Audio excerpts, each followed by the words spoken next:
West. Salute.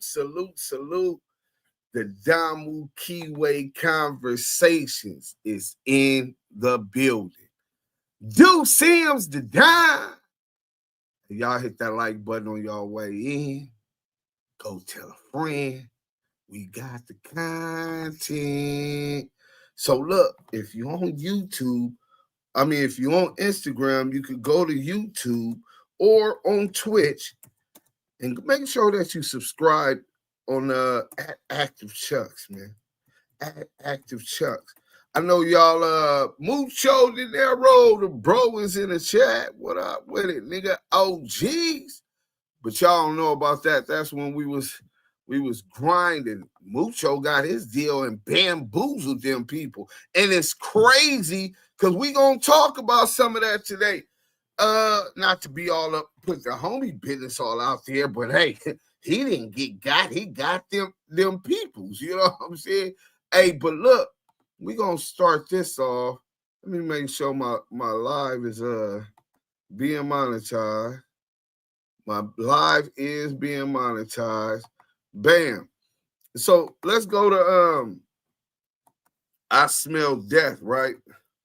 I really want y'all to get a bar that while the people get in here. Hit that like button, man. Oh shit, I didn't even put the damn thing.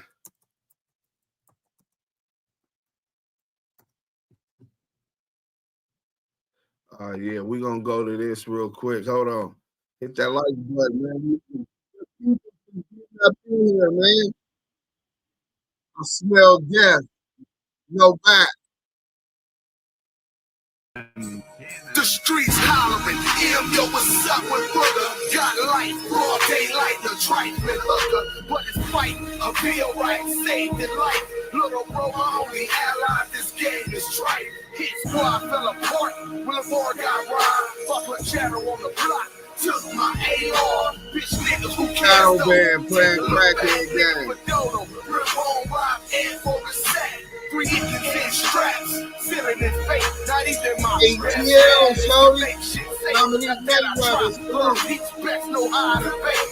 Put the fried bread bone and kept the cake. Happy B-Day, 8-time competitors bake. No way to father receive, all the wild and spade. Found my pelicans breathe, streets and dirt. My release response, known for popping AK. In the food beats and breaks, niggas fuck report. Leak like broken faucets, leave you washing in court. That's too costly. Muddy water. Dishes like my porch. But first, clean house, realize one dirty fork can bring them out. Can't have no rats and cohorts. Torch that can have my whole family up north. Taskforce wants to dine. Flip breaks around like gymnasts from LA to the bricks you from. Papa J, recipe. Fear wonder. Let's go.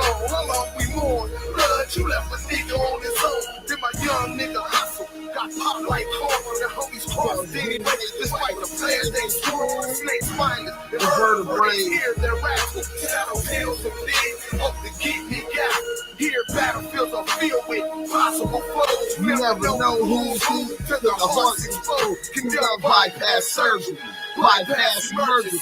Incognito, Murdo trying to murder me. Alphabet, out to sea, that's assassination. But still for you, I breathe again like Tony Braxton. I swear we need friends with a hunger and passion to make you screw. Knowing that you slaughter the bastard. Little Reggie come to fire, use a damn low faggot. Came out the closet, just like the caustic fragment. Warm static, you down, test from automatics. Takes me closed caskets, what a bad habit. And all black like a habit. Y'all don't want none, never mind that. Relax, count stacks and move turns. I'm fruits with young guns, super and low space for paper. Cause anything else is a joke. I'm aiming at the haters. Get your ass smoked with no detector. Blaze a heckler. Murder, she wrote, got with your dresser. Found your mouth bigger than your bed. And that's why I smell death in the air. I smell death in the air. I smell it. I smell death. But it about to inhale it. Just like the best. High drove disrespect. Die slow. That's the reason why niggas smell death. Yeah. Shit real out here. Real trife, man. You never know who's who. Niggas been doing this shit since knee high. You know, niggas cross each other over money. Niggas cross each other over lust, hand cream. I still love you, Brim Ball. Brim in peace, my nigga. Hit that like button. Big Marcus, salute. Dominique Mayweather, salute. Lou from the Lou, salute. That's Deuce Sims. I smell death, man. True story, no back, nigga. You know what I'm saying? Nigga was politicking on wax about some real live hood shit that would cripple most of you niggas mentally. You know what I'm saying?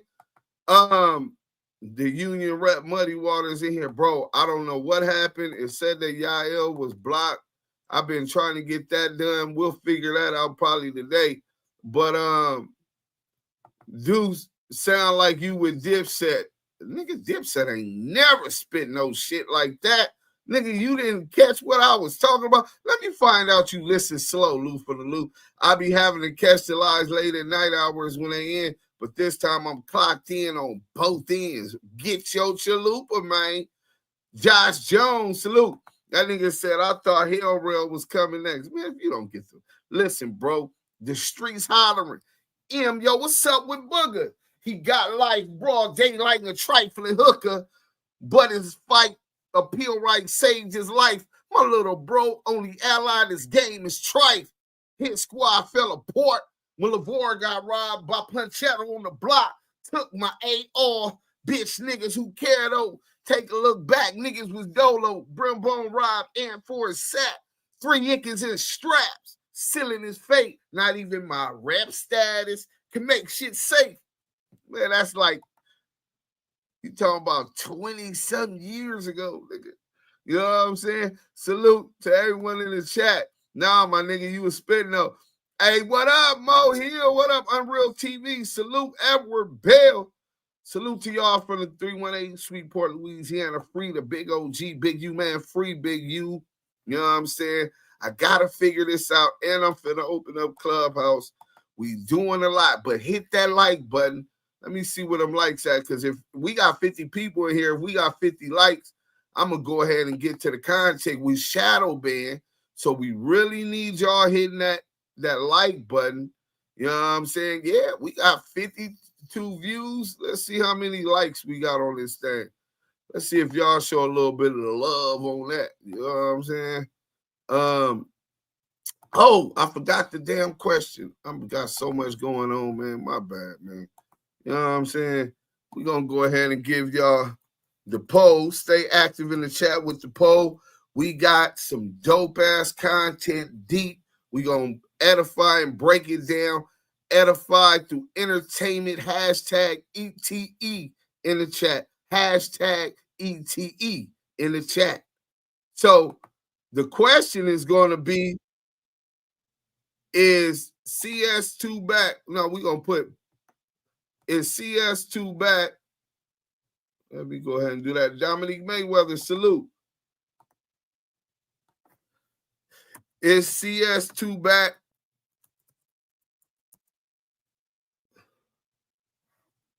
Question mark. A gatekeeper?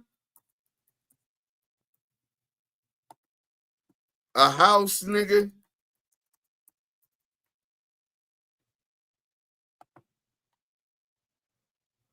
All of the above. So that's it. There go the poll. Stay active in the chat on the poll. We're going to get into this scandalous Los Angeles. ETE, ETD, exposed the debriefers is in the building, nigga. You know what I'm saying? Driving. Listen, they got me blackballed. Veggie wrong, then reported my page. Deuce Sims to Don. What up? Salute to the chat, Carolina Connect TV. Hey, Carolina Connect TV, man, we need all the support we can get right now. For those who haven't already subscribed to the Patreon, man, y'all go do that. In fact, I'm going to put that link in the chat. Hey, my nigga Scandalous is coming with the Patreon, nigga. I've been on this nigga helmet. Scandalous is finna come with exclusive content on his Patreon. I'm dropping, I got some fades I'm dropping. I gotta do some shit, bathe the dogs and shit. But I got some exclusive content I'm dropping. It's a whole bunch of gang fights. You know what I'm saying? I'm not in that. I don't participate in such behavior at this stage and point in my life. You know what I'm saying? But look, hit that like button, man. I really appreciate the support. Momo Papa Dirt, I work at the airport. If I ever view McElroy, it's over with. Hey, Josh Jones, listen, my nigga. But you gotta get it on tape. You know what I'm saying? Once you got it on tape, we pulling you up on the Diamond Keyway conversations, and we gonna congratulate you. You know what I'm saying? I'm quite sure John Jr. would congratulate you. 100 EBT in here not hitting that like button. CS2 be tuned in. Yeah, they all be tuned in. The police, everybody. They investigating the nigga. Tony Farley, turn up. Birmingham, Alabama checking in. We hate Wack down here. Hey, listen, I really respect y'all taste in these characters on the internet. You know what I'm saying? I gotta go ahead and concur. You know what I'm saying? Anthony X, salute, Tony. Active Chucks 100, Black Power. Man, Black Power, speaking of Black Power, right now is the days that was spoken of in the book of Revelations. All of the fucking above, all of them. Messenger, Brooklyn, New York, salute, Deuce, man, salute. Shout out to Brooklyn. You know what I'm saying? CS2 is a gatekeeper for sure. Muddy, a gatekeeper. Y'all burnt. The union get it done, brother. Hey, listen, the union might have changed scales for the better. We squashed our beef. So for everybody who don't know, me and Yael squashed our beef with the union and Booger. You know what I'm saying? Squashed our beef with the union, and we're working in congruently to take down Porky the Pig, Peru, Veggie Wrong, Charleston White, 607 the rat ass nigga up out of Sacramento that claims 60s.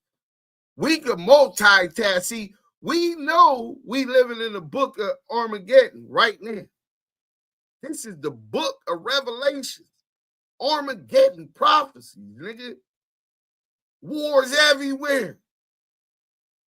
And we up here on the content distracted as the game was designed to be. Huh. We got NBA sports talk, trades right after the championship. Everything focused on that, but not that bunker busters were authorized by the president of the United States in a foreign country. Not a terrorist as George W. Bush tried to justify it, claiming not only did they have nuclear weapons and chemical weapons still, which they knew that they didn't have at the time, but still, he still tried to code it. And any other time they say they were going after terrorists. But Trump just impeded on the sovereignty of a recognized nation, a proud nation. Iran, home of the Aryan, also known as Persia, the Persian Empire. It's gonna go down, but look, we got the content. I know it's a distraction, and we gonna get deeper into it. That's why we got scanners, but we gonna take y'all to where it first started.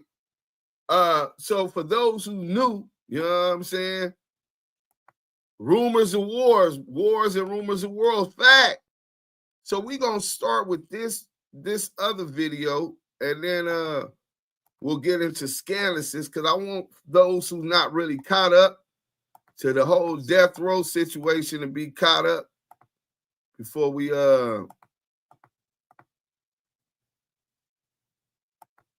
do it. So he was 24 hours from exposing Biggie's killer. We finna teach y'all about Detective Russell Poole. Let's get into this, and then we're gonna get into scandalous video. Let's go. Time and time again has avoided the truth. And when you add everything up, what other reason could there be? The reason being is because they do not want to expose to the public that Los Angeles police officers were involved in the conspiracy to kill Biggie Smalls. Ultimately, at the end. So a cop's cop, not one of these dirty ass pigs like pork butt on my screen. We're not talking about dirty cops. We talking about a cop's cop. You know what I'm saying? Come to work early, leave late, going through problems with his wife, the stereotypical cop's cop. Was saying that police were involved with coordinated assassinations of the Notorious B.I.G, Christopher Wallace. He was the first investigator on that. He also was investigating the Rampart scandal. Kevin Gaines, right? How he got knocked down by the white boy. How he was banging Suge's wife, Sharita Knight. Another snake, but that's how I start off. And this slow ass pork butt won't clout so bad he get in front of Vladimir, the red spy, nigga. This nigga get in front of the red spy. Look at this nigga. Look at this nigga smile. Tell me this nigga don't look sweet, nigga. Nigga, oh, yes, a boss. Hey, a master. I's a good nigga. And then he tells them exactly what Russell Poole did. He got it right in the end. Yeah, he got it right. Which was? But who he believes was responsible for the shooting of Biggie. And he thought it was who? I don't know. You know. They ended up transporting them, Mr. Poole, to the hospital, and where he died of his injuries, or the heart attack. Actually, I think it was a aneurysm, not a heart attack. Okay, now you got him lying about it. Why would a top LA look at this shit? This is a sheriff. That was Detective Michael Coet. That was the one who told us Cass Jones was the only one arrested. Why is the cover-up in the Joint Task Force Detective Michael Coet claiming he was there when Detective Russell Poole had a heart attack? A meeting at the sheriff's after they took him off the Biggie murder investigation, right? Put him on desk duty and then kept him up off the murder. He knew it was a cover-up. What they didn't know, Detective Russell Poole was a 137, nigga. Russell Poole was working for the FBI. Nigga, he go up in the motherfucking thing where the sheriff's at to talk about alleged book and the true killers of Biggie Smalls and I think Tupac Shakur also. And he ended up dead. People believe that it was the heart attack gun. Who knows? But this nigga Coet was there at the sheriff's station when LAPD officer Russell Poole shows up, and he's talking about it wasn't a heart attack, it was an aneurysm. Man, let's get to the content. Start off with why is you trying to cover up for it anyway? PD detective quit his job over Biggie's murder because Russell Poole found something the department didn't want the world to see. Corrupt cops, death row connections, and a bullet with Biggie's name on it. Now, this story isn't solved. Some people want it to stay that way. This is another example of how incomplete the investigation is and how they have tried everything or done everything to avoid the truth in the matter. Russell Poole joined the Los Angeles Police Department back in 1981. Over the years, he worked his way up, eventually becoming a well-respected detective in the elite robbery homicide division. All you wanted was to add a column while planning your next sprint. I hope Maybe y'all it's time to paying move to Monday attention. Dev. Here are 5 Monday Dev. He had worked on big cases like the murder of Bill Cosby's son, Ennis Cosby. Folks inside the force knew him as sharp, dedicated, and straight up by the book. During, by the way, his credibility, does he have a strong credibility of who he was with his past? At the time, Russell Poole was known as a really diligent, hardworking, respected detective. Had he worked on something this big? Now, Detective Russell Poole was known by cops as diligent and this reputable, You want to know what Greg Kading was known for? Letting Mexican George off of a life sentence by corruptly paying informants, promising them things that he couldn't promise, or he could promise, but he was doing backdoor deals under the table. The same with Darren Dupree, his partner. This nigga cloned phones, you know what I'm saying? Nigga was tracking his girlfriend activity. He has no respect for constitutional law. So how could he even have been law enforcement? So look at the two. Which one are you going to believe is better well-intentioned? Which one are you going to believe is a deceptive and a doer of evil? Let's go. For a case this level? Just some ancillary involvement. When Cosby's kid was killed in Los Angeles, he'd worked hundreds of gang homicides and gang investigations. He's got experience. This isn't somebody that he knows what he's doing. He knew what he was doing. Okay. His path into the Biggie Smalls case didn't start off in the way you would expect it. It actually kicked off when another LAPD officer, Kevin Gaines, got killed in what at first looked like a simple road rage situation. Gaines, who was off duty at the time, got into it with another undercover officer by the name of Frank Liger. It ended with Gaines being shot. When I fired the first round, it went through his door, the passenger door, right in the middle of it, through the door and hit the glass. It was down and the glass shattered and went through. He did the same thing I did. I can't say he was afraid, but he reacted the same as I did. I went forwards, I had no place to go. I shoot that window out. He knows rounds are coming. His arm is like this here. He turns to his left and goes to the corner trying to get away from the thing. Gaines' death happened 9 days after Biggie's. And as for Liger, he got off on the grounds of self-defense. Now, when Poole started digging into what happened, he found out that Gaines wasn't just a random cop. He was tight with Suge Knight and was even dating Suge's estranged wife, Sharitha. And it was at this point that Poole suspected that Gaines might have had a hand in Biggie's. He finds out that Kevin Gaines is driving a vehicle that's registered to Suge Knight's wife. And during the follow-up of that investigation, finds out that Sharitha Knight, his wife, was actually dating this guy and had been for some time, an LAPD officer. So for him, it raises the question, why is an LAPD officer dating the wife of a known criminal? The night of March 9th, 1997, changed hip-hop forever. Biggie had just dipped out of that Vibe after party at the Peterson Automotive Museum, rolling with his crew in a black SUV. As they sat at a red light on Wilshire Boulevard, chilling for a second, a black Chevy Impala pulled up smooth beside them. The driver was identified as a black man in a blue suit and the bow tie. He just raised his weapon and let off 4 shots straight into Biggie's chest. Little C's at the hospital, he said a Muslim shot Big. And I said to Paul, with the blue suit, white shirt, blue bow tie, he said, Gene, how you know? I said, I walked up to Puff car first. Is that a real statement? I mean, I said that because that's the glance of what I saw. I saw a bow tie. They rushed Big to... So, you got confirmation, right? 2 people confirming one fact, right? Corroborating one fact.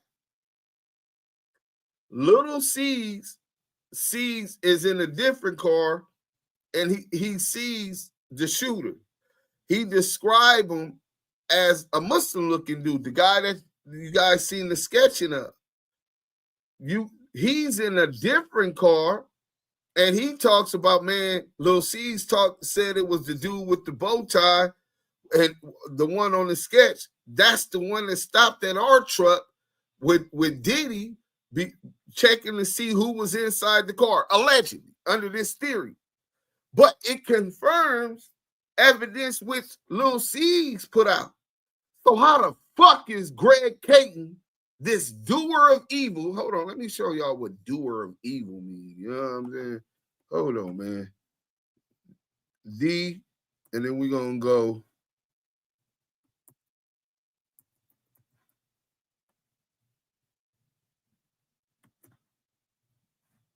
And it's one word.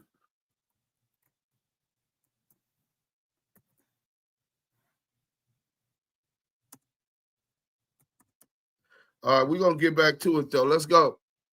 Doer of evil.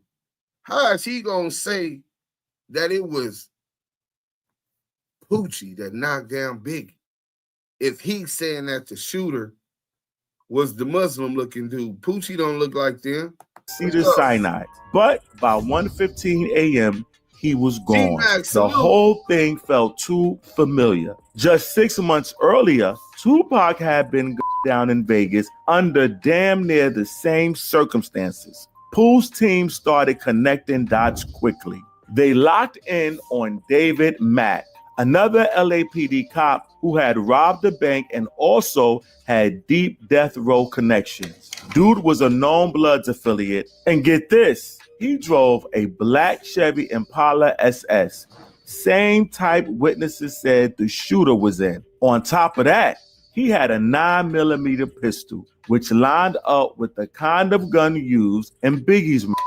A corrupt cop, a rogue cop named David Mack, robs a bank in Los Angeles, a Bank of America, and runs out of there with like $722,000. Investigators quickly figure out what his involvement was, and they arrest him. And when they arrest him, they find out that he drives a black 1996 Chevy Impala, which is the exact same vehicle as the suspects used in the murder of Biggie. They also find that there's photographs of him wearing all of the. So, Greg Kading, David Mack drive the exact same car as described by the witnesses who killed Biggie. But you believe that Poochie killed Biggie. This is nasty work. Hey, but look, you can see the schedule back there of Amir Muhammad. You know what I'm saying? Or that's a picture of Amir Muhammad. Let's go. A red suit and a red brim hat, what was very indicative of how Suge Knight dressed. And he's from Compton, and he's got a loose affiliation with some Bloods, according to some of the letters he's written while he's in jail. He's claiming these West Side Riders, I believe it was, a Compton street gang. So Russ Poole, a LAPD officer out here robbing banks and hanging out with gang members, that sure made him a person of interest. But what really raised eyebrows was his tight. That should definitely make him a person of interest. But that's not in the interest of the police. D, keep putting out the real. It's plain to see Wack, Porky, his dad, David Mack, all involved in this plot to get Suge out the way. Clear to see. We got a super chat from Tartan Mystic, 10 pound. Thank you. Thumbs up. Peace. Crown. I can't see the other one, and then a heart. Well, thank you, Tart Mystic. Everything donated to the Damu Kiwi Conversations is appreciated. Let's get back to the content. But salute across the lip lines. Relationship Ireland with Amir Muhammad, also known as Harry Billups. Poole and plenty others were convinced that Amir was the man who pulled the trigger on Biggie that night. Adding to that, we discover that while he was in jail for the bank robbery, he's visited by this guy named Amir Muhammad, and he goes into the jail and visits David Mack. He becomes aware of this visit, and he finds out that during the investigation into Biggie's murder, an informant had mentioned the name Amir as being the shooter of Biggie Smalls. Apparently, Muhammad and David Mack first crossed paths at the University of Oregon in early 80s. Mack was making waves as a track athlete while Muhammad played football. They became roommates and best friends, and their bond carried on long after graduation. While Mack went on to join the LAPD, Muhammad moved into the mortgage and real estate game, eventually settling down in Georgia. Then, after Mack got busted in 1997, for pulling off a $722,000 bank robbery, Muhammad paid him a visit in federal prison on December 26. That visit raised a few eyebrows. Investigators wondered. Hey, salute to everybody that's on Clubhouse. Salute to everybody. what the real reason was. Was it just two old friends catching up, or was there something more going on behind closed doors? However, David Mack wouldn't be the only compromised cop involved in this story. Our next dirty cop is a man whose story was so crazy that it got made into a Hollywood classic. During the Wallace family's 2005 $400 million wrongful death lawsuit against the LAPD that relied heavily on Poole's evidence, documents surfaced revealing the involvement of another LAPD cop by the name Rafael Perez, who was buddies with Gaines and Mack. Now, Perez is the cop whom the movie Training Day starring Denzel Washington was based on. In 1998, Perez was arrested for stealing 6 pounds of cocaine from an LAPD evidence locker, drugs valued at around $800,000 on the street. Perez became a person of interest because of his alleged ties to Suge Knight and Death Row Records. All right. Perez was allegedly a member of the Blood. You heard that? They said that when he was young because he was a member of the Blood, and then he went to the military. Now, mind you, this was another dirty cop. This nigga right here was shooting motherfuckers, planting dope. This nigga went to the pen. Ruben Palomares went to the pen, nigga. Another dirty cop. And he talking about the nigga David Mack was a blood. Rafael Perez was a blood. Let's go. He got back out. And there's also rumors he was somehow involved with Death Row and the murder of Biggie and so forth. And that part there is kind of murky. That was never actually proven. Yeah, that was never proven. Yeah, those are rumors. Did you hear anything about that? Same thing. Everybody heard the rumors. All the rumors. I knew he worked for Suge Knight. So David Mack, Gaines, these guys all worked for Suge Knight. I knew that, and we knew that they worked for him. And whatever they were doing with him, they were not. When questioned. So this cop who was caught up in the Rampart scandal admits and validates the same thing Chief Bernard Parks validates, that David Mack of Rafael Perez worked for Suge Knight, bro. Him and David Mack like this.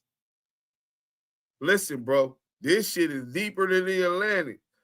Wait till we get to this scandalous shit. By the detectives, a jailhouse informant by the name of Michael Robinson would claim that Amir Muhammad was responsible for the murder. The only problem was that Robinson's take on the whole matter was all over the place, just all over, everywhere.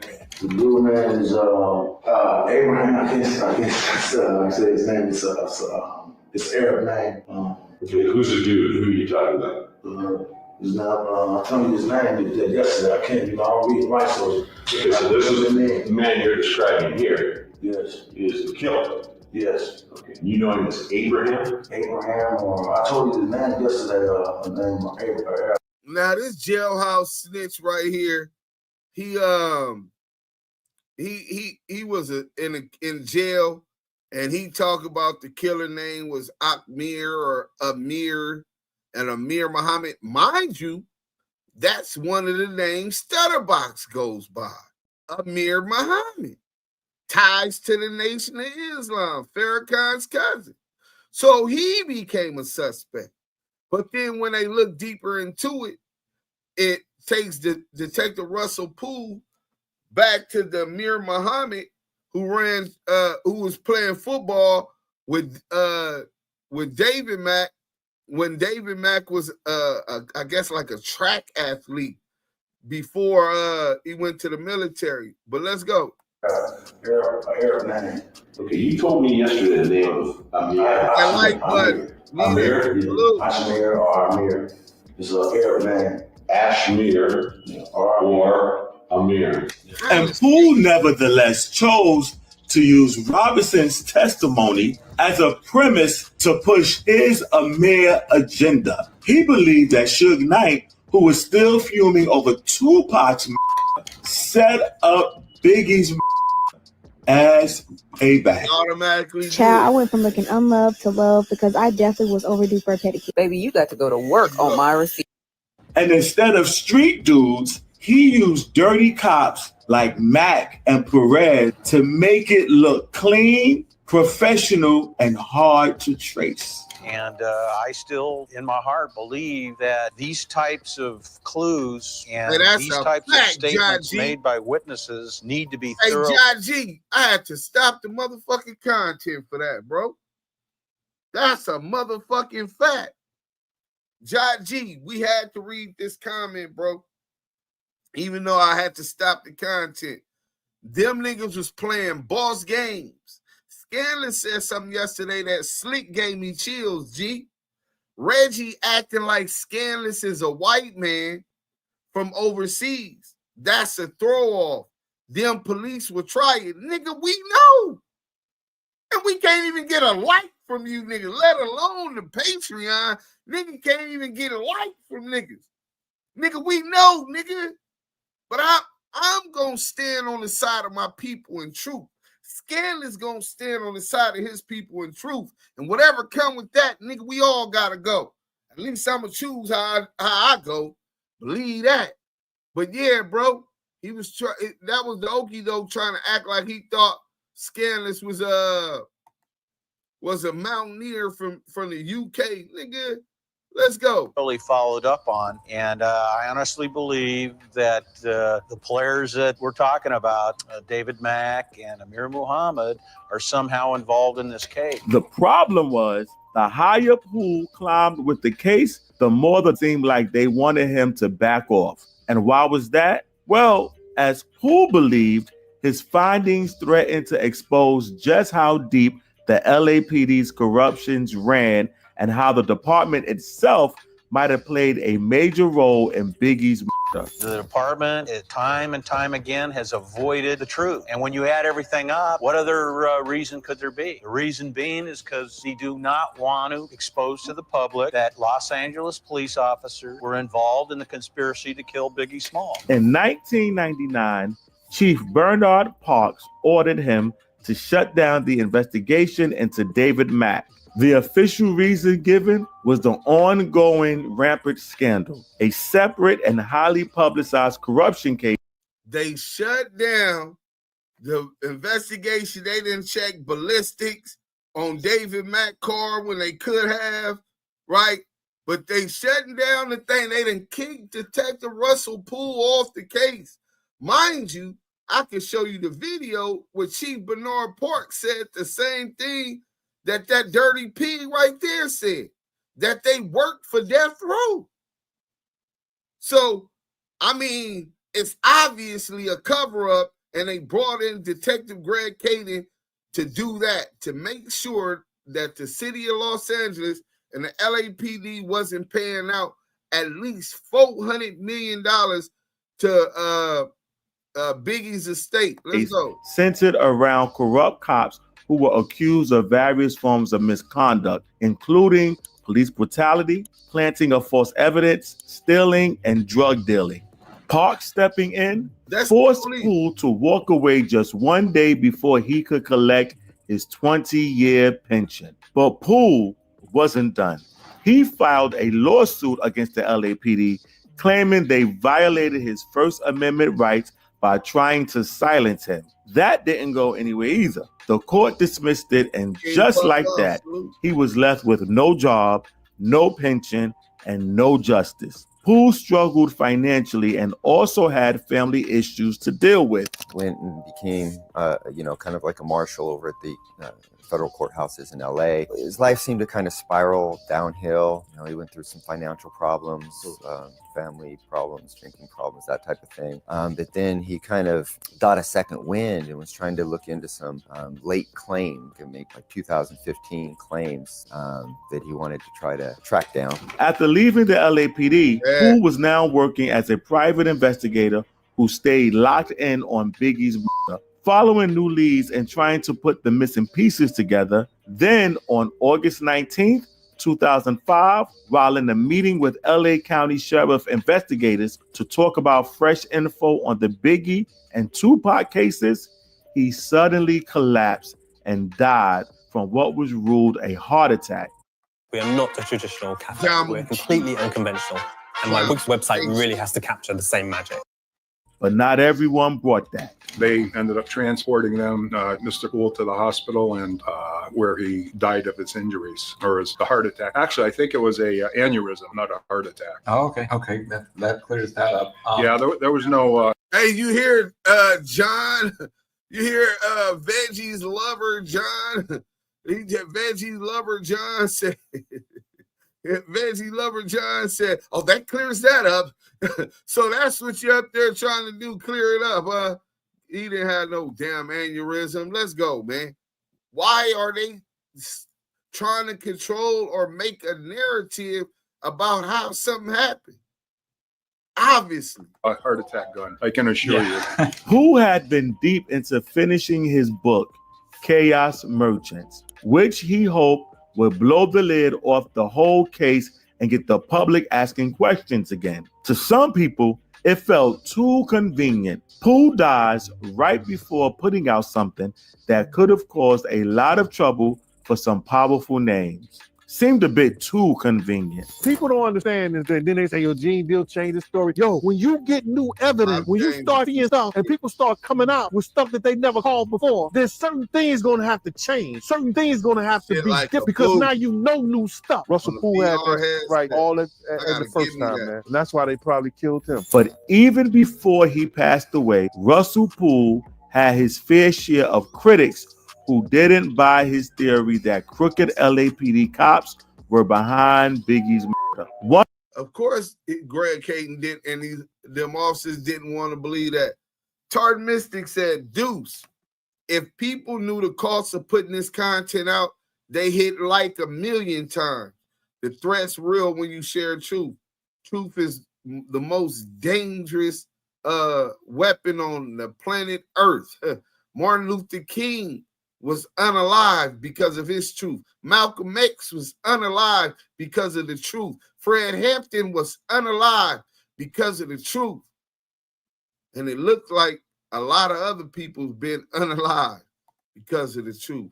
But you're right, Tard Mystic. Hit that like. One of them was Greg Kading, a former LAPD detective who never met Poole, but had heard of his impressive career. Did you know Russell Poole? Not personally. You know, I only knew him through his work, and specifically through his work on the Biggie Smalls investigation. You know, we'd never crossed paths on the job. From what I understand, he is a pretty good detective in his day, but I only knew him through evaluating his work as it pertained to Biggie's case. Kading led a multi-agency task force from 2006 to 2009, bringing together the LAPD, FBI, and other federal units to re-examine the Biggie and Tupac cases. And while he did believe Suge had something to do with the death of Biggie, he didn't the corrupt cops angle. According to his investigation, Tupac was because Sean Diddy Combs allegedly put out a $1 million hit through Dwayne Keefe D. Davis, a known member of the Southside Crips. Then, in retaliation, Suge Knight allegedly paid $13,000 to Blood Gang member Wardell Poochie Faust to kill Biggie. We've given her an alias of Tanisha Swan, and that she's complicit. Wait. I want y'all to pay attention, because every time they talk about Wardell Poochie Faust, Poochie for Fruittown Piru being the murderer, even though he doesn't fit the description of none of the eyewitnesses to Biggie murder. But this is not the Muslim nigga. This doesn't look nothing like the composite, which they all said who seen the Muslim dude, the exact description. But this dirty pig come out and he says Tanisha Swan, because Tanisha Swan closed the case. But who started it? With Poochie Faust, the same rat-ass nigga that snitched on Tanisha Swan. CS2 back. See, today we gonna flame his bitch ass up too, because he caught up all throughout this death row investigation shit, right? And he was a rat.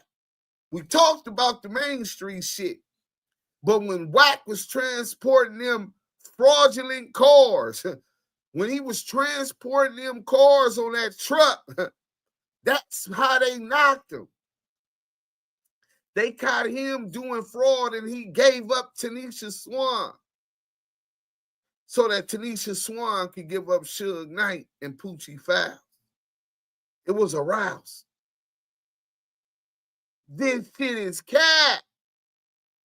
But we'll get to that on the next video after the next in a whole bunch of kind of white collar crimes, fraud, forgery, and that type of thing. Has she ever done time or gone caught or no? She's been to jail. Okay. So she had she has a record. She has a record. Okay. And a lot. She's got a history. She was his bad girl. You know, Suge had a lot of women in his life. This happened to be the one that he could count on to do something that the other girls may not be willing to do. So we basically find out that she's involved in a bunch of fraud related to automobile purchases. We do the same thing with her that we did to him. We approach her and tell her, listen, we've got a case against you. We're not only going to send you to jail, but we're going to have your young children put into foster care, and your world's going to take a big 180 if you don't tell us what you know. She ultimately breaks down, confesses that after the murder of Tupac Shakur, Suge's at the county jail. She goes and meets with him. Suge says, listen, I want Biggie killed. I want you to go ahead and get a hold of my boy Poochie from the neighborhood. He knows Poochie's a known shooter, and he agrees to pay her $25,000, half of which she gives to Poochie, and they conspire to do the murder. Now, Kading was not rocking with that whole Amir Muhammad theory either. The one Poole and folks like Gene Deal kept pushing. He straight up said Amir got done dirty by a sloppy investigation. In Kading's eyes, he was never the shooter, just a regular guy who got caught in the crossfire of a high-profile mess. Kading shared his conversation with the mayor in one interview and said the man tied to Biggie's death told him how his life... No offense, but if you're paying more than $30 a month on car insurance, you're getting ripped off. Everybody knows has been messed up by the accusations placed on him. Have you ever met with Amir?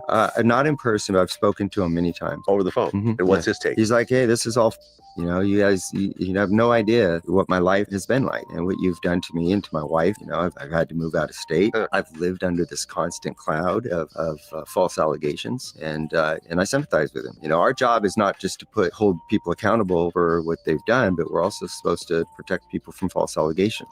In an interview with Hip Hop DX, Kading also dismissed the Amir talking, saying Michael Robinson was the originator of that theory. Actually, there was never an Amir Muhammad's name. There was just an Amir, which was part of a clue given by a jailhouse informant named Michael Robinson. So when he's interviewed and he's given information to the detectives, he says, this is what he heard. It was a guy named maybe Amir or Ashmir. He's not even sure. In the end, Russell Poole's version of Biggie's murder remains one of the most controversial takes on the case. While some see him as a truth seeker who got too close to the fire, others say he let conspiracy cloud his judgment. Now, say what you want, but what is clear is that Poole gave everything, even his life, chasing justice for the Notorious B.I.G. And let me tell you what you can do. You can chase the comments by leaving one and letting us know what you feel about this story. And while you're leaving a comment, go ahead, like it and share it, and check out our merch. Yes, now I'm rocking the Bronx. Now listen, I'm representing the Bronx right now, but I'm raised and bred out in Brooklyn. Thanks for joining us, and we will see you next time. Peace and blessings. Hey, man, go ahead and check out Rap Rewind, man. And the department. You know what I'm saying? Thank Rap Rewind for that dope content, man. You know what I'm saying? Shout out to the BX where he living, and shout out to Brooklyn where he was raised. Y'all heard him representing Mad Judah.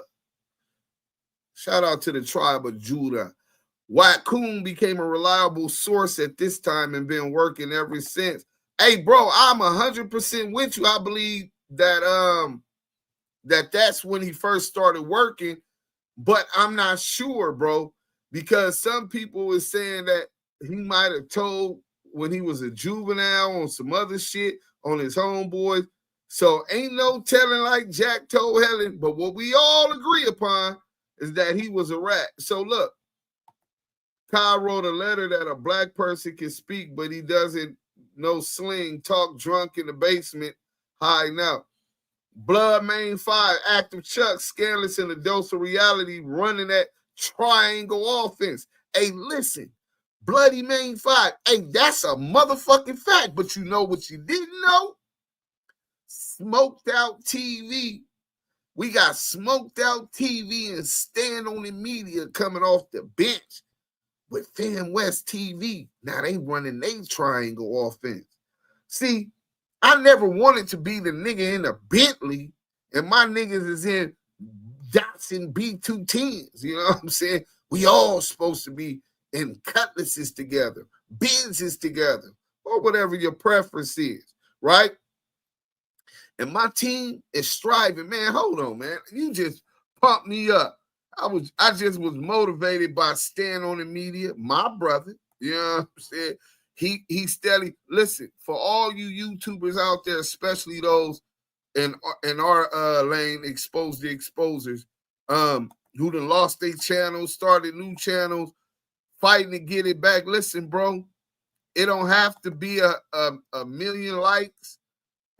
It's just a little bit at chip at the brick, one day at a time. You gonna get back there, my nigga. Look what Scandalous did, and we gonna support you to get back there. You know what I'm saying? But I got something from my boy Stand on the Media. Give me a second so that I can pull it up.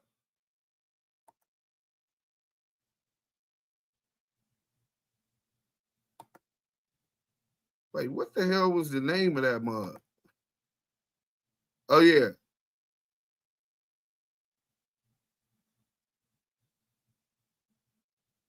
That's the old one. My bad. I put that shit in my DM. So let's go. Here we go. I didn't even have it up. Hit that like button, man. We finna pull it up for y'all. My boy, y'all, while you talking about our triangle offense,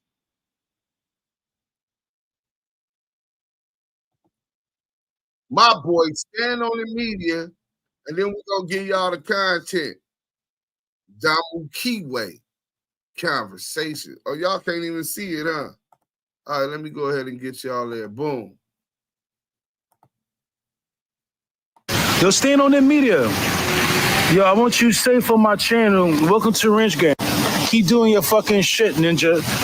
Yo, y'all follow that nigga right there. Stand on the Media. That nigga be saluting me. He be doing his own fucking thing. He be doing other topics besides Pac, but he's definitely like on his Pac shit. He's brand new in the game. Y'all follow channels like that. Veggie already reported this nigga. We started that war, nigga. He sent that missile. Veggie was a nigga in the church selling dope. John Allen had a boyfriend named Sid. We sent those missiles, nigga. Have some fucking respect like these other channels do. These other channels, these new... Yo, Veggie's reporting channels. Los Angeles, Scandalous Los Angeles TV, some shit like that. Stand on the TV, Stand on the Media. These niggas are new YouTubers that Reggie Jr. is reporting, right?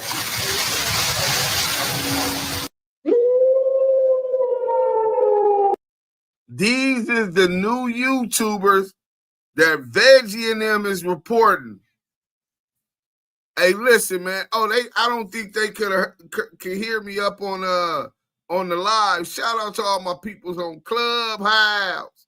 You know what I'm saying? But if you didn't know, shout out Stand on the Media, man. Salute to Discretion TV. I appreciate your support of the brothers, and we gonna support that also. So we running our triple offense, and they got their triple offense. As long as we all win, I'm happy. You know what I'm saying? We all putting out the truth, supporting the truth. If a nigga against that, he against us. This is, especially in this time, this is really good versus evil, nigga. Y'all gonna be with these rats Y'all can continue to support them, these gatekeepers, and fuck all that, man. I want y'all to meet WACK100's handler. My nigga, Scandalous Los Angeles TV, the motherfucking GOAT that did it again. Hey, hit that like button for this time. Welcome back to Scandalous Los Angeles TV, where we expose the exposers and edify through entertainment. The other day, Smoked Out went deep into the vault and pulled out an oldie but goodie, a classic Doc Hicks video. In this video, Doc is speaking with a certain individual that wanted to remain anonymous, and this individual breaks down CS2Back's connection to E1 and Alan Grunblatt. This was a solid piece of content, and a lot was revealed in it. So today, we're going to go through it, dissect it, and as always, put some paint where it ain't. There's a lot happening in the world right now. That U.S. bombers carried out strikes today at 3 Iranian nuclear sites. One at Natanz, a site that had previously been hit by Israel. Israel and Iran have been trading strikes since Israel's surprise attack last Friday. Israel has already attacked the site at Natanz, now the United States. An American airbase in Qatar coming under fire from medium and short-range ballistic missiles. Iran's supreme leader posting just moments ago, his nation, quote, will not surrender to anyone's violation. Let's now switch to Israel. Go to our chief foreign correspondent, Trey Yanks. He's live in Tel Aviv with the latest, not only from Israel, but what do you make of the fact that this appeared to be a pretty limited response, Trey? Miss Lisa, hey. Yeah, John, good afternoon. We're getting more information from regional sources right now on this Iranian attack targeting the Al-Udeid air base. A lot moving beneath the surface. Miss Lisa. And if you're paying attention, you can see and feel it. And what's wild is how all of this ties together. The industry, the politics, and the posturing. So let's get into it. Let's break this down and see what we can uncover. Programmatic advertising wasn't designed for what it's stay with content. Now, this first part that I'm playing is a discussion with an individual that we're going to remain anonymous at this particular time. You know, just if this individual decides that he wants to put out his name, but he's close to the situation. I'm not going to disclose his area or anything because he has a lot of ties and piecing different things together. But this is a discussion that we're going to start, and we're going to start a little series. Now, it's named Tupac Decoded. Now, WACK100's association to E1. Now, this first part is about an hour, meaning it's about half an hour, where just this first initial discussion of us just talking on the phone. Now, after this, I'm playing this for you guys first because I want y'all to get an understanding of what maybe the 3 or 4 part series is going to be about, where we're going to actually sit down, not sit down, but I'm going to have them on the phone and I'm going to actually interview them. I'm going to do different questions so I can break things down. Now, the reason why I'm doing it this way, because I want to give you guys the opportunity in the comment section where if there's any type of questions that you want answer about this whole situation that you may have, you know, after listening to this, if it haven't been answered or if it maybe pop different questions up in your mind, I want you to leave it in the comment section so I can write it down. And the ones I feel like that's most prevalent to the situation, I'm going to ask them, and we're going to piece some things together to create dialogue. Hey, we definitely finna dialogue about it. Real quick, Mad Judah said, Deuce, you the one who led the way for the new YouTubers to get on the Wackoon exposure campaign. But that shit don't necessarily mean it where it benefits them, and they didn't do it because naturally they stood against what he stood for. That shit come off as corny as fuck. It's trendy now, kind of like being a gang member, right? That shit it doesn't have as much meaning. Let's get to it. This is for the sole purposes to create dialogue. So go ahead and check this out and holler at your boy, this DOC. Peace. Now, before WACK100 even politic and opened his mouth and said he was working for these dudes, people that's already know a little bit about what's going on already know who E1 is. You feel me? Yeah. They're basically getting paid. They're basically a company, people to basically destroy the legacy and also, like I mentioned, push the false narrative that Orlando Anderson was the one who killed Pop. So now you've really got to ask yourself, why are E1 and Alan Grumblatt invested in pushing the narrative that Orlando Anderson killed Tupac? Why are they so concerned with that version of the story? What's the agenda? Who exactly are they trying to protect? All right, meet me at the Because when people go this hard to control the narrative, it's never just about clearing things up. It's about covering something up. So the question isn't just what happened. The real question is, who benefits from the lie? You see what I'm saying? These are the people that are involved with the movie. These are the same people that are involved with Folkmaster Flex, all of a sudden just having this random ass rant that can't nobody understand where the fuck it came from. Would have never did that. Biggie would have never talked about this situation. And I'm gonna tell you what I fucking hate about. I'm gonna tell you what I hate. And people always want to ask me why I said it 20 years later. Laid them both down. People always say why I said it 20 years later. I said it when the fucking shit was going on. And Biggie wouldn't have fucking died if that nigga hadn't lied. He lied. Y'all niggas worship him. Lied. This is Alan Grunblatt's money working in real time. So now we see exactly what the elites are spending their money on. Guys like this. This guy Flex is sitting in front of a camera, crying, trying to push the idea that Tupac is the reason Biggie got killed, and it was because of some lie he told. This is what happens when the check clears. This is what their money does. It will have grown men out here grooming and cooning on camera, rewriting history for clout and a couple dollars. Flex didn't just say it, he performed it. Look, do y'all see any tears? That shit was fake as fuck. So the small hats made him do this Alan Grunblatt. Hey, look, for those who don't know, I got my conversation with Alan Grunblatt, right? One of the small hats, E1, on Patreon. The link is in the chat. I'll put it again. But look, Exposing the Script podcast says, I'm so glad CS2 Back falsely called Deuce a snitch. If he didn't, we wouldn't have gotten the truth. Salute. Hey, man, we wouldn't have got the truth. You right about that, because I wouldn't have gave a fuck. I'm trying to make it happen. Captain. Got on camera, made up a story about Tupac being responsible for Biggie's death, and then cried about it. This is how far some of these dudes will go for approval, not truth or justice. Just a paycheck and a pat on the head from the people holding the purse. Never, ever said nothing about him. He fucking lied. Right. That's why he got WACK100 all of a sudden calling Tupac Mama a dope fiend and all this other shit, and people just don't understand where the fuck it's coming from. You don't know what the fuck Pop was taught. Keeping it real, his mom was a dope fiend. She was a Harriet Tubman. You clowns talk this shit like dude was Malcolm X or some shit.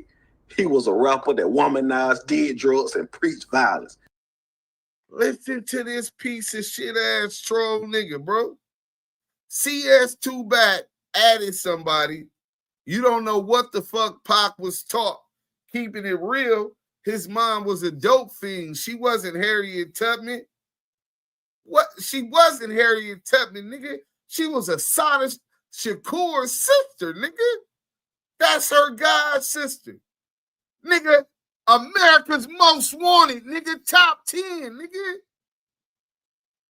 Nigga, framed for bombing a police station, was pregnant with her son as part of the Panther 21. Nigga, what the fuck you mean you don't know what her fuck what she taught him? Teach by example.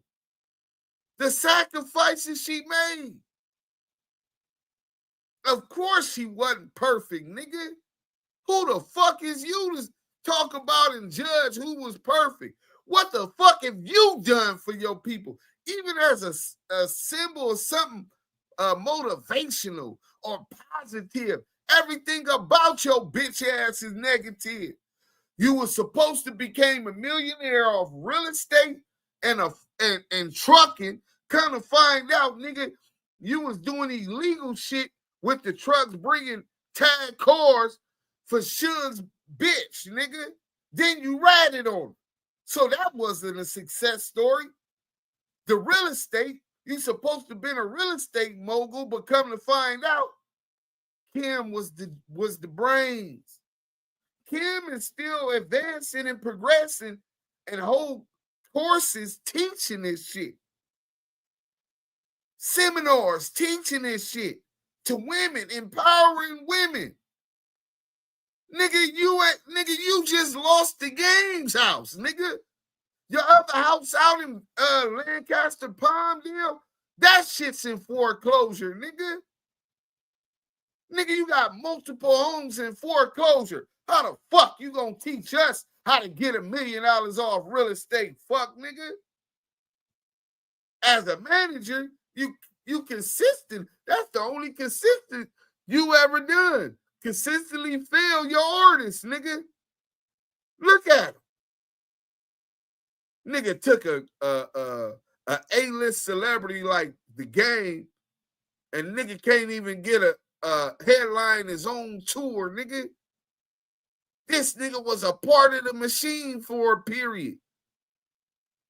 Nasty work. It was coming an X-Clan, 9-Trey XXD. So now y'all can see exactly why Porky's been acting up on the internet, doing all this clown behavior, pulling stunts, stirring up mess.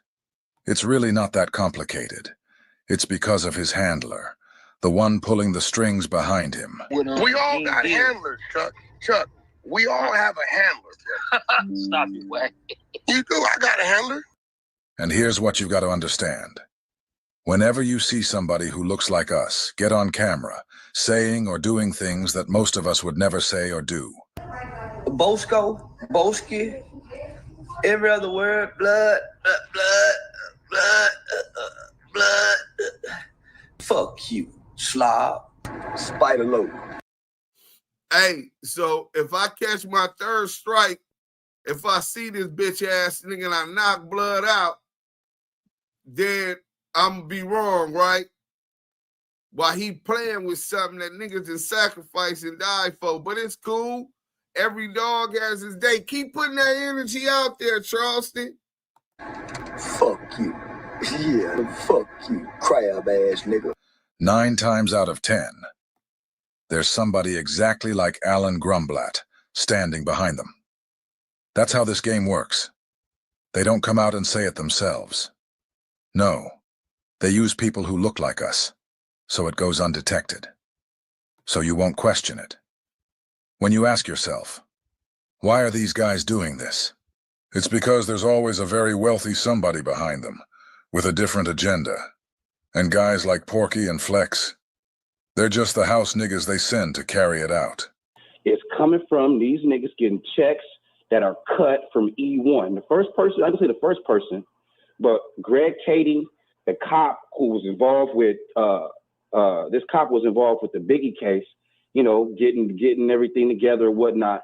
This dude was knocked off the LAPD for changing witness testimonies.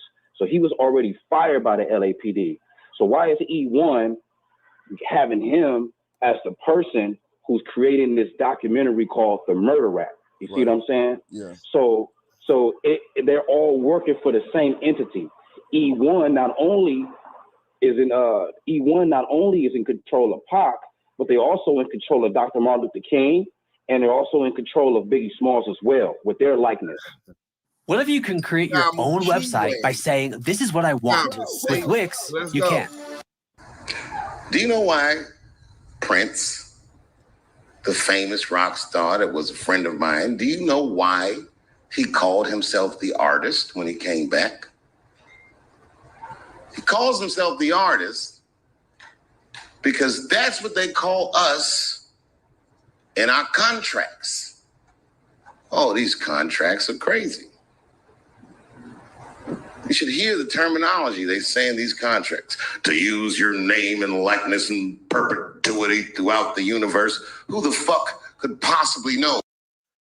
So this is contract language, right? I write contract. So perpetuity means forever, right? Utilize your image forever. Michael Jackson, all of that has equitable value. Our people just don't understand that, right? But somebody said Wack calling Pac's mama Dauphine is literally the Pac calling the kettle black, shaking my motherfucking head. Hey, look, bro, you 100% right. But that's just because he still has resentment towards his mom. He never healed. You know what I'm saying? Pac and Afeni, they had their healing thing. He bought her the house, part of his deal with Death Row when they bought his mom the house in Georgia. Nigga, he was good with his mama, whatever she was. Even as a crack fiend mama, you always was a black queen mama. Finally understand for a woman it ain't easy trying to raise a man. Just working with the scraps she was given. Mama made miracles every Thanksgiving. That nigga found a way to digest the fucked up reality he came from and take his mama and love her for better or for worse, nigga. Her faults and her strengths. That's true love. CS2 back don't know that, bro. And his 400-pound fat ass mama, that bitch, she about to have a mother. She eat another double cheeseburger. She might fuck around and croak. Fuck that fat bitch. You know what I'm saying? Clip that. Nigga, fuck your mama, you bitch ass nigga. Let's go. What that means. Nobody does. It's so complicated, in fact, that when you're a kid like me, you have to hire somebody to tell you what that means. And you sit down at a table and you do the contract game. And that's how I got with Comedy Central. So basically, this company has, if they wanted to say Martin Luther King was a gay Muslim, they could, because they had, and his family couldn't do shit about it, because basically they own the rights to him. You see what I'm saying? See, this is one of the key things they do in the business world, especially in Hollywood. After you die, they still want to be able to profit off your name, your image, and your likeness. That's why Dave Chappelle said, if you ever read those contracts, you'll see phrases like, in perpetuity throughout the universe. Yeah, the universe. Fact. That means if they set up shop on Mars, they can still slap your face on merch and stream your voice through satellites. Oh, no, that's a fact. So I see somebody in Scanner's chat talking about that they don't do that the territory governing this contract is the universe. But why would you just put the universe, nigga? You illiterate, dumbass niggas. Go read the book, Everything You Need to Know About the Music Biz, and look at some of those recording contracts. And then when it gets to the contract of a recording contract, you're going to see Donald Passman. That's the author. He's a famous lawyer for Michael Jackson and the Beatles and all kind of. It's the Quran of the books about the music industry, right? And when he gets to the point where it says to put that, because while they're planning for the event of trying to see if they can live on the planet Mars, right?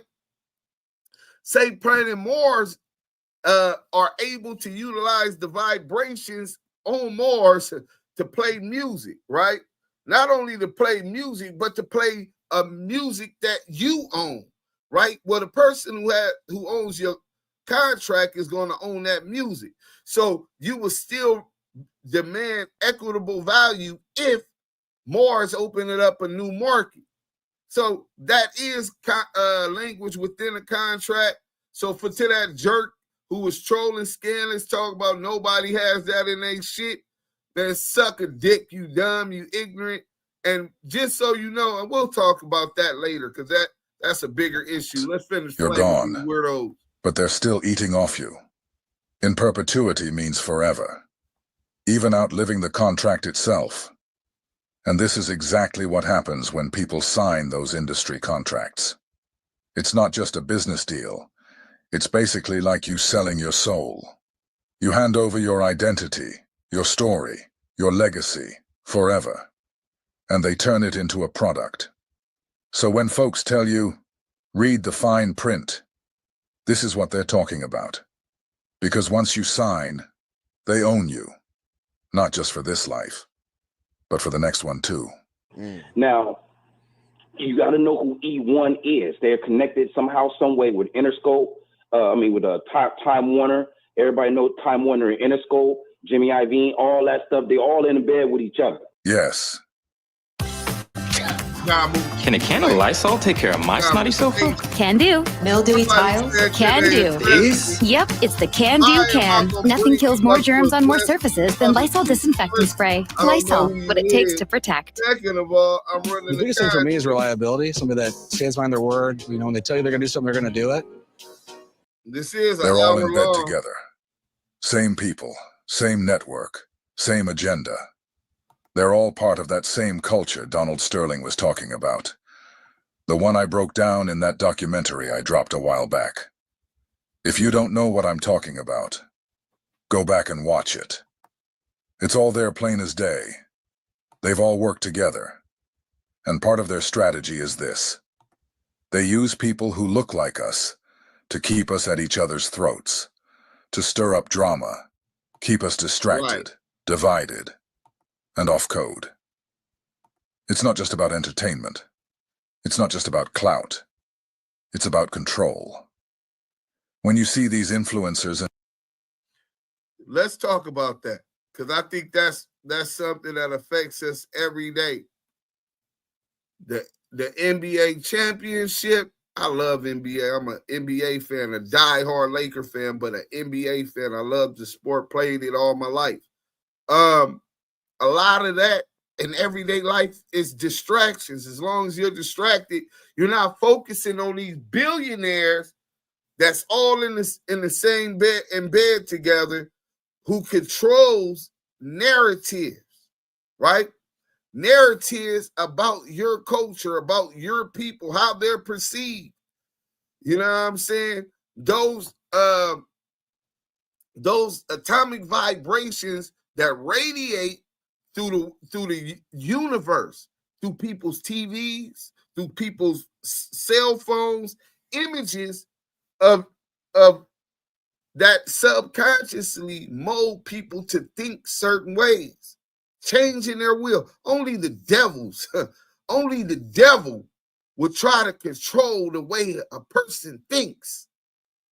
See, that's not what the Most High will for his people. He made us in his image, the ability to create thought. He gave us free thought.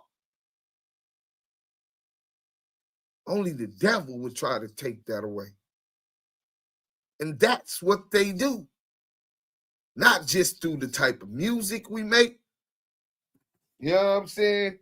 The type of movies we watch. And Scandalous is going to get deeper into that. But we are so distracted by sports, football, Charleston White, CS2 back, work, being a parent, being a mother, a father, an auntie, an uncle, fucking with all these hoes, chasing after the bag. We don't really necessarily see how it affects our everyday life till it's too late. But let's get back to Scandalous. He'll break that down, man. That's nasty work. And media heads fanning the flames, playing puppet master over conflict in our communities. Understand that it's all by design. You get what I'm saying? Yeah. But the main thing is this company E1, this company E1, this company E1. Since we're talking about E1, I want to show you guys something real quick. Here's something you might not know. E1 even owns the rights to kids' shows, like PJ Masks and Peppa Pig. That means their influence doesn't just stop at hip-hop or street culture. It reaches all the way into your children's minds. Saturday morning cartoons, bedtime shows. They control the message. They own the characters. So while they're pushing one agenda to adults through music and media, they've got a whole different grip on the next generation before they can even spell their own names. It's not just business. It's strategy. Look at what Ewan thought would be good to include in children's cartoons. In a recent episode, Peppa Pig introduced its first same-sex couple. Penny Polar Bear, a character in the show, has 2 mothers. Inclusion marks a significant step in representing diverse family structures in the popular children's series. The episode, titled Families, features Penny drawing a picture of her 2 mothers and explaining that she lives with them. One of her mothers is a doctor, and the other cooks spaghetti.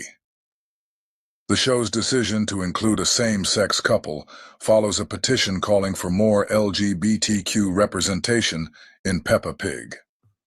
This move aligns with a growing trend in children's television to showcase diverse family structures and characters. Previously, the show Arthur featured a gay wedding, and Bluey has also included references to same-sex parents. Once again, for some reason, Ewan thought it was a good idea to introduce this type of imagery to children before they can even spell their own names. We've already seen this with Peppa Pig. But let's talk about PJ Masks. However you book your flight, first check Kayak to search and compare flight prices from hundreds of sites to find a great deal. Those who answer the call of the vagabond Y'all hit that like button if y'all ain't already did. Sub to the channel if you Now, ain't PJ already Masks is a kid's cartoon where the characters turn into superheroes. One of them is a little girl named Owlette. She transforms into an owl-based superhero. And if you know anything about symbolism, you already know what the owl represents in occult circles. If you don't, you might want to look that up. But here's where it gets real. There's a brief moment in the show, blink, and you'll miss it, where Owlette is transforming, and she throws her hand out.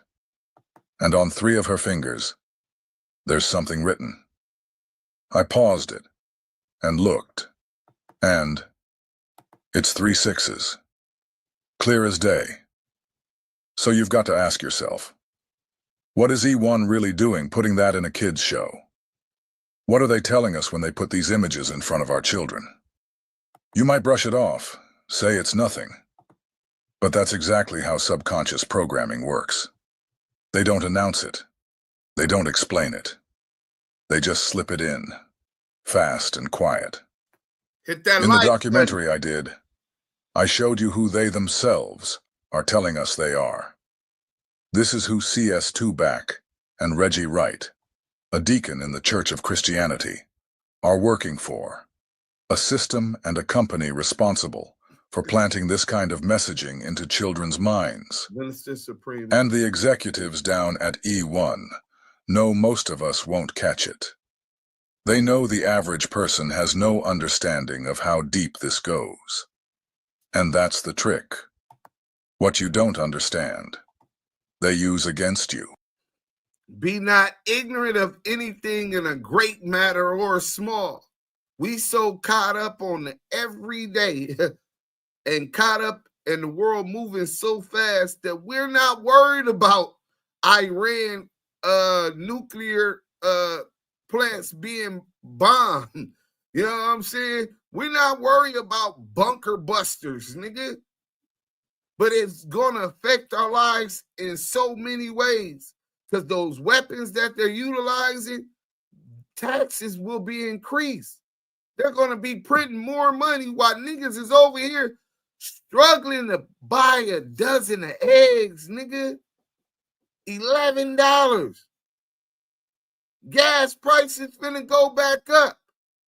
The billionaires don't give a fuck. They making more money because they got all the deals for these companies. War means money for them. Let's go, though. King James Version. Every time. Now, there's one dude I think you should I don't know if you've been on your YouTube, but it's one dude, bro, you gotta check out. This dude is real instrumental as far as putting all the evidence together. You can see what's happening now, bro, is you got a lot of people who was involved in that shit in the 90s and the early 2000s that are now, without putting their name or putting their face to shit, sliding this man all the evidence that they had before. All the evidence as far as the gun that was used to shoot Tupac. I ain't gonna say kill him, but we're gonna say shoot him because we still don't know what's up with that. Right. It's all kind of stories about how Gaddafi was at the House of Blues and they confiscated the 40 Glock from Gaddafi at the House of Blues, and instead of the Santa Monica police giving the gun back to Compton or giving the gun back to the sheriffs, they gave the gun back to Right Way Security, who was owned by, of course, Reggie Wright and Reggie Wright Sr. The gun was given to them, and the gun was never given to the police. So right then and there, it tells you that these niggas has got something involved with the gun. You get what I'm saying? But I don't want to get too deep into conspiracies because, of course, I could be on the phone with you. Hey, real quick. Young and Ruthless said, hip-hop should be ran by us. Shaking my head. Well, Deuce M should be a millionaire by now. You know what I'm saying? But there's things that come in between. Now, I'm with that. But the question is, how are we going to do that? I got a plan. I can't even get niggas to hit the like button on the content, though, let alone enough to build the app that's going to take hip-hop back. Remember, I prophesied that. For hours about this shit, my nigga. Right. But when it comes to the most recent rants from Phone Flex and E1, Phone Flex and WACK100 is specifically because these niggas are getting checks cut by E1. Now, Phone Flex, the reason why he crying and all that shit is because he don't want to say what he's saying, but he know he gotta say it because these niggas is paying him to say it. Right. You feel me? And I sent you. Here at Nicolay Law, we help injured people and their families. Conversations. Let's go. Hey, hit that like button if you haven't. Make sure you subscribe. Hey, look. You know what? I'm going to debut. Hit that like button. Let me see what the likes at. Because we get enough likes, I'm going to debut the exclusive interview with Alan Grumblock. Well, conversation, wasn't a major interview, but with Alan Grumblock, we could get to it. Let me see what these likes at, man. Because I know y'all be on some bullshit, bro. You know what I'm saying? Y'all do not be wanting to hit that like button. You know what I'm saying? So let's see where we at. On the poll, is CS2 back a gatekeeper? 6%. A house nigga? 14%. All of the above. 81% say he's a gatekeeper and a house nigga. Bad for that nigga. But look, we need to see how many likes we got. Oh yeah, if we get to 200 likes after this, I'll debut that exclusive Selena I'm Bad that Alan Grumblock called, man. Hit that like button, share, and you'll get the content. If not, if we ain't got 200 likes, then don't worry about it. I'll end it. I could go lay up with Maria. When I was talking about that Fun Flex shit, I said that I was like, dog, when I really look in his eyes when he crying, it seemed like somebody else is pushing the buttons behind that. Like, he not crying because he emotional, crying like, there you go. He really don't want to do this. That's how he really looked, at sad in his face. My nigga, you are so on point. You on point. He don't want to do it because, come on, my nigga, think about it, bro. Think about it.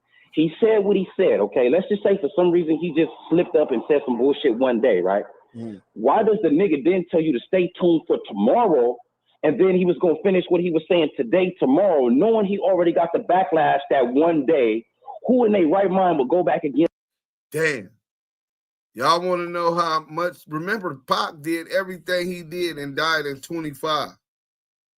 Pac was Tupac, the biggest rap superstar of my era, like, period. Jay-Z was not a star. In fact, Jay-Z paled in comparison. I think what he calls his best album, Reasonable Doubt, went gold after Pac had went diamond twice. It was a whole nother league, right? For those who are Jay-Z fans. But listen to what Paul Ramirez said. I went to the Tupac Museum. I got pictures of Tupac's writings as a 9-year-old explaining how he was going to change the Black community, calling himself a future freedom fighter. at 9. Go, nigga. Go. But it ain't even no comparison with that rat ass nigga. He ain't for his people. His own hood waiting to put his ass off. Yeah, the next day, and then subject themselves to a double dosage of the backlash. Right. It didn't make sense. He was doing that shit because he's getting paid. Yeah. They're forcing this nigga to do this shit. You feel me? Now, I sent you a link to WACK100. It's an Instagram live feed. He at the airport or whatever. He talking about a gang of other bullshit. But I want to say at 6:04, I think I gave you the number, the minute. He's talked specifically about owning these death row reels and him being hired by E1 to executive produce these these songs, to push them out, do what he want to do with them, whatever. Right. And you got to think about how YouTube and shit work and people that are trending, how that work. You got this company, E1, who could have picked anybody to give this information to, give this shit to, but they chose WACK100. Why did they choose WACK100? He's a loudmouth nigga. He's trendy, got the moment, and it seems, and it's not true, but it seems like everybody in LA scared of this nigga. We all got handlers, Chuck. We all have a handler. Stop it, Wack. You do. I got a handler. But that ain't what it is. Right. Now, this is from E1's perspective. Like, who could we give this? So they pick WACK100. WACK100 is a nigga. He's managing game, managing Ray J. But who knows if he making real bread like that? You feel me? So I'm pretty sure he took that job knowing what the backlash was going to be, but he still took it. You feel me? Now, 40 Glock, take it for what it's worth. 40 Glock even mentioned the fact that that WACK100 in the mid-90s was trying to be a bodyguard for Suge. Not in the mid-90s, bro, but after, Death Row had, Pac had died and Snoop had left, and they was kind of resurrecting the role, and I think Corrupt had became like a president, some shit or whatnot. WACK100 at that time was trying to become a bodyguard, and Suge wasn't fucking with him. You see what I'm saying? Yeah. So now it's like, I wouldn't say the roles are reversed, but now WACK100 got his little clout up and his little shit up or whatever. Now it's kind of like he kind of some sort of a boss. You know what I mean? So E100 looked at him like, okay, I think we should target him as the nigga that, we get to do all this shit to. You see what I'm saying? That's why they picked nigga from the East Coast, Flex. They got a voice, they got a mouth. They picked the nigga from the West Coast. They couldn't pick Big Boy or nobody like that because they wasn't gonna go for it. They picked a perfect nigga, WACK100. You feel me? Yeah. Now, I don't mean to go on and on, but it was owned by Hasbro. First, it was owned by the Koch brothers, right? Then it was owned by Hasbro. Ended up buying it, and right now Blackstone owns E1. Blackstone. Do y'all know about Blackstone? Oh, okay. I mean, let's go. If you don't know about Blackstone, then I'll be having a conversation this about company, myself. Yeah, and you gotta know who Greg Kading is. This motherfucker is a dirty ass cop. For one, he was, like I told you, he was kicked off the LAPD for changing witness statements about not only the big case, but all kind of other cases and shit. And he got fired, but his official term, I guess, was retired. And the only reason why they retired him was because if they would have fired him, every case he worked on, all them niggas would have had to let go free by law, I guess. So instead of releasing some prisoners and shit, they like, my nigga, you just need to retire. You feel me? So he gracefully walked away for the sake of the prisoners not coming free. But he's got files on him for pointing guns at black kids, planting guns on niggas in Compton. This dude is dirty as fuck. And E1 chose this man not only to destroy not only to put the narrative, the Orlando Anderson narrative together, but to also take what you do best and create a website that's worthy of it. Salute to John G. Biggie. We all need to have our independence, water, fishing, food supply, everything, bro. If you're still dependent upon these people for everything, then you lost. We definitely need to be prepared for that. Let's go. Small's mom, away from winning her, I forget how many $1 million it was, a settlement, basically discrediting anything and basically saying it was the East Coast, West Coast shit that killed Biggie. You feel what I'm saying? Yeah. And because when Greg Kading was doing his investigation, not one time did he ever include all the dirty cops that were in play here. Now, on the contrary, you got Russell Poole, rest in peace. Okay, I don't know if you know about Russell Poole, but Russell Poole was an LAPD detective, the real LAPD detective who was killed for solving the case. He's dead now. For one, not only did he solve the Tupac murder because he received the confession letter, which Greg Kading and them trying to discredit, but he received the confession letter from the niggas who did it, which were the Patton brothers. The Patton brothers, Lil Half Dead, Snoop cousin. I know this is gonna sound crazy, but hear me out. Lil Half Dead, Snoop cousin, the Patton brothers, and one of them undercover officers were the 4 people in that car that went and killed Pac. Now look, I agree with almost everything these guys are saying, except when it comes to that confession letter. Here's why I don't fully believe it. They claim Little Half Dead wanted to kill Tupac because Tupac stole his song Brenda's Got a Baby. First off, Brenda's Got a Baby came out in 1991. Meanwhile, Snoop, who brought Half Dead into the fold, wasn't introduced until 1992 on the Deep Cover soundtrack. The world didn't know Little Half Dead at the time Brenda's Got a Baby dropped, and Tupac was nowhere near Death Row Records at the time. Death Row was barely off the ground. So it's hard for me to believe that Tupac could have stolen that song from him. And Pac explained where the song came from. The video you made when you do that, when that girl had to do that baby in the dumpster? Yeah. What inspired you to make that song in that video? I was reading New York Post when I was doing the movie Juice, and it was this story. It started out to be this big story about this family who died because they didn't have heat and they left the gas on. Everybody died except for this girl. She moved in with her cousin, second cousin. She started dating her second cousin. He got her pregnant. Nobody noticed she was pregnant. I was like, dang, and nobody talks about that. No young black males, no black males talk about black females like we should. We need to take more responsibility for our sisters because if we don't, who will? He said he read an article in the newspaper about a 12-year-old girl who dumped her baby in a trash can. That article exists. This is documented. So how does that turn into a motive for murder? The letter claims that the Patton brothers and Little Half Dead were in the car. I don't believe Malcolm Patton and the others could have hit that car that many times, that accurately, unless they had serious military-level training. And here's another thing. The letter says Reggie Wright gathered multiple people from multiple gangs at a park to talk about who was going to be the one to kill Tupac. That just doesn't sound believable to me. To me, it almost sounds like the letter was an attempt to muddy up the investigation, like Reggie likes to say, just to throw people off. Marion Knight said that if you solve the Tupac murder, you'll solve the Biggie murder, because it was the same circle of people. So if that's true, how come nobody is blaming the Patton brothers or Little Half Dead for the murder of Biggie?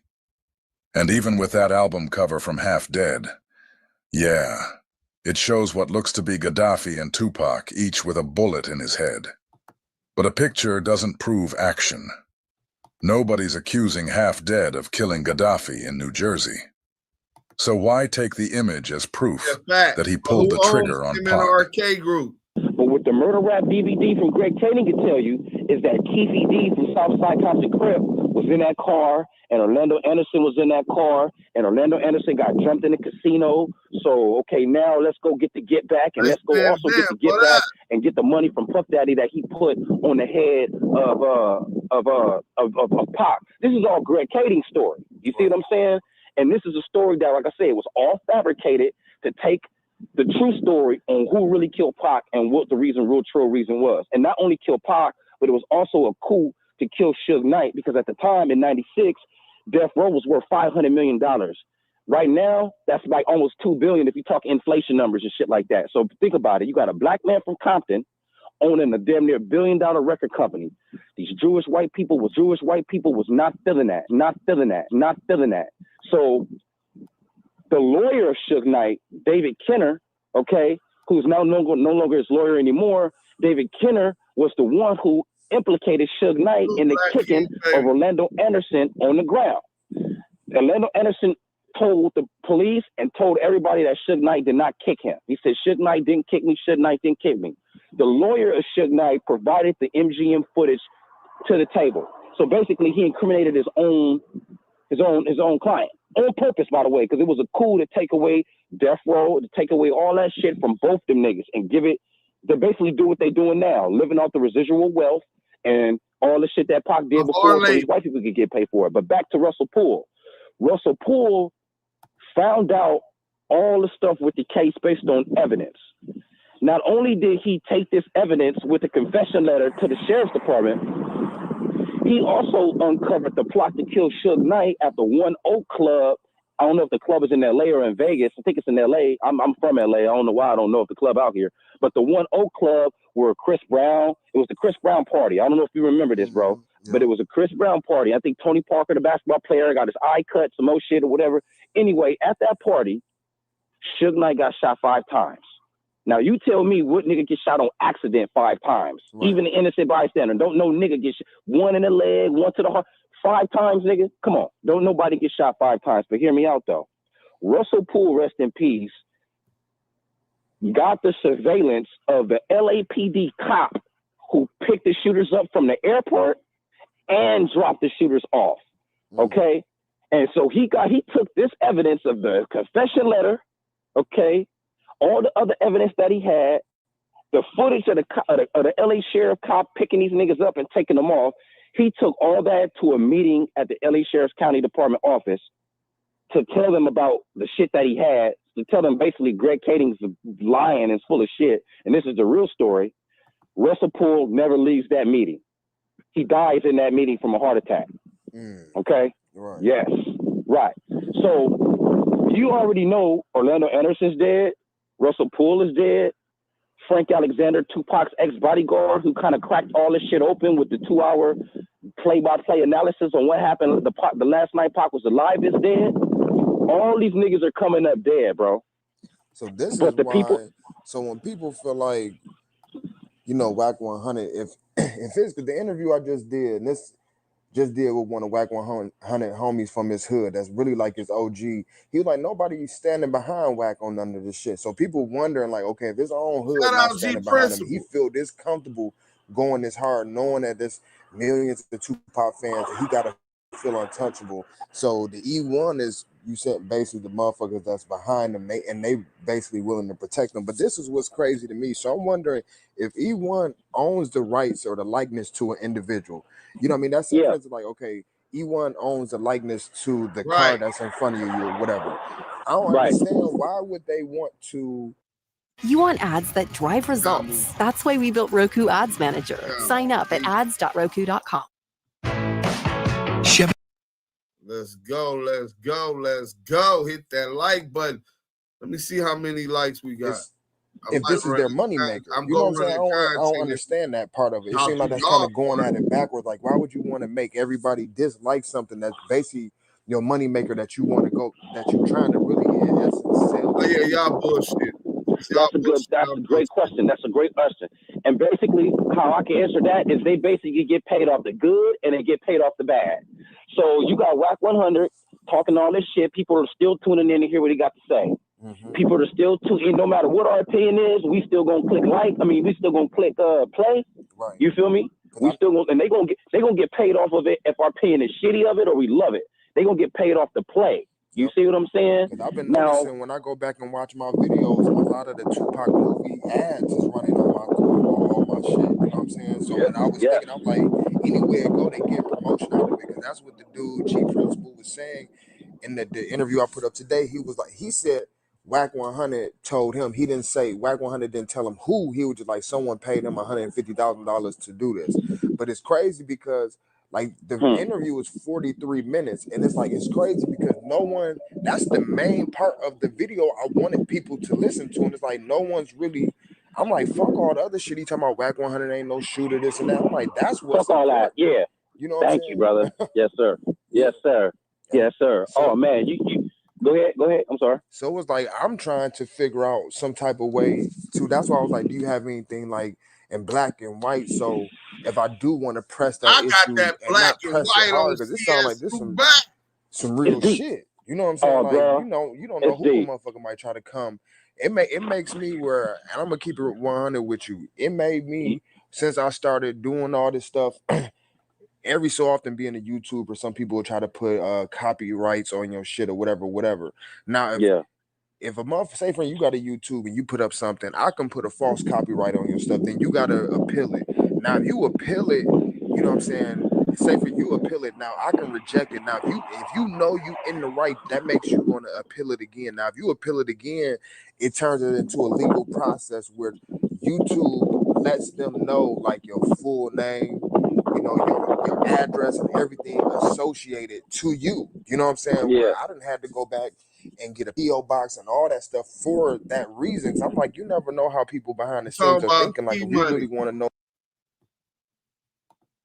You talking about T-Money? Yeah, he basically he was denying it. If you remember, he was on No Jumper with CS2 Back when Adam confronted CS2 Back about my World Star Hip Hop documentary, exposing, right?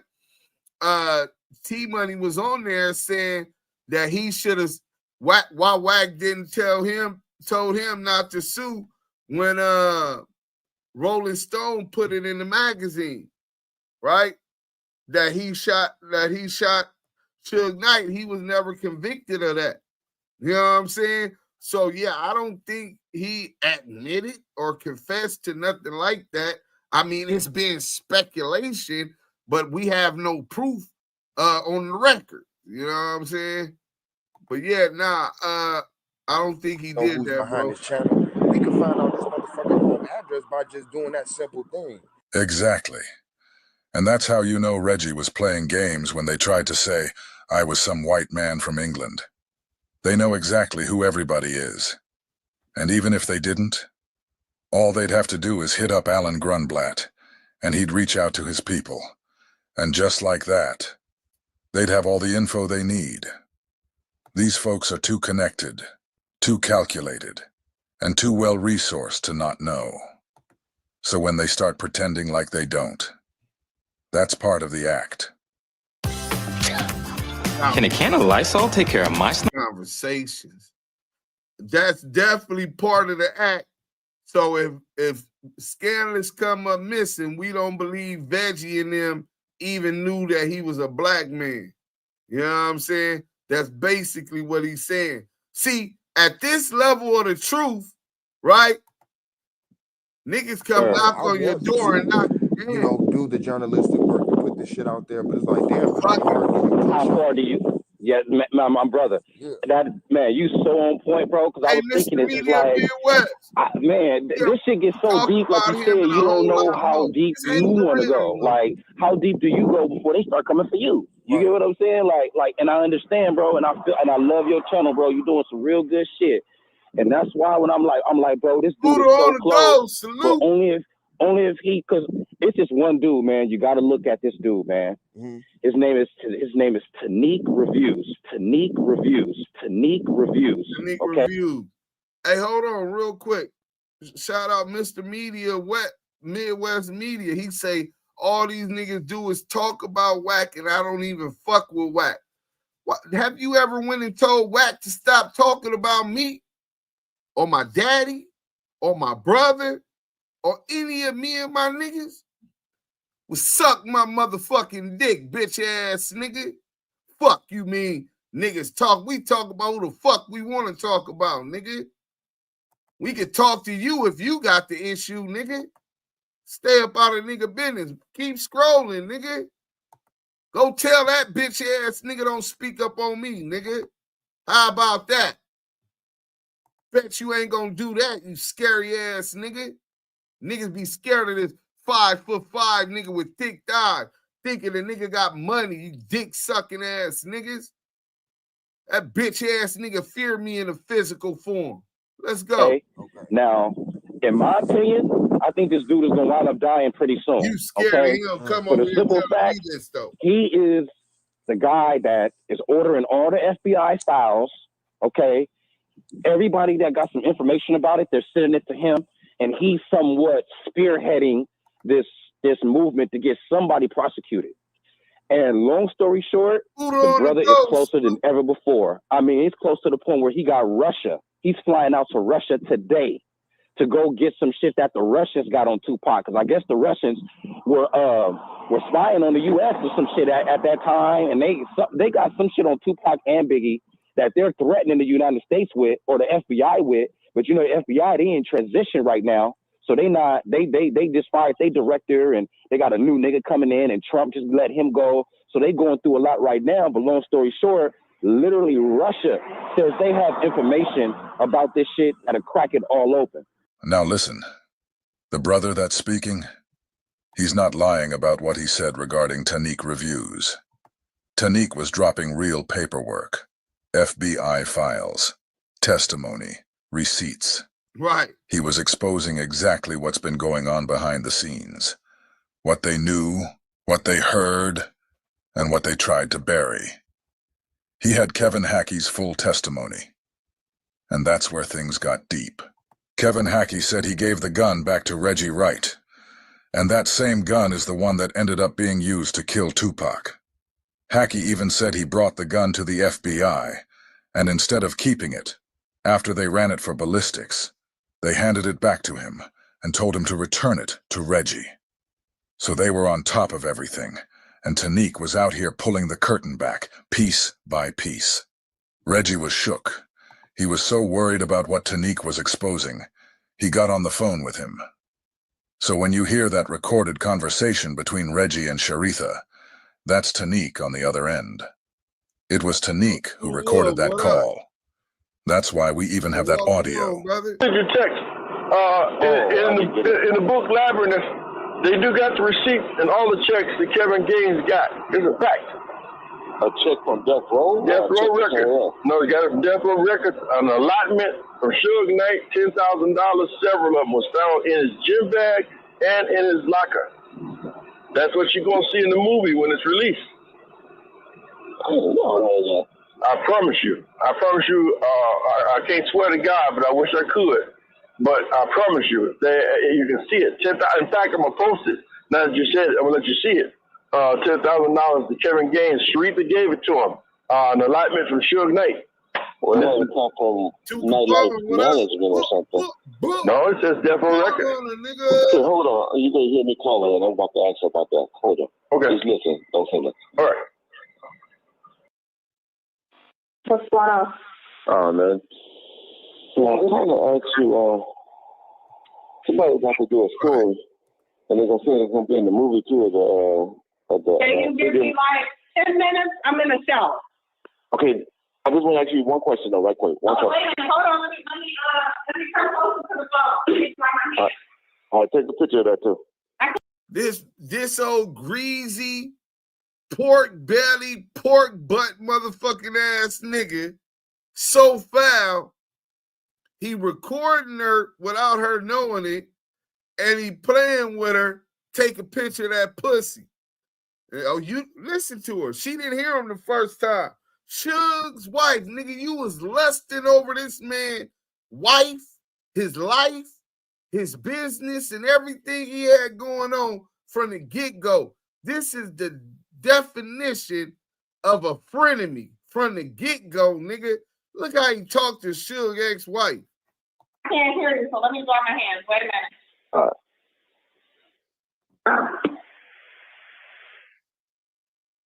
Okay, now what you say? I said take a picture of that scene, too. I was messing with you. You don't want to see that? I know I don't. I tell you every time you get married. You don't want to see that? But anyway, right quick, big bro. I want to tell you, Kevin Gaines. Did you ever cut in some checks or something like that from Death Row Records? Because I know you ain't cut from Death Row Records, but you might have got from Nightlife. All those people just They coming got something where they trying to say that they got pictures of check stubs and stuff like that from Death Row Records. No, never. Okay. What about from Nightlife? Nope. What about from Nightlife? Nope. I wonder where they killed this shit from. Because I know that shit would have killed you, me, and everybody else if he knew. No. You could not check that I'm Kevin a Gaines. whole lot of things, but I ain't that scammer. Yeah, he would kill your ass. They lying. Why would I want a paper trail when I never brought him around nowhere? Exactly. That's what I was like. So if I'm gonna hide him in secret, you think I'm gonna let somebody catch a paper trail? Even when he worked with, and I don't even think he's the one that worked. He got his friends to do it. They were paid cash by Snoop. So that is key information for those who didn't know. So Kevin Gaines definitely had his friends working security for Death Row. Now, she said even protecting Snoop Dogg specifically, right? And there would be no paper trail because they paid in cash. So Death Row is also hiring Kevin Gaines and them, nigga. So now when they say Rafael Perez was working and David Mack was working for Death Row, it makes a little bit more sense because Kevin Gaines also was real close with David Mack and Rafael Perez, LAPD officers. This shit is nasty work. But for her, then you heard Reggie say, but that would have been for the other thing. They talking a lot of code. It's a whole lot of shit that can't be talked about. Notice not only what's being said, but what can't be said and ain't being said. Pay attention to that, man. They're definitely being cryptic about other events and dealings they had with the police and Death Row Records, Sharif the Night in particular. Yeah. So no, there's no reason. There's not for those $10,000. That's a made up shit. Well, any check? Not that I'm aware of. No, not unless it was that whole other thing. Yeah, and it wouldn't have been from Death Row. But that would have been later. That would have been to you. It wouldn't have been to. They get shout out Scandalous, man. My nigga Scandalous getting paid today, nigga. The GOAT. He getting more commercials than I ever got. Wasn't just putting out fluff. Kevin Hackey said he gave the gun back to Reggie Wright. And that same gun is the one that ended up being used to kill Tupac.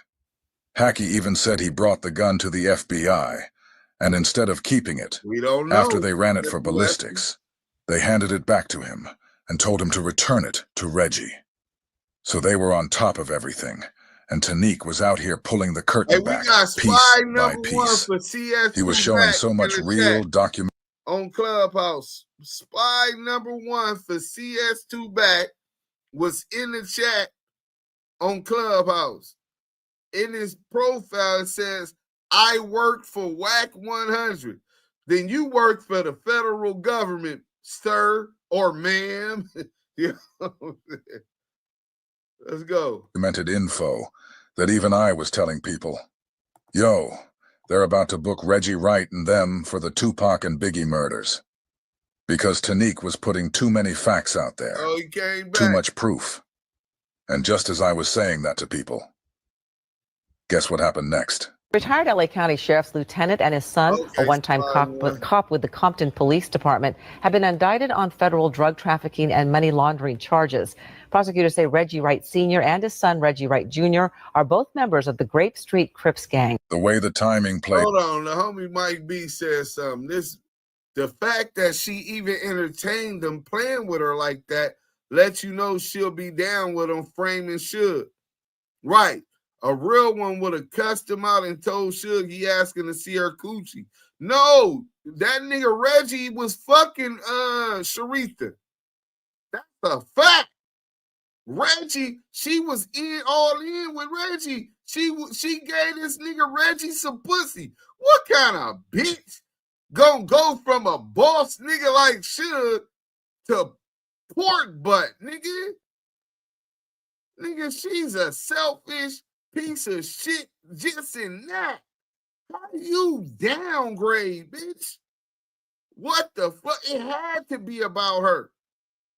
You went from a multi-$100 million nigga to a dirty pig. You can't tell me that's not a downgrade, my nigga.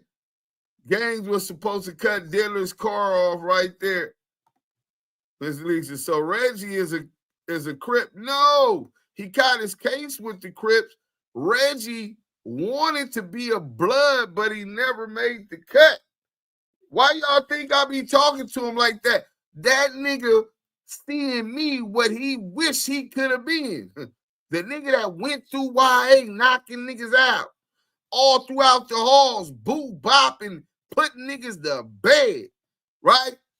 YA, nigga, kicking off prison riots against the essays, county jail, busting on shit during prison riots, nigga. You know what I'm saying? The federal pinta beating motherfuckers in prison riots with fire extinguishers, putting niggas to bed in the day room, pissing on bitch ass niggas. All the foul shit that nigga do these niggas when he do these niggas wrong. He wished going against the odds, he had the courage, you know what I'm saying, to stand on that beat thing. It just wasn't in him. It got to be in you. It can't be on you. He wanted it on him because he grew up around, but he never made the cut. He's like an undrafted free agent in the NBA draft. Nobody wanted him. You know what I'm saying? He was a crooked police now.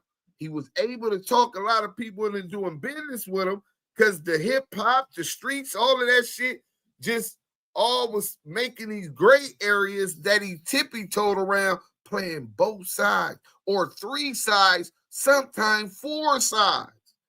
That the orca, nigga. That nigga ain't no blood. Tell Reggie Wright he's a pig, not a paru. You know what I'm saying? Hey, listen, shout out Deuce for leading the way to the truth. Hey, listen, man. If I don't do nothing else, I'm going to give y'all that unless it incriminates some people. Now, fuck Reggie. I don't want Reggie or nobody in jail, but I'm Reggie the police, nigga. Reggie gonna tell on you, nigga. You know what I'm saying? That's why when Spy the Lope did that shit to his homie, it showed me, well, damn, if he do a nigga from his hood like that, nigga, I can imagine how quick he gonna put the Reggie Wright police whole phone book, nigga, on my motherfucking house, my trap house, anything I got going on, studio, nigga, that shit gonna be wired for sound, nigga. So yeah, man, let's go. Out. It almost looked like Reggie was arrested just to shield him from all the new paperwork that was surfacing. It felt too well timed to be a coincidence. Right. Like they moved on him just in time to keep certain things from blowing up any further. So you got niggas that are literally flying out to Russia today to go and get that information, or at least with their Freedom of Information Act, see what they can get on what's going on. Right. Now, like I'm telling you, your boy, like you smart, bro. You putting it together yourself. It just don't make sense for a nigga to throw himself into the fire like that. Right. You feel me? And he told his boy that he was getting 150 racks. Yeah. He getting more than 100. He getting more than 150 racks, bro. Because when he said that in the interview, when he said in the interview, like, I just let him talk. I wanted to see how far he was going to go. You know what I mean? You know, a lot of times, you know, like when you're doing an interview, you don't really want to like keep hitting them with questions, because then you might stop them from really saying some real shit. You just want to kind of Vlad TV. Yeah, right. You know what I'm saying? Just let them go, because then they might really get into some real shit. So I was just letting them talk. And he was like, and so in my mind when he said it, it kind of threw me off my next question. You know what I'm saying? So I'm like, damn. I'm like, he just said some real shit. And I'm like, damn. I wonder, in my mind, I'm like, okay, people gonna catch this, but I'm like, damn, he don't. what type of proof do we got other than him just saying he kind of dogging WACK100 and then implying this?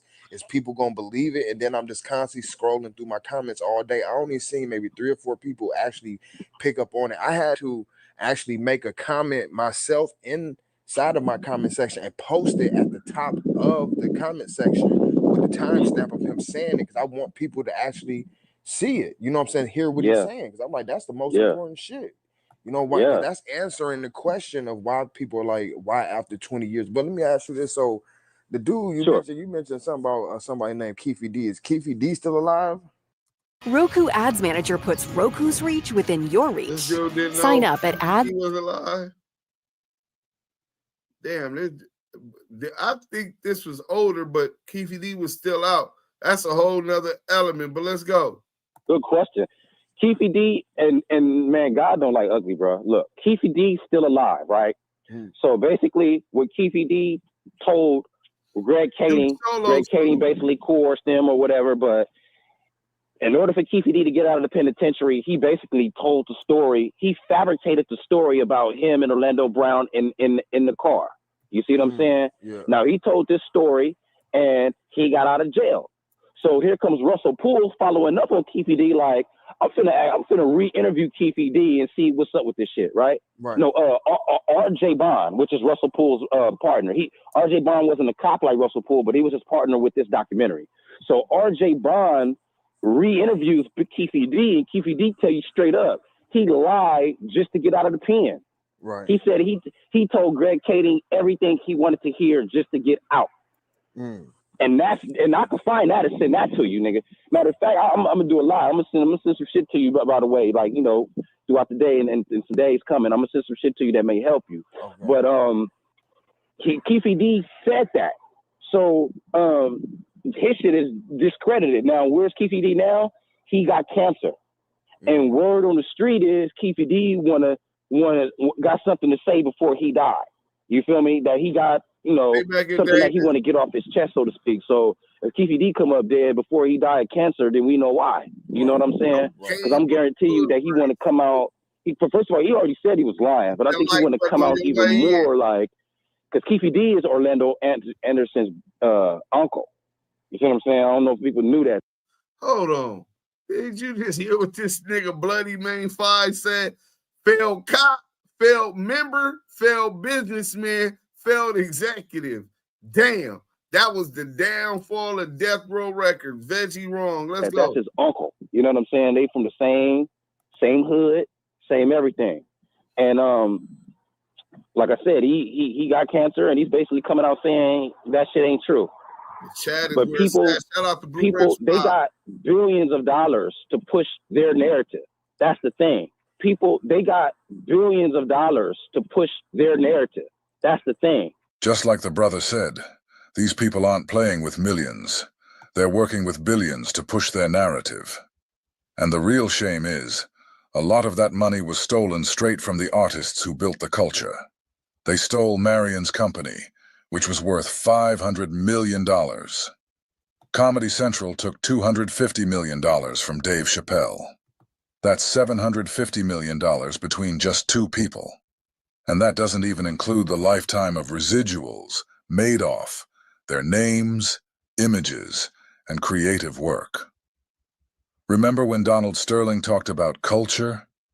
You've been watching that culture in action, right in front of you this whole time. You know, it's like a campaign when you're running for president. This man may be a better president, but this motherfucker got $1 billion in campaign money. Right. He gonna win. Yeah. It's the same thing. But I'm telling you, bro, the free press, people like yourself, are going to be the people that crack this shit open, because niggas like you can't be bought.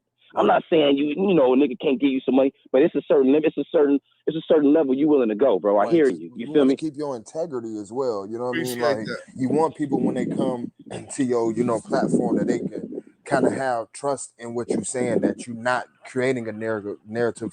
Like, listening to all this stuff that you're saying, it's making me think back of maybe like a month ago, there was like, Suge Knight, what up, fellas? And then I just seen a video in the maybe bushes. like 3-4 days ago Lying in where the bushes. WACK100 was like, he talked to Suge on the phone, blah, blah, blah, and he's supposed to be getting out in 90 days. scared of Suge. I just talked to Suge. Suge just gave me his life rights to do his movie. Stay tuned. Yeah, Wack got the life rights. TMZ, whoever y'all looking, Wack got the life rights to do Suge Knight's movie as of 48 hours ago. We just talked for the first time. Me and the homie got settled our differences. You know what I'm saying? We was mad at each other. I got the life rights. Suge Knight, let me tell it, he'll be home in the next 90 days. Let me tell it, he'll be home in the next 90 days. I'm prepared his bail, all that. Life rights is coming. The rise and fall of death row. When I'm scared of my homeboy, for what you talking about? Okay, now let me elaborate on that. Man, you on point, bro. I love it. Let me elaborate on that. Now, the first thing you said was, what was the first thing you said? Fuck. What about Hold on, we got a super chat. It's only about 14 minutes left, but this is some real good content. Iceman Vamp with the $5 super chat. Salute, Iceman Vamp. Thank you. Everything given to the Damu Keyway Conversations. Appreciate it. Keefy D lying to stay out of jail, and you got Vlad running around talking about he single-handedly solved the Tupac murder. Shaking my head. Hey, Iceman Vamp, listen, bro. Thanks for the $5 super chat, but thanks even better for bringing that up, right? So, Keefy D get caught with some sherm out of town. Not only Keefy D get caught with some sherm, nigga, they got the snitch, got his family. All these people are facing exposure to prison, federal prison, for gallons of water, nigga. Gorilla piss, nigga. That agua, nigga, that wet, that's Superman. You know what I'm saying? That's, nigga, have you ever danced underwater and not get wet? That shit. And work. So they got this nigga, look, and he told on so many people in LA, but that's not why they didn't prosecute him. The reason they didn't prosecute him, because the joint task force was trying, and these peoples up above them were trying to control the narrative on the Tupac Shakur unalive. You got FBI, you got FBI transcript, Freedom of Information Act, that says that the JDL, the small hats, were trying to extort not only Tupac, but they were trying to extort Eazy-E. So, with that being said, they running this whole narrative. Keefy D gonna tell them whatever they want to hear. He already told on all of LA. Why wouldn't he tell them that? And they coerced him. If you read the documents, when Darren Dupree is talking to him, yeah, if you stick to the script, you already told us the story. If you tell us the story, you're gonna sleep good. It's gonna be good tonight. You know what I'm saying? You're gonna sleep at home. Basically, you ain't gonna go to jail. So they're leading him, and he's going to tell them whatever he's going to tell. The rap was already in him. Why not lie, snitch, right? He's all in at this point. So he tells them what they want to hear about the Tupac unalive. Now they've utilized that confession and that confession only. No murder weapon, no ID by Suge Knight, who was in the car, no eyewitness to the assassination to prove who the shooter was or the shooters with an S and apostrophe, because I believe that there were multiple shooters, right? They don't want to get into the walkie-talkie where they heard got him. Snoop Dogg and them heard got him over the Tupac bodyguards heard got him. At the same time, Pac was knocked down, and they said it didn't sound like a black voice. It's very, very indicative of what's called a reasonable doubt in a murder case. So unless they made sure they got 12 jurors that was gonna railroad and kill Keefy D off with the railroad, it's too much reasonable doubt for them to convict Keefy D of the Howland. But Vlad is trying to run with that narrative. He should be ashamed of himself. Oh, I saw it. Nigga, that's not who did it. And how you gonna take the credit for it when you wasn't the one that debriefed them, the queen for a day? Let's get back to the content. We got 15 minutes, and I'm gonna see what these likes at, because I told you if we got over 200 likes already, I'm gonna play this exclusive conversation with me, Veggie Rum, and Alan Grumblock. You can see how the nigga was trying to stop me from getting information, but he didn't really need no help. Suge admitting that after all this time that yes. Okay, so with that was, like I said, Suge had a lawyer. His name was David Kenner. He was the lawyer that was doing everything. He's the corrupt lawyer that basically got all this shit cracking. You feel me? He's the Jewish lawyer. He's the Jewish lawyer. You feel me? That wanted to take death row from Suge. And he took it from Suge with the help of Suge's ex-wife, Sharita Knight, and of course with the head of Right Way Security, Reggie Wright, and ex-police captain Reggie Wright. Okay, so these just so you know who they are. Okay, now his new lawyer, his name is Thaddeus. I forget his last name or first name, but his name is Thaddeus something. He signed the affidavit. At 1-800-PACK-RAT, we make moving and storage simple. We provide this Damu Kiwe conversations saying that the story that Russell Poole and R.J. Bond came up with was indeed the true story. Word is Suge shedded a tear when Russell Poole and R.J. Bond told her, because they hadn't talked to Suge at all. They didn't get no interview from Suge, none of that whatsoever. They got the story together and reached out to Suge Knight's lawyer, who indeed Suge Knight's lawyer got the story from them and told to Suge, and Suge basically signed off on it. Like, he was surprised that these men were so on point with the story. And the lawyer signed the affidavit. That's why they keeping his ass in there on $25 million bail, because they want him to agree to the murder rap theory instead of the Russell Poole R.J. Bond theory, which is the true story. You see what I'm saying? So that's why they got him in. That's why and also another thing about that shit with Suge real quick was when he went over there to Tams and he ran over the nigga at Tams, they was trying to kill him. It's more as bad as it hurts to do this right now, but I'm gonna go ahead and put this out there right now so the world will get a grasp of what's to come.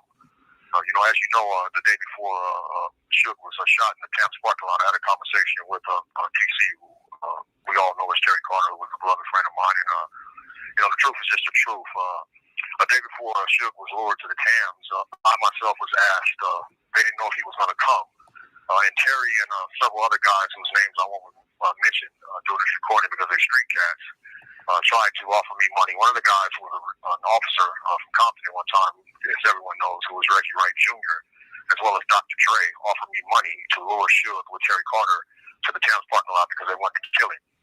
So there was money placed on the table for Suge to be killed. Dr. Dre said that Suge was a thorn in his side and he wanted him out of there. I asked Terry, I said, Terry, I can't do that. You know me and Suge is like brothers. He said, look, man, I'm behind on my house note as well as my children's life insurance policy that I need to pay this life insurance. He said, please do this for me, that they're willing to get you a lawyer. He said, Reggie had cash money that he was willing to take to my family to pay me to help lure Suge in that parking lot. So as much as it hurts to do, I don't want to go into all the names, but I want Reggie and all those to know, as well as Snoop is involved with this and other rappers who wanted Suge taken out. So as I say, stay tuned. The truth is coming, and just fasten your seatbelts and strap up because it's coming. Wow, that's heavy duty information. Yeah, appreciate you. Yeah, I'm gonna go into more details later. I got the flu right now. I'm a little bit underneath the weather. Please release that too. That's why you hear me breathing the way that I'm breathing. I've been waiting for this moment and this opportunity to come forward. I'm tired of the lies. I'm tired of people dragging my name and this man's name through the mud. So as I say, fasten your seatbelt, strap up because the truth is coming. My target is Reggie Wright as well as Greg Kading. Dr. Dre and Snoop would have to answer for what they have to answer for. The truth is the truth. As much as it hurts with Terry, but that's what I was asked to do, was to lure my brother down the parking lot. They knew that if I called Suge, they knew I knew high-level crip dudes that would come, and I just couldn't do it. As I told you earlier, I've known this man since I was 17, 18 years old, and it was two peas in a pot. So he's my type of dude, and real dudes don't turn on real dudes, whether they represent the red or the blue. And that's just how I feel. And so, as I said, I can't speak for him and what he knows and the information that he has. We both are asking for full immunity to bring this stuff to a light. And but again, I've chosen to stand by my brother, and that's what I'm going to do. So, you know, the headline of this whole thing, I guess, would be is that Dr. Dre wanted Suge out the picture. He paid to have what took place with Suge. This call and your telephone number will be monitored and recorded. I've actually heard a tape. I won't go say who, but a very, very important person let me hear a tape. And, you know, the gun was picked up. I don't know the dude's name. What I'm saying, that was, you know, people, I've been in the industry. When you write a check for something, normally it comes from a production company or from Universal, you know, what have you. You don't write personal checks to people who are street people. You know, the truth is coming, and stay tuned. But please get this out there as quick as you can. Like I say, anything that I have to say, if it does not come from Mr. Carlin, it wasn't said by me. If Mr. Carlin released it, it is what it is. My grandma used to have a saying, tell it like an IS is, and the truth is the truth. This is what my whole mission is by coming forth with, you know, what I know. I did not commit the crime I'm in prison for, and I'm not for sale. Is what people don't know. So I'm not going to take money to have a friend of mine who I've known from 18 years old to have him killed to get a lawyer. Ain't no lawyer in the world. I've been in prison going on 27 years, and I'd rather sit in prison than to turn my back on somebody who I consider to be a friend. I was raised underneath that old cloth, and the only thing you can choose in this world is a friend. And again, that's my friend, and they were sadly miscalculating and thinking that I would turn on Suge. So I thank you for your time. You're 100% right. Later, as I say, I'm a little need the weather. There ain't no doubt about that. All right, brother. Have a great day. All right, God bless. All right, bye-bye. Bye-bye. Because if you don't know, you know when you get distracted by a fluffy little dog y'all hit that like you, button, man. We got the content, and I'm finna check them likes. I still didn't check the likes. See where they at right now. The sooner we get over 200 likes, if by the time this video done, which is a couple more minutes, we ain't at 200 likes, y'all ain't getting that exclusive content. Suge Knight $330 million. Damn. Okay. When Suge Knight, hear me out, bro. Think about the movie NWA, and I'm not just basing this off the movie. I'm just giving you an example. Think about the movie NWA at the end when Dr. Dre left Suge Knight. What did Dre leave with? He left with nothing but his talent. He signed a lifetime deal with Suge Knight. See, Marion was trying to follow in the footsteps of the music executives he had been watching. Like you heard in this video, the real game is getting someone with a legacy and locking them into a life rights contract. That's the trick. This is what Porky and Marion picked up from being around Donald Sterling's culture and the industry at large. Look closely. When people like Jimmy Iovine, Jerry Heller, or even Comedy Central get someone to sign over their life rights, it works. They profit. They expand. They flourish. But when Marion tried to pull the same move on Dre, it didn't go the same way. He ended up shot and eventually thrown in prison. Eazy-E tried the same thing too. He learned it from Jerry Heller, who, let's not forget, is also part of that same Donald Sterling culture. And we all saw what happened to Eazy. After he passed, a former Ruthless Records security guy, Mike Klein, who also happens to be connected to that same culture, tried to steal half of Eazy's company from his family. So Suge Knight gets 30% of everything. That was a young nigga making a dumbass business decision when he was young, but you could tell Dre just wanted to get out of death row, so he just did what he did and he left. With that being said, he signed a 30% contract with Suge Knight. So everything Dre got, Suge got 30%.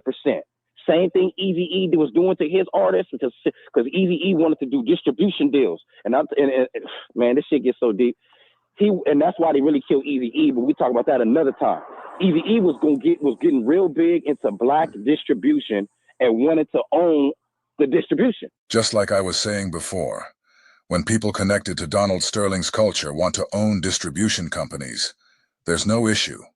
They get green lights, funding, and protection. But when we try to do the same thing, it's a whole different story. Marion Knight, Irv Gotti, Jay Prince, and Dame Dash were reportedly coming together to form an independent, black-owned distribution company. This move would have been a game changer. It threatened the power structure of major labels and distributors that had always controlled the industry.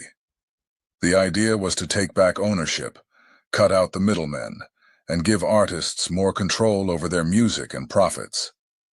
But before the Lucky Seven could even launch, all of them were suddenly hit with federal investigations or legal trouble. Marion got locked up. Irv Gotti was hit with money laundering charges tied to Murder, Inc. Jay Prince dealt with constant law enforcement pressure. Dame Dash had his own battles in business and court. The timing wasn't random. It was a coordinated effort to shut down what could have been a major shift in power. That's how the system works. When we start building true independence, they hit the switch. So long story short, Suge Knight wasn't tripping on Dre leaving because of the distribution deal, not the distribution deal, but the 30% lifetime management deal that he had with Dre. So when Dre sold Life Beats to Apple, okay, Dre Beats to Apple for $1 billion, you do the math. Right. I mean, it's $330 million that's due to Suge Knight. Okay, and you can go look that up on Google right now. Right. But we already knew about that before Google even before it was even in the search engines, because we know what the contract was, not the contract, but what the agreement was when he left, and we know he's supposed to be getting his money. So Suge Knight wanted his money, right? Not only do we want his $330 million from Dre, he wanted his $200-something million for his likeness in the movie that he didn't receive, and even Ice Cube said he needed to receive. Right. So they called this a meeting to talk about the money, maybe set a deal, maybe do this. So they say, oh man, come to Tams. So Suge Knight said, okay, fuck it. I'll go see about my money. I go to Tams, I pull up. It ain't nothing but niggas I know I fuck with there, right? So he pull up. When he pull up, he see niggas lurking in the bushes. He see niggas cocking shit. And then he see his homeboy trying to come up to him. He see his homeboy got a fucking gun. Suge Knight ain't stupid. He getting the fuck out of there because he know these niggas finna set him up. They coming to talk about millions of dollars, bro. Right. We ain't talking a couple racks. We talking about nigga $500 million. They talking at the oldest man. Right. So with the help of the sheriff's police department, with the sheriff's DTNA parts are quality truck parts that move. Conversations. Hey, could y'all hit that like button? I'm trying to get to 200 by the time this is over with. I hope y'all there. If not, y'all bad. Let's go. Damu Kiwe. Conversation. Hey, salute to everybody on Clubhouse, man. Supporting the content. Salute to everybody on IG, YouTube, Twitch, Facebook. Let's go. Sheriff's Department, because like I said, Compton Police Department, when they disbanded, because I don't know if you know, Compton used to have their own police department. Then with corruption and the Rampart scandal, they were disbanded. Once they disbanded, the LA County Sheriffs took over jurisdiction. Most of those cops that were in Compton Police Department went over to the LA Sheriff's Department and basically fucked with the same area that they were fucking with the police department prior. You see what I'm saying? Yeah. With that being said, they still got connections with those folks. Some of them niggas is captains now, all kind of shit. So they played it so when no police was finna come up around that time. Yeah. You feel me? So Suge Knight goes to talk about this shit, and like I said, he see his homies niggas creeping up with burners. He get the fuck out of there. He run the nigga over that, one of the niggas over that, was conspiring to kill him, and he get out. Yeah. Because they didn't want to pay. Dr. Dre had that nigga set up because he didn't want to pay that nigga that money. So then, basically, if he didn't run that dude over, that would have been the end of him that day. They was get him out of there. Yes, sir. Yes, sir. And you think it's a coincidence that Tupac mom dies before this movie? Right. That's what I'm saying. Like, that's all that shit from the outside looking in. I'm like, come on, man. It gotta be something going on. Bro. I'm trying to tell you, bro. And hear me when I say the feds are watching this shit, bro. The feds are watching this shit, bro. They are watching this shit, bro. Not only are they watching this shit, bro. Whose side are you think they on? You think they on the Jewish in them side, or do you think the feds want to crack this case, or you think because there's so much money involved, they might have a sleeper or something up in the feds? But if you have it, if you want this exclusive content, good question. I think the feds are divided because for one, you got good niggas in the feds, believe it or not. You know what I'm saying? And then you got the thirsty people in the feds. But the key thing is that's going to help the Fed. Because see, the key thing is that's going to help the Fed say, okay, let's try to do something. Is the fact, and it's going to sound real crazy. All right, but it's fam, that was part one. Yeah, he had already played ball. He gave it up. Shout out again to Scandalous Los Angeles TV. The motherfucking GOAT did it again, man. You know what I'm saying? The motherfucking GOAT did it again. So, PR Black, yeah, because niggas would have flourished. They could have invested into their own label. It would have became an IPO. Rappers would have been real millionaires. Bro, do you understand that if we were able to leverage our master recordings, right? And y'all know this is like my lane on the music shit.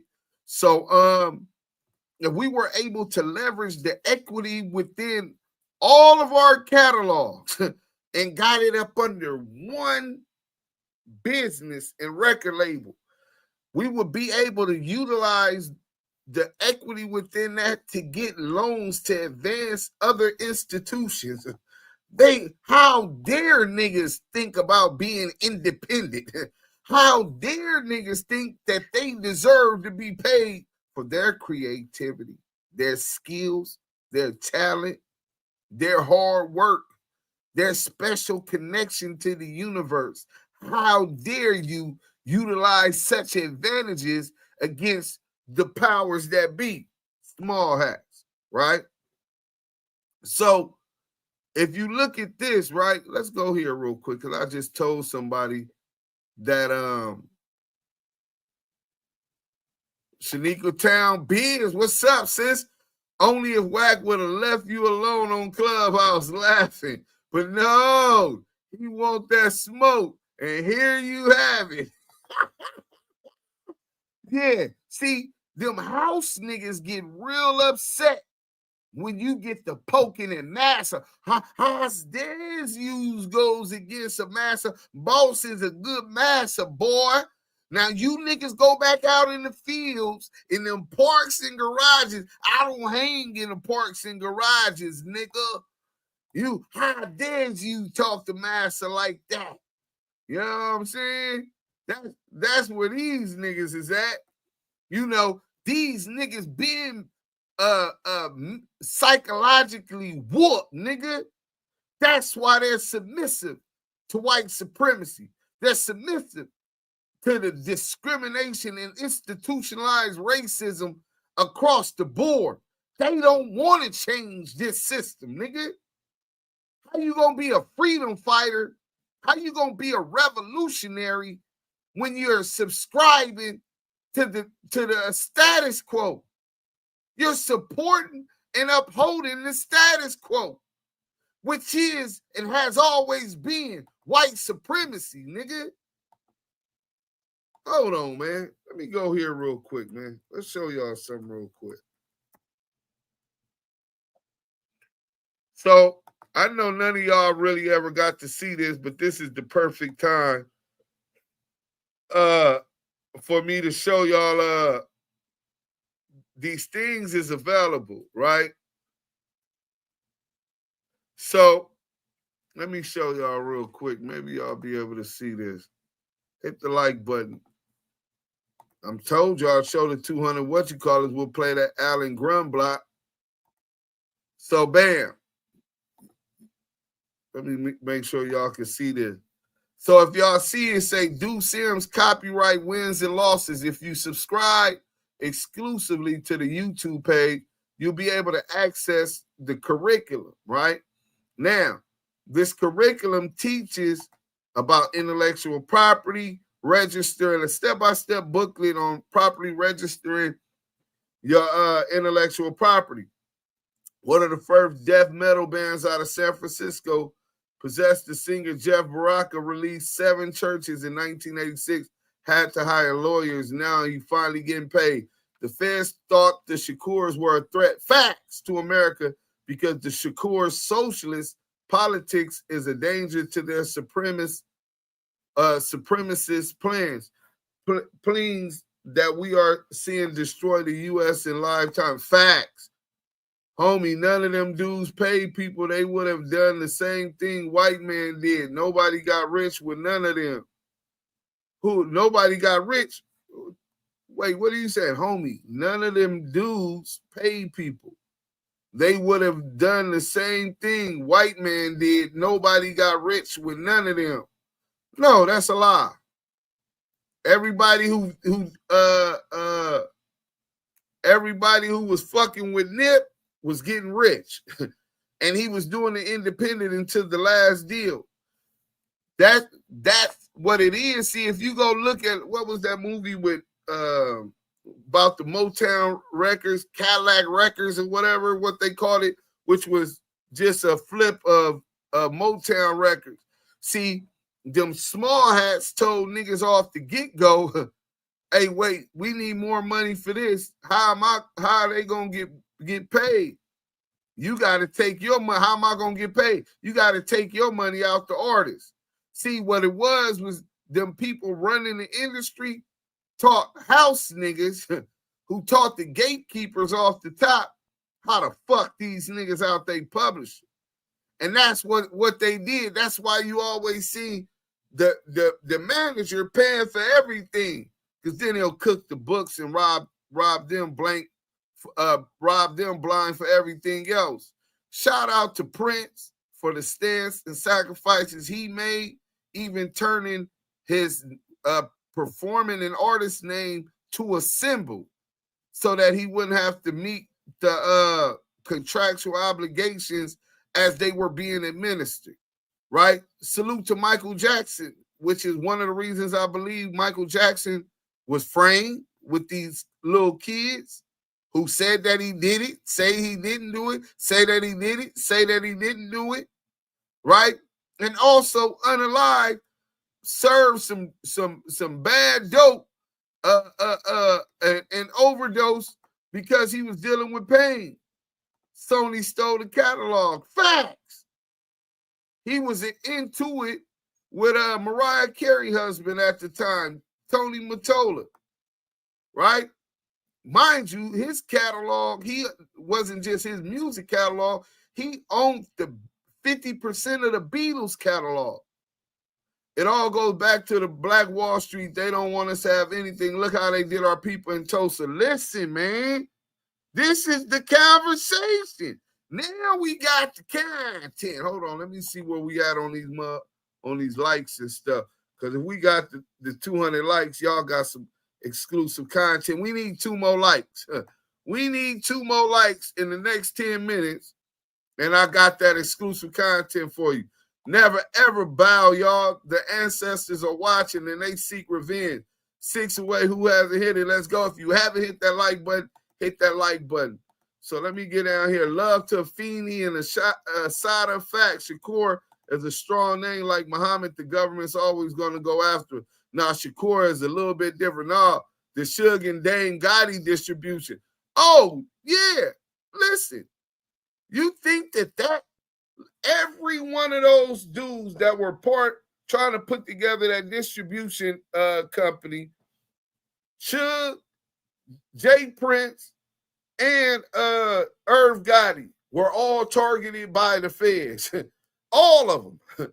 Jay Prince wiggled out. He's still the last one breathing. So now I know why CS2 Back been targeting Jay Prince. You just brought something to my mind because he's the only one living that dare go up against Massa and the powers that be, the Five Heartbeats. Yeah, but like Tupac said, they can't see us.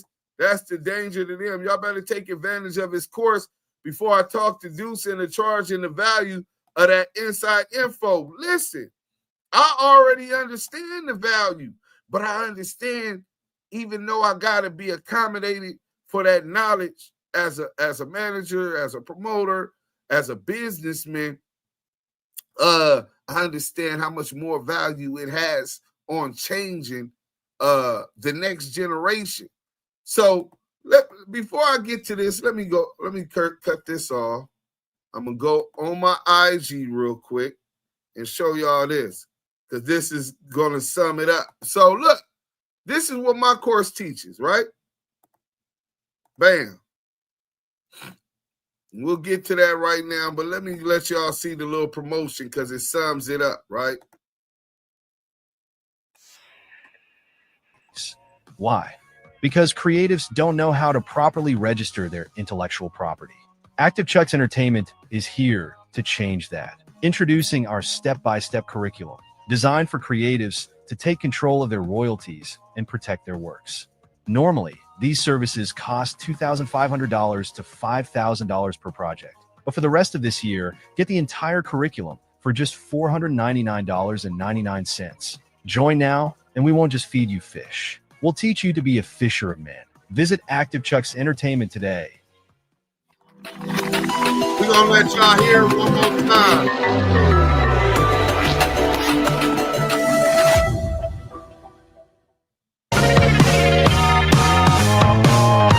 Last year alone, $427 million in artist royalties went unclaimed and into black box monies. Why? Because creatives don't know how to properly register their intellectual property. Active Chucks Entertainment is here to change that. Introducing our step-by-step curriculum, designed for creatives to take control of their royalties and protect their works. Normally, these services cost $2,500 to $5,000 per project. But for the rest of this year, get the entire curriculum for just $499.99. Join now, and we won't just feed you fish. We'll teach you to be a fisher of men. Visit Active Chucks Entertainment today. So that's a step-by-step booklet, right? It's a step-by-step booklet. So we're going to go ahead and go to it because y'all can't access it unless you pay for it. And it's only $4.99 for the rest of the year. Only $4.99. Yeah, you done lost that already if you've been doing content, if you've been doing music and you had success. I guarantee you left money on the table. I guarantee you left food on your plate, nigga. You know what I'm saying? I guarantee you that. And if you signed to a label like Empire or whatever, they made sure they bamboozled you. They made sure they bamboozled you real good. Oh, no. Suge, listen, first, I can't say that Suge, Dame, I never heard nobody say that Dame jerked him. Never. Ever. Dame got jerked. So you wrong about that. Dame, listen, the same way that Jay-Z shut out the competition by getting president so he could shut that DMX and Ja Rule shit down is the exact same thing Jay did to Dame Dash, Irv Gotti. I never heard nobody say Irv Gotti jerked him. Ashanti was talking about she wasn't getting her shit at first, but Ashanti right now is worth about $60 or $80 million, bro. Ashanti was doing a lot of songwriting and owned her publishing. So I never heard that. And then Jay Prince jerked everybody. I never heard that. I'm quite sure. I know all of them niggas was on that independent game. A lot of them niggas was getting a bag, bro. And then he taught the game. Swisher House, Suave House. So yeah, Chaz trying to equate that whataboutism. That shit don't work or is not applicable to this one. For those, should definitely fuck some people, but some people deserve to get work. There's no motherfucking way that you're going to come at me and tell me you want me to utilize all of my resources, which has equitable value. Make sure that I tie you in with the machine, which has equitable value, right? Plug you with all of the venues that I got the connections with, all of the radios I got you connections with.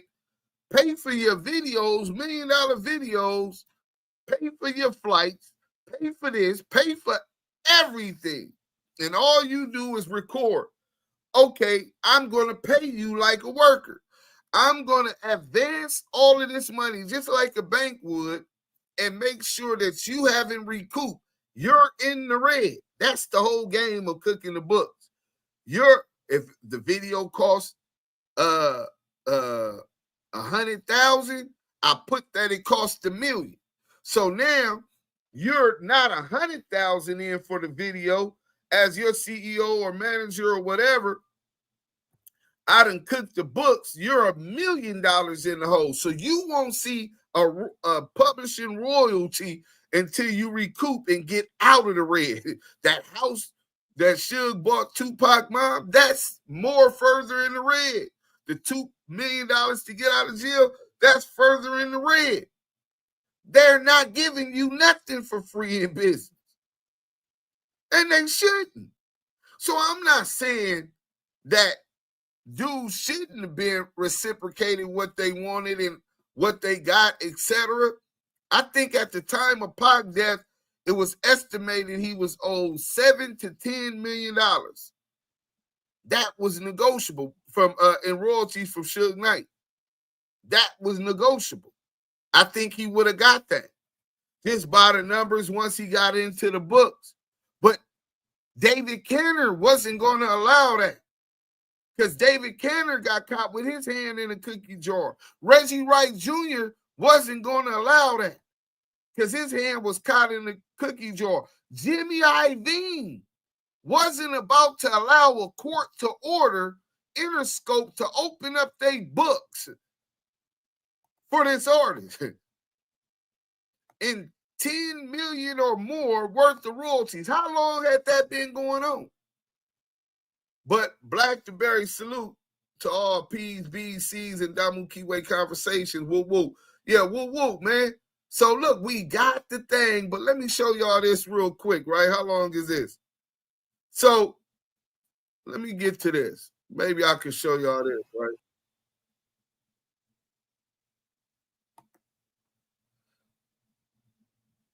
Oh, yeah, so y'all can see it. All right, just making sure. So, bam.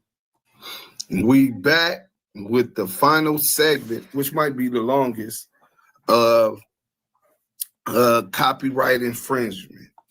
What to do if you can't resolve it and you find yourself out of money while other people are making money off of you, right? I mean, it's the capitalistic way. It's the way of America. You know what I'm saying? But that's what these house niggas are doing.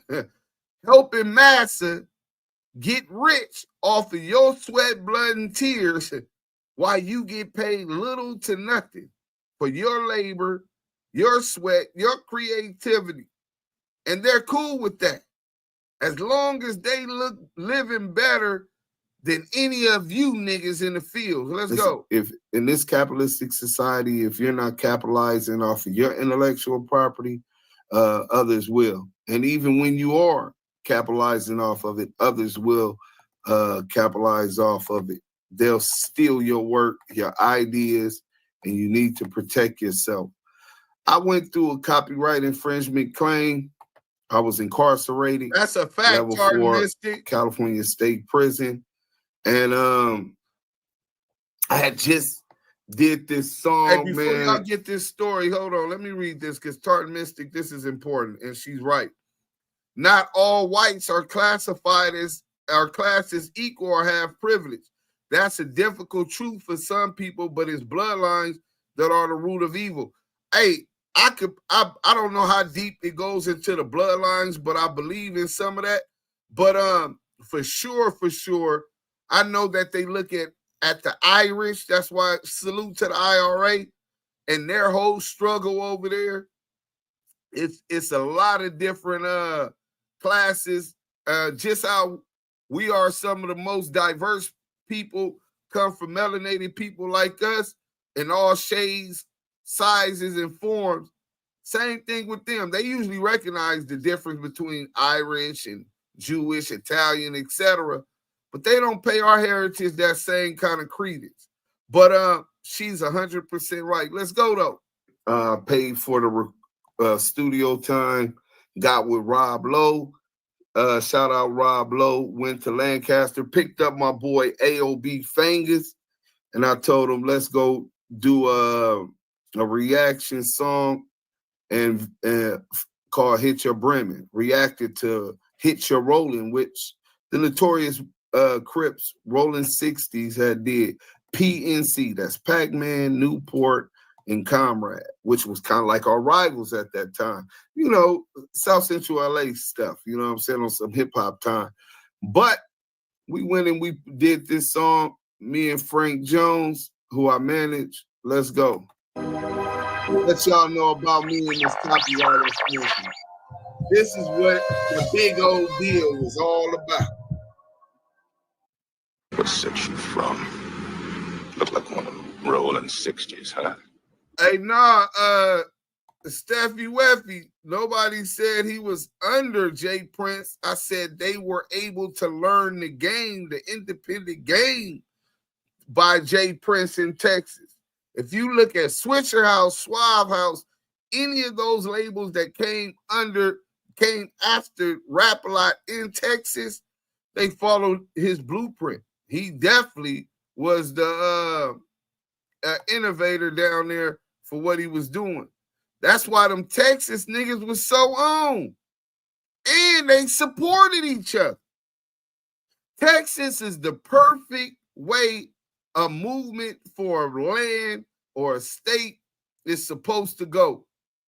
That support they had with each other, the North and the South linking up and all of that shit, they didn't need nobody else to listen to screw music. Slim Thug and them niggas was eating. Let's go. We have a possible 187. But no, Michael Watts is the fucking man. What?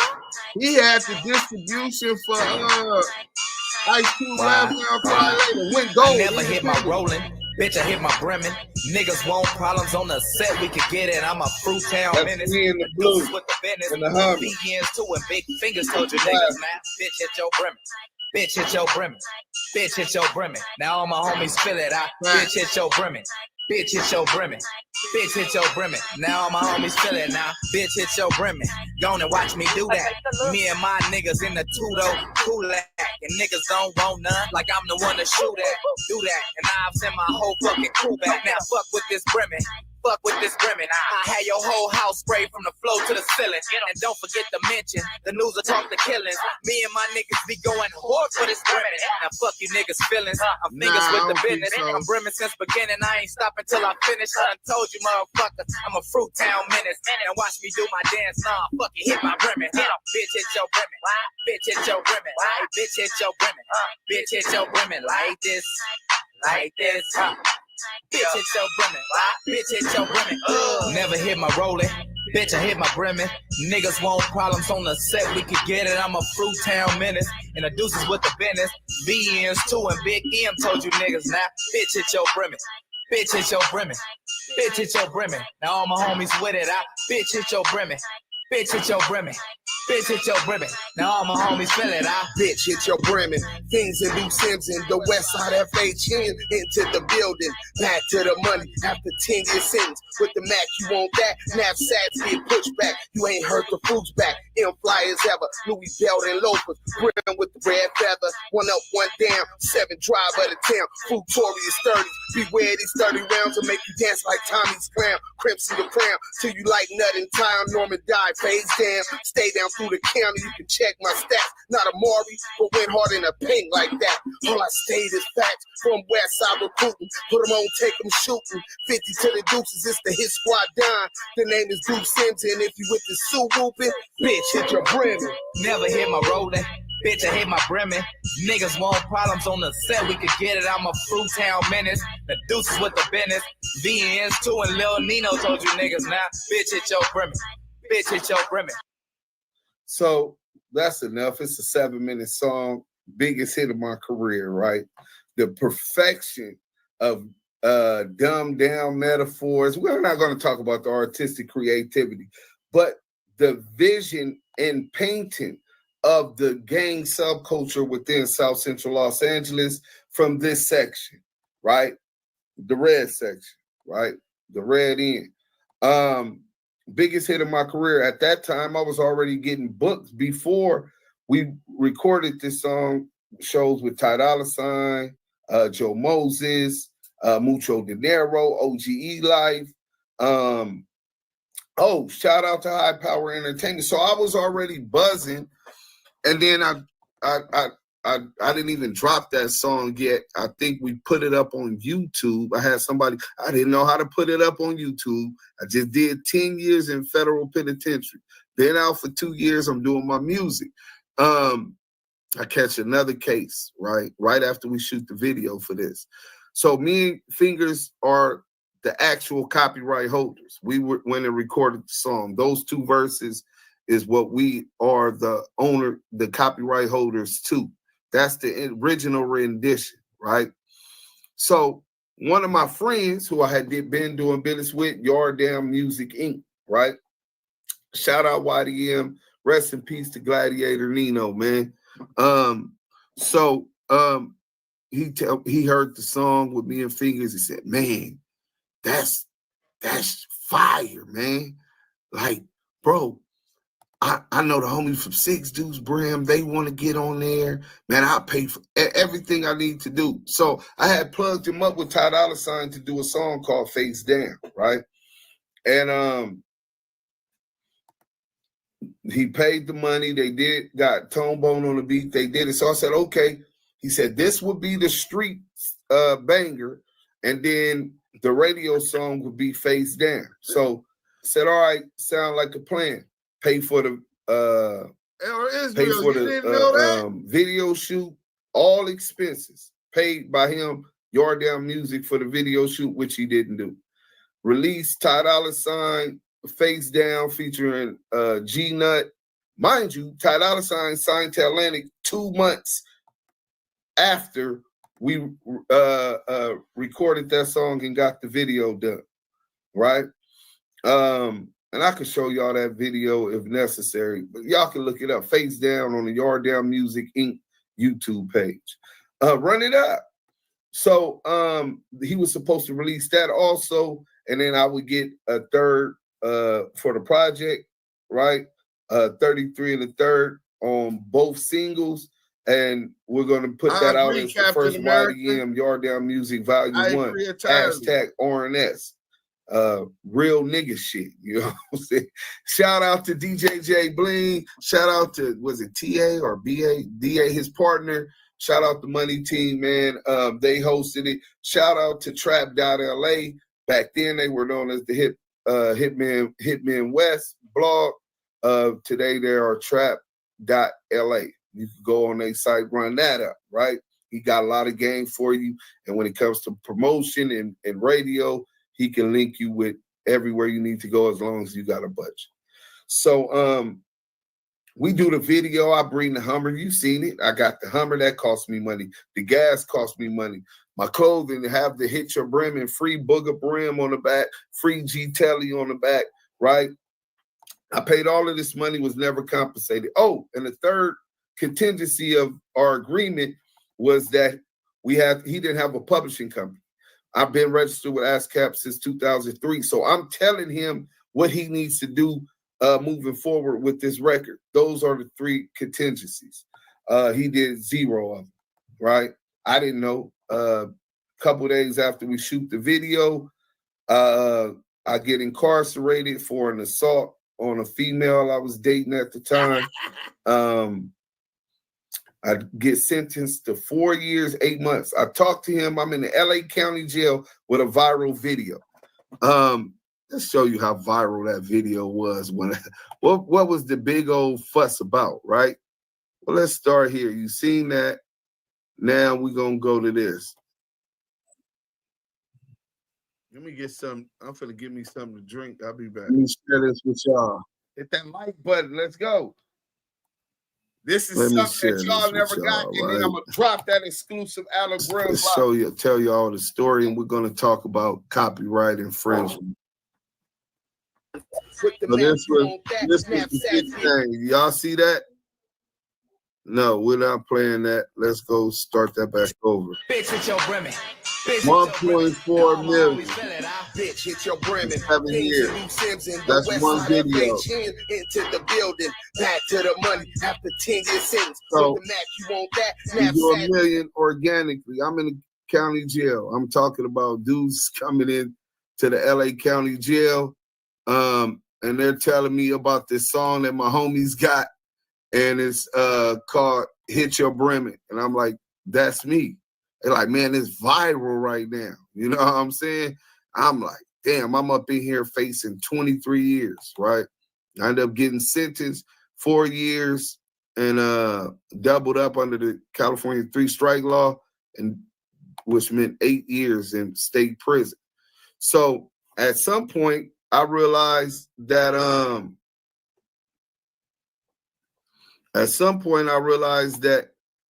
my royalty checks aren't coming in. I get to the state penitentiary, Kern Valley, first North Kern State Prison. And I'm looking at my royalty statements with ASCAP, and I'm getting like $3, right? I'm like, well, why I'm not getting no money? Kanye West, Yeezy's people. I'm really surprised no one's made a thread about this yet. Kanye West, this is yay. This is a big movement out of LA as far as gangs go. It started with Hit Your Ricky by the Grape Street Crips and Watts. From there, it blew up. There might not be one for every set, but I can't think of any gang car that doesn't have one. There's one for the Gangsta Crips, Hit Your Moving, Neighborhood Crips, Hit Your Rolling, Brims, Hit Your Brimming, Bloods, Hit Your Denver. Out of all of them, they released theirs before we released ours. And by the time I took down that video from that YouTube page and filed lawsuit, Hit Your Brim has surpassed every one of them with 2.2 million views, right? If you know anything about LA, and then it goes into the whole thing. But Kanye West, this is how big it became a movement, right? All the vlogs, everybody is covering it, right? Let's go here. Let's go here. Let's go here. Where we at? I'm going to show y'all this. Bear with me, man. Let me turn on some music while we doing this, because I know it gets a little boring and the monotonous and quiet isn't everybody's friend. So we're gonna keep this beat going while I pull this up for y'all, right? Kanye West posted it. Then they're selling it for $9.95 on Amazon under a compilation called Bang That Volume 3, right? With Nipsey Hussle and YG on the cover. This is 2016, man. Hip-hop rap. I do that, Nina. Hit Your Brim. I didn't authorize this. Do Sims, that's me. Hit Your Brim. Bang That Volume 3. Hit Your Brim. Do Sims and Fingers. This was after I took down the lawsuit. When I filed the lawsuit, they changed it to Do Sims and Fingers because I identified myself. I make them take that down. And if we go on that site right now, it won't be up there. So somebody is actually selling my music without my authorization. It wasn't my business partner who we separated from bad business because he didn't do nothing he was supposed to do with my record while I was incarcerated. Everything I just taught you guys, I told him he had to do because there's always a chance. I didn't know it was going to be bad, but I positioned myself, that big, but I positioned myself for that, right? He didn't do none of it. So basically malpractice with my intellectual property. So I severed business ties with him after letting him remix my original rendition. Like Dolly Parton made Will Always Love You, and she owns the master to that. She's made a fortune. Whitney Houston remade Will Always Love You. She got a license to do it, and the way she blew it, they let her do it and generated another fortune on it because you own the original exclusive copyright, right? So none of this was done, and they put it out, seeking fame. Everybody wants the clout. Everybody wants the notoriety, want to be recognized for whatever they doing and that validation. Me, I want the bag. So that's another one, right? So let me go back over here to StreamYard and show y'all some more stuff. Because this how big this record was, right? Instagram. Hold on. Instagram. West Poppin' blog. Shout out West Poppin' for the love. Put it back up now that the lawsuit's over. So Hit Your Brim. They got the video. They're promoting it on all of the sites. You got to understand how big the gang subculture is nationally and internationally. Absolutely. You right, Mo Hill. When I say internationally, let me show you this real quick. It shouldn't take that long. Just me. It's so you gotta subscribe. Get it. But it's more than one video. It's a series because it walks you through the steps of how to register. 9,124,799 times, and they were selling this 4,785,000 and 17 likes. This is how big this record ended up being. Huge. They're getting paid. All of these people who aren't authorized by me are getting paid, and I'm not. I'm sitting in prison. By now, I left the county jail and went to North Kern prison and realized he didn't do nothing he was supposed to do, and that's devaluing the monetization process of my film. But hold on, it wasn't just YouTube not giving me my check. Here we go. It was a documentary put out called Gang Activists. I screen recorded this. I said, no, I'm not gonna do that. The documentary say they love you, but be with that dude that killed you. If they could make a profit off of it, they'll be with you. And that's the saddest thing about it, man. But that's life. I mean, I told a guy that once in the county jail. And so they all went to shower with their blue rags on. So an old guy named Doc Holiday. When they showed the CMI about the artist of my video, the intellectual property I own, they put Brim Gang artists. They didn't say Do Sims and give me credit as the copyright holder, as the artist, in none of the factions. So there was no way I would get paid for my works. And these people never got a license from me to utilize this.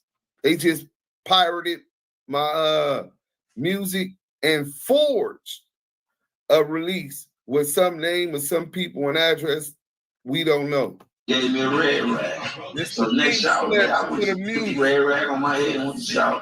And the dude told me, man, I said, look, man. I said, I wear what the fuck I want to wear.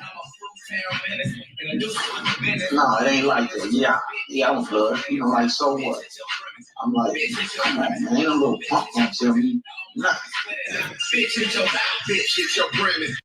Things that be sensing, the west side FHN into the building, back to the money after 10 years sentence. With the Mack, you won't back, knapsacks get pushed back. You ain't heard the boots back, ill flyers ever. Louis Bell and loafers, grim with the red feather. One up, one down, 7 drive of the town. Notorious 30, beware these 30 rounds will make you dance like hip hop and its association with West Coast gangs and the gangster lifestyle is part of how the West made its name.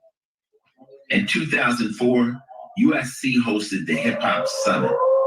The organizers went to invite the hip hop community to aid in their effort to stop the killing. So then you got, that voice sounded real familiar, right? Well, let me show y'all who that voice is, man. Maybe y'all a little bit familiar with who brought this film out and who worked me. I didn't get $1 out of these people. Let's see. Boom. Here it go. Free Big U. The gang activists, right? You look at the gang activists, And you got Ice-T. Matter of fact, let's stop sharing that. Ice-T from Law and Order, SVU, right? Ice-T is actually the one narrating that whole video, that whole documentary, right? Big bags, right? But him and his team, whoever he dealt with, didn't even worry about it. But we sent takedown notices to them. I had an old attorney that once I filed the copyrighted. Let me tell y'all right this. Let's back up just a little bit. You know what I'm saying? I'm on a level 4 180 prison yard. I'm trying to have my family help me find an attorney on a contingency basis, as I realized G-Nut never registered with the Copyright Office. He never registered with my publishing company. He just released this video. So I copyrighted it. Once I copyrighted it, I filed the takedown notice on sending 3 links to YouTube. They took down 2 and left 1 up. That's how I was able to reach settlement with YouTube for undisclosed anonymous amount, right? Just know it was more than I would have got if just for streams of a video with 2.2 million. But I had to learn how to file a motion to the courts, how to file a complaint for copyright infringement, direct copyright infringement. I included YouTube, I included Amazon, because that's who was distributing and Bang That Volume 3 for $9.98. And not just Amazon US, Amazon India, Amazon Mexico, Amazon UK, Amazon France. This record, let me get back to that real quick, man, because I don't think that y'all gonna fully understand it. Let's go to Bang That Volume 3, right? Because today, people are still promoting that album on the site, and I'm going to get them to take it down, but I wanted to make sure I was able to do this first. So check this out, right? The Bang That Volume 3. With Nipsey Hussle and YG on the top, you have Whoopin', that's my young nigga, AOB Fingers, Young Nick. Young Nick is he's a YouTuber now. OMG RJ. This is hot 2016. Nina Boy, Ride for Mine. Fuck Donald Trump by YG and Nipsey Hussle. Rest in peace to Nipsey Hussle. My Flag by The Game. And then you come down and you got Hit Your Brim and all these other artists. Spider-Lope, Beautiful World, right? Shout out to Spider-Lope. Feeling Myself, Joe Moses, White Dog. You know what I'm saying? This is still up today. I just went to the site just to show you guys, right?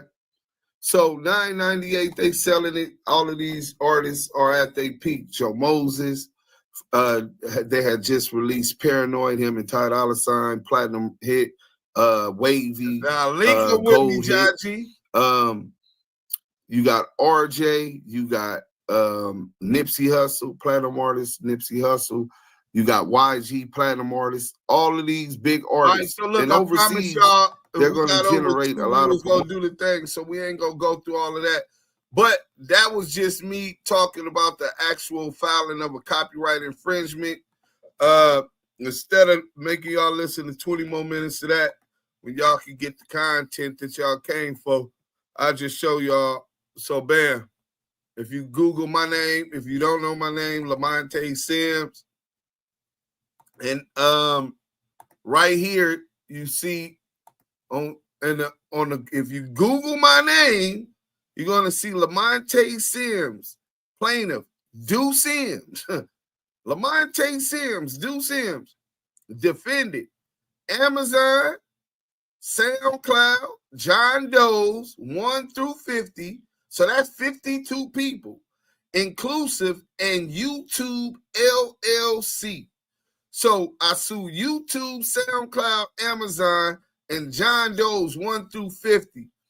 I filed that lawsuit from a level 4 prison yard. I sued a $1 billion company, right? In Amazon, a multi-million-dollar company in SoundCloud, and I'm on a level 4 180 New Delano, Kern Valley State Prison, B yard. B is in blood. Bro doing like 25 a body, but y'all collab would have been wicked. Oh shit. Check them out if you can, bro. You see what I mean? All right, I'm gonna check them out. La Monte. Yes, but La Monte was faking like he was in the industry and some executive, but I had my publishing company since 2003. I studied the entertainment game. I was performed in the Budweiser Best in the West, 92.3 to be sponsored. Only 50 people performed out of 2,000 tryouts. 2,000 R&B and hip hop, right?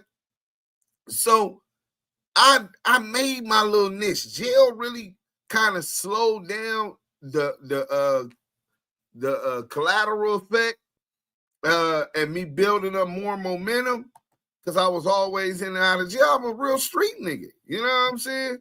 So that kind of fucked it up. But, you know, them narratives that they push is foul. But these are things that I learned, right? I teach you how to register with ASCAP or BMI, right? I take you through that process. I teach you how to file for copyright with the Library of Congress and the Copyright Office at the Library of Congress in Washington, D.C., both manually, where you fill out the actual application and online, right? I could teach you how to register your shit with the ISRC code, right? So say you go to the store right now, the grocery store, and you get a bottle of water. When they scan the water, it's gonna have a code, right? When they scan the barcode, that barcode is gonna tell them, describe the product, and that number is gonna always take you back to the manufacturer. Well, I could teach you how to do that also for your music. So no matter where you go, I'll show y'all that right now, right? So no matter where you go and your music is sold on the internet or anywhere else, you digitally encode it with that ISRC code so the money always come back to you, right?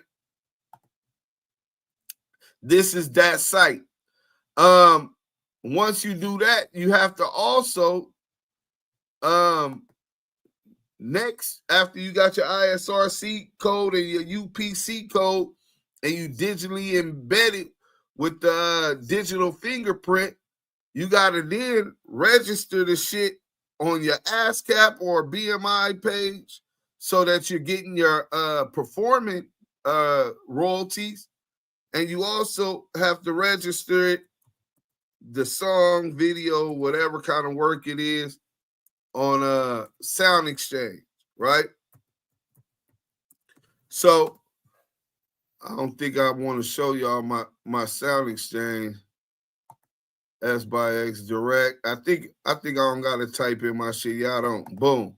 My shit goes straight in. It's on my computer, so it's good. Let me stop this. Take y'all through step by step so y'all can pretty much catch on to what you learn, right? So Sound Exchange Direct, we done left the ISRC thing. We done went to your page, ASCAP page, BMI page, register your music there. Then you go here, Sound Exchange Direct, and you register it just like a what you call it. Let's see the about my catalog. Let's see what comes up about my catalog, right? Search and claim, all of that shit, my catalog. Submission history, my bad. Boom. So you get over here and it says submissions, it say 3. But if you see the submission history, it's more than that. So let's go. It's showing those three. Let me see. My registrants, DocuSign. I don't know why it's only showing 3. Let me see. Associated recordings. My bad. All right, there we go. Bam. 14 recordings. Let me make sure y'all can see this because we live. Okay, y'all can see it. Oh, it's a must. Right. La la la la. Mine take CS2 voice. She give me freedom, so I don't mind paying for that. So, bam.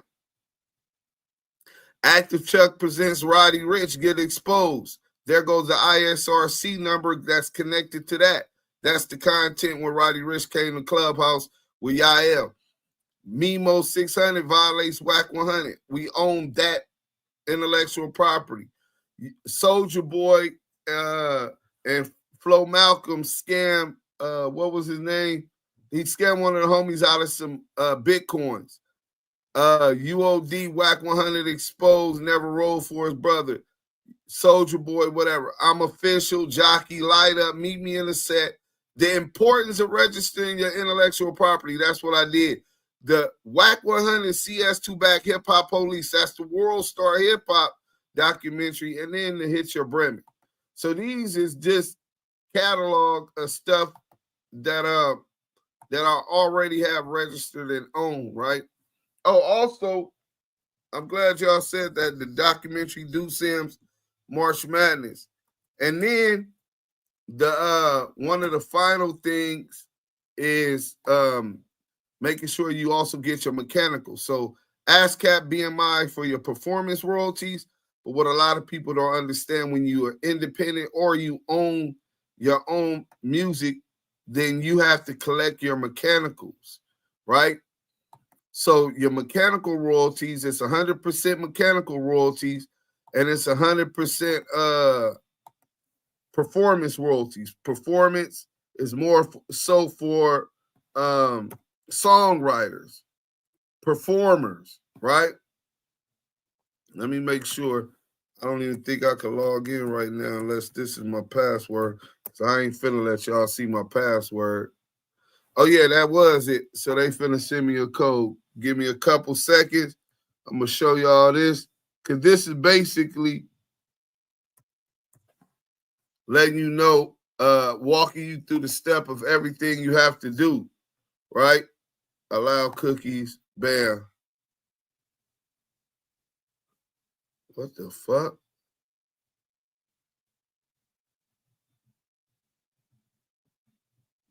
The portal? What?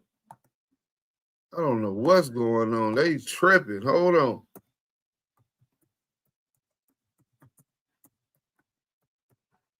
And why my password ain't in on this computer? Confirm MLC. Okay, so let's see what they said.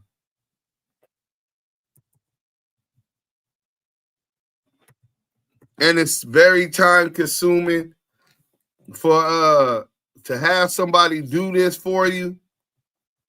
All right, let me go ahead and show y'all this now that I'm in. Hit that like button, man. We got 150 people still in here, and this is the boring shit, but it's the business. Everybody want to have fun. Everybody want to have a bag, though. So, boom. Here it go. Work registration, etc. It tells you everything, royalty summary statements, and this is for your mechanical royalties. I teach you how to do that. Notorious G's is my publishing company, been my publishing company with ASCAP since 2003. Yeah, I am owed a couple bags, but I teach you that, and then it goes into a whole lot of other stuff about the business. Ain't another channel doing what Deuce is doing right now, dropping knowledge. Man, get the likes up, share this live. So, now, the content. Y'all got the 200 likes, so y'all gonna get the content. But for those that want to take that course, you're gonna lose more money than that if you end up going viral and don't got it done within the time constraints. That's how the system makes it, so that they can steal your money. I told you last year, 427 million went unclaimed from royalties. Because people don't know how to properly register their shit. It be half done, information incomplete, all kind of shit. So you leaving food on the table. If you're a content creator, if you're an artist and you make music, you need to take the course. Right now it's at $4.99. You get the whole course, and make sure you DM me and let me know that you paid for it. And then give me a P.O. box or a mailing address to send you the actual booklet. We'll overnight you the actual booklet and information so you'll be able to follow, and it'll walk you through the step. You won't be leaving no food on the table. I can guarantee you that. But instead of feeding you, man, I'm gonna make you a fisher of men. But let's get to my Patreon. I was telling y'all that y'all need to go subscribe to my Patreon and support. Y'all don't be liking to support, right? Let me show y'all this. Y'all don't be liking to pay and all of that type of shit. I get it. Time is hard. If you haven't hit that like button, times is hard, but this is where you're going to get all the exclusive shit. So I dropped this exclusive the other day, and let me see. Reggie Wright and Alan Grunblack. Let me see. How do I play that shit? Boom, here it go.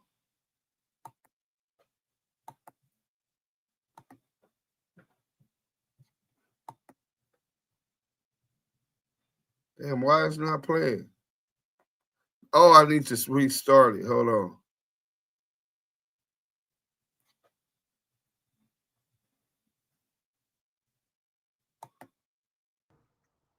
Hold on, let's stay on the phone for a minute. He gonna call back. All right. He didn't pick up, but he called me right back. You ain't doing shit anyway. I don't know how you don't do a live a day. Every day. No, I didn't do that. That's why I didn't put that up today, because so I can do a live, because it kills the video off when I do the live. No, you can do both. I'm a bitch. Copyright. Hold on, this Alan right here. See, I tell you how motherfuckers call Riz. You ain't like that, Riz. Good morning. How you doing? Hey, how you doing, buddy? Good. Hey, I'm calling you right quick. I got this guy on the phone with me. I've just been arguing with him.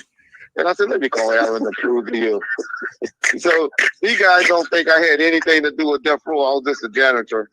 And I was like, man, I'm the one that set up the deal with Alan and Koch and all of that. And they don't believe that. Can they hear me? Yeah, he's on the phone. I'm here, Alan. My name is Deuce Sims. Nice to meet you. Nice meeting you. So what happened was, this was 2000, right? Yeah. So we heard, I mean, listen, everybody wanted to distribute Death Row, right? So we heard that Suge Knight was getting out of prison. K. Crippler. So I had a bunch of guys, you got like teams of street guys out there, right? So I said, anybody who gets me on the phone with Reggie Wright, I'm going to give them a bonus. I knew Reggie was the general manager of Death Row. So that night, I get Reggie on the phone, and then the next thing I know, I'm in LA, and we're doing the deal for Death Row with Suge and Reggie. And who was dealing with all the paperwork and all that stuff and talking and stuff? Reggie was. Exactly. Now, that 5% part, the 5% that we always talk about that we never got or anything, Suge was trying to make it. I don't know what he done said. Like he didn't know about it or something like that. But I'm the one that. Go ahead. No shit. Now, I'm finna explain this to y'all. Hit that like button because this is exclusive content. It's never been heard and confirmed on the internet. That's why I tell you go subscribe to the Patreon, because you get this type of shit off the top. So when Scandalous is talking about Donald Sterling in his documentary, Donald Sterling is talking about he's from a culture of small hats, right? That control and look down on niggas, because what they're going to do is they're going to exploit our culture. They're going to exploit their position as far as economically and the institutions that they own to monopolize the game. It's a monopoly, right? And then they have their gatekeepers that keep them abreast of anybody who shows signs of being different, right? Signs of might being a rabble rouser in the fields on the plantation, right? So I was telling people this before. Suge Knight, Koch Records was built on the back of Suge Knight in the Death Row Records catalog. One, the Death Row Record catalog held almost $500 million in equity. So for an independent distribution company like Koch Records, right now they're considered a mini major, right? But back then they were considered a true independent. It was a progression. They do the deal with Death Row. Now they know how to utilize that equity to give out more deals, sign Jim Jones in the Dipset, Cameron, sign Fat Joe, Busta Rhymes, and a plethora of other artists to Koch Records through distribution channels, right?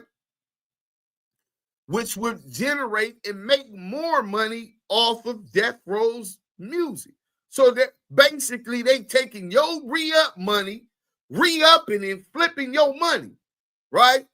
So in return for Suge helping to build that company by cutting that deal, which Reggie is trying to take credit for because Suge was in jail, of course, but you didn't own it. Suge owned that catalog, right? Suge is the CEO of Death Row, but he can't do business because he in jail. So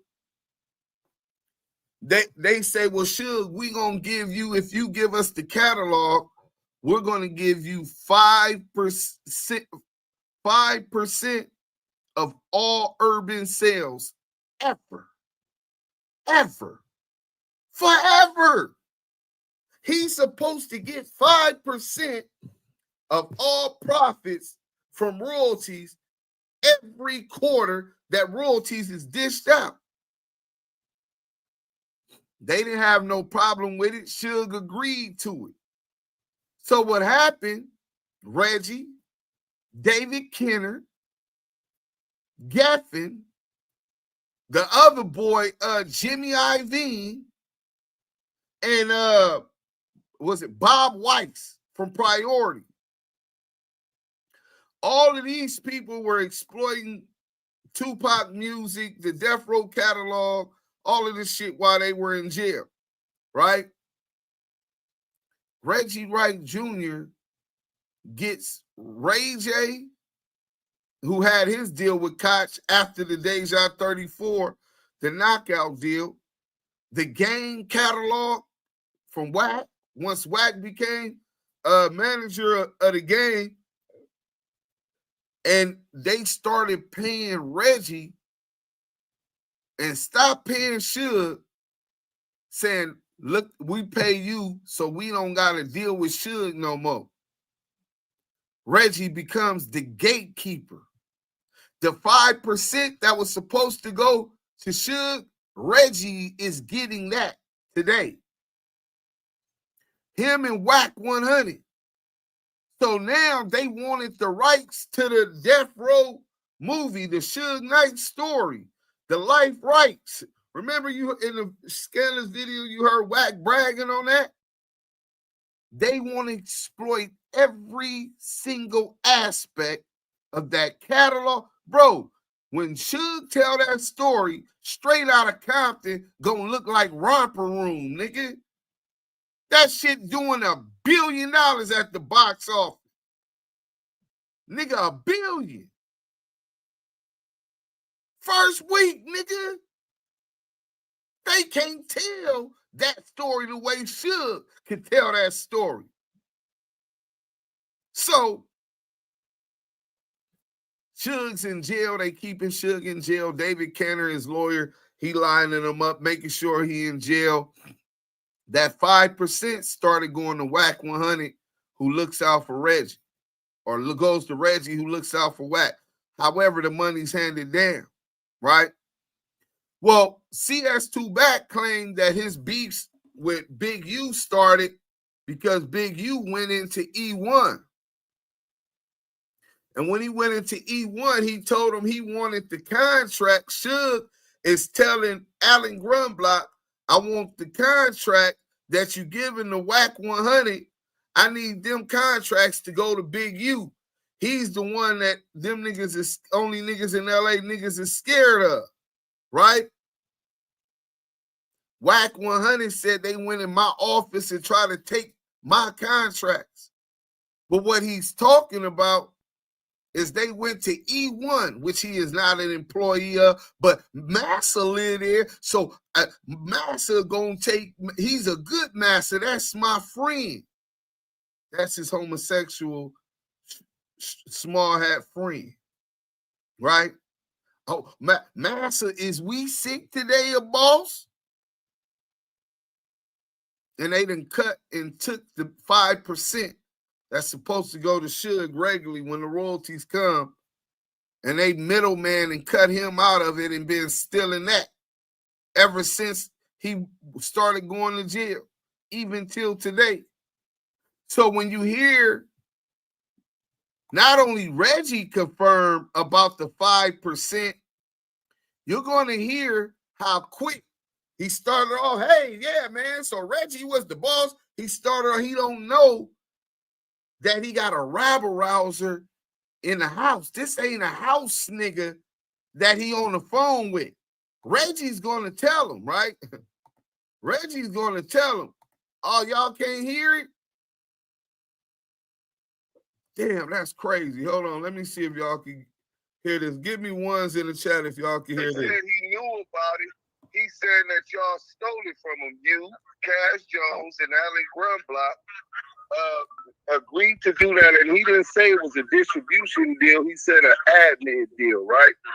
So his rendition is he agreed to allow E1, which was cash records, to do the admin. In return, he would receive 5% off of all profits of urban stuff. That is true, right?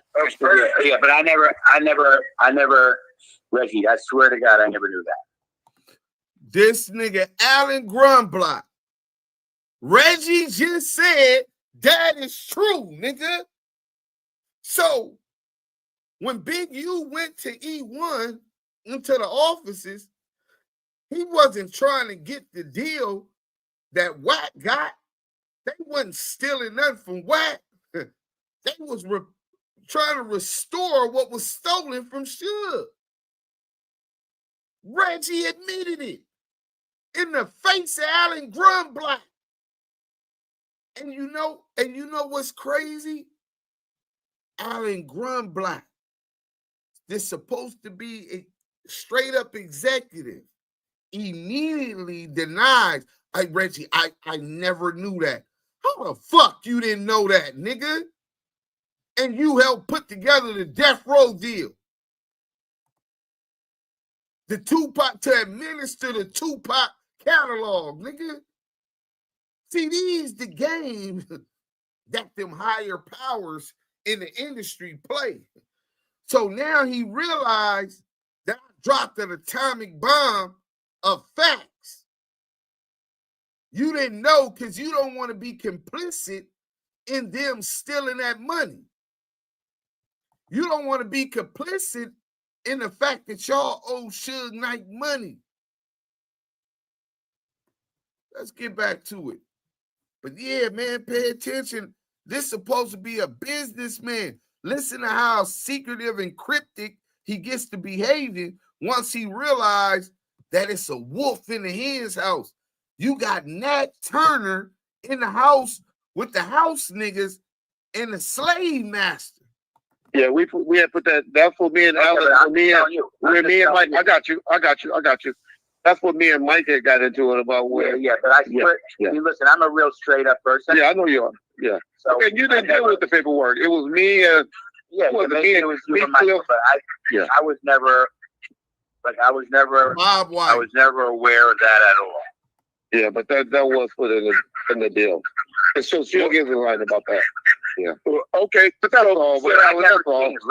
I just hate that the guys out here on the internet be trying to make it like I was nothing but the janitor. No, Reggie, you were general manager of Death Row. I know. No, I was general manager of. I was general manager of Koch, and Reggie was general manager of Death Row. Yeah. And started stuff together, and then at a certain point, you know, I let Koch and Suge do the, you know, like they. And you and Suge are great friends to this day. Yeah. I love Suge. Yeah. Hey, Alan, were you also involved in a Deja 34 deal? I mean, why didn't you want to go there? What's that about? Sure, I'm friends with Money Mark. Well, I interviewed Money Mark, right? And he would. You don't have to ask this up if you don't want to, Alan. Yeah, I don't know you like that, right? Yeah. So, Hey, listen to that. Yeah. Listen to that. Talk about cryptic. Talk about gatekeepers. So Reggie on the phone, I asked this man about a business deal with Deja 34. That's Money Mark Stevens. That's Shaquille O'Neal. And he's like, wait, what you want to go there for? So now he's already catching on now. And Reggie like, look, I got you. Reggie cutting in, trying to warn him. You got me. Hold on. What's going on? There's a wolf in the hen's house. Right? Let's get to this. Exclusive Damu Kiwe. Yeah. I mean, listen, you got me on the phone. I tell them me and Alan and Wack are great. Yeah, we are all great friends. Alan loves WACK100. They pay a lot of money to go. Yeah. I didn't say nothing about WACK100. I was just talking about. I'm just telling you. You know, ask about Money Mark. I love Money Mark. Money Mark's my friend. What Money Mark? I was in a privilege calling my friend. I just interviewed him. I'm the host of the Damu and Kiwe Conversation podcast, and we were talking about, obviously it got to WACK100 because he was explaining to me at that point that he had gave WACK100 a job. He said he had talked to Alan Grunblock. Once he talked to you, you guys said you're not doing the deal because he has some kind of contractual obligations with Suge and Death Row. Once he said once he met with them, they went to Vegas, smoked cigar. He said they met 3 times. That him and Suge smoked cigars in Vegas. Alan, this ain't why I called you, man. I don't know what he did. Yeah, I don't know anything about that. You know, that I don't know. But the one thing I'll tell you is, you don't know me from Adam, right? Yeah, right. I get it. Everybody know you, Alan. They know of you. You know, they know you. You know, right? All this shit about all these people like saying lies about me and stuff like that. Oh, it's because I was always loyal to Suge Knight. Correct. Because Suge Knight and Reggie were the people we did the deal with.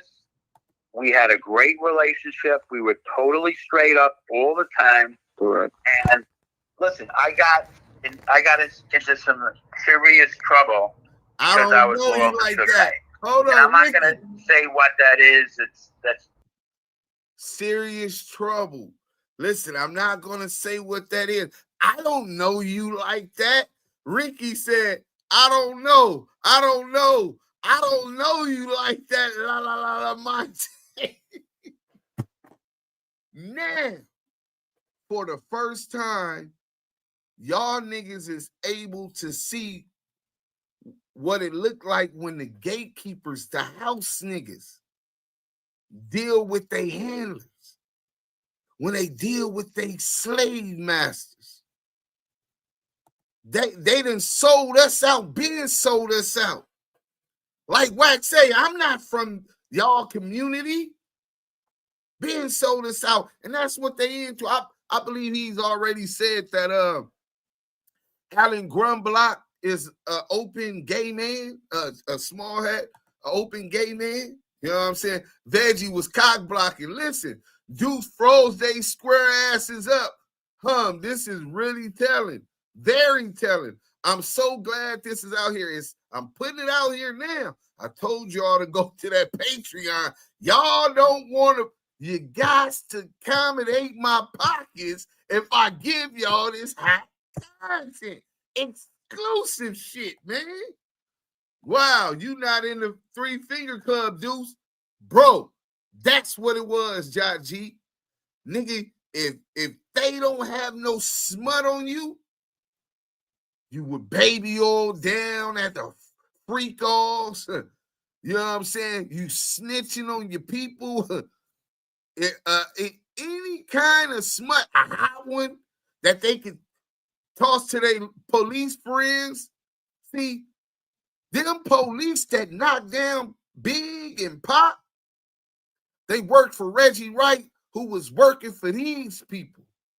You understand what I'm saying? These the ones. When they said Eazy-E was being extorted by the JDL, that's not a conspiracy, nigga. Nigga, it's documents. Hold on, let me see this. Tupac and Eazy-E were being extorted by the Jewish Defense League, the Jewish Mafia. Tupac being extorted by the JDL, the Jewish Mafia. Listen to this shit. Boom, the Jerusalem Post. Hold on. Let's go. We're going to get to this and then we'll get back to the content. I definitely got to show y'all this because y'all be thinking this shit's a conspiracy theory shit. FBI files, nigga. Y'all niggas talking about some motherfucking Jerusalem Post. Oh, y'all can't see this yet. Hold on, let me pull this up and then I'll get back to the content. Come on, man. We over here cooking. I just got here and it sounds like Reggie backpedaling. Oh, yeah. Dude's Grunt Block had the nerve to put it on God. He dry snitched on himself. Damn. The small hat definitely told Reggie, don't ever do that again. Reggie's a bye-bye. Reggie don't want to talk about what you can prove always, what he can manipulate and orchestrate facts. So look, here's the article from the Jerusalem Post. This in 2011, April 14th, the FBI has released files on the murder of rapper Tupac Shakur in 1996, revealing that the Jewish Defense League was suspected of extorting money from various rap music stars via death threats, including Tupac and another performer, Eazy-E.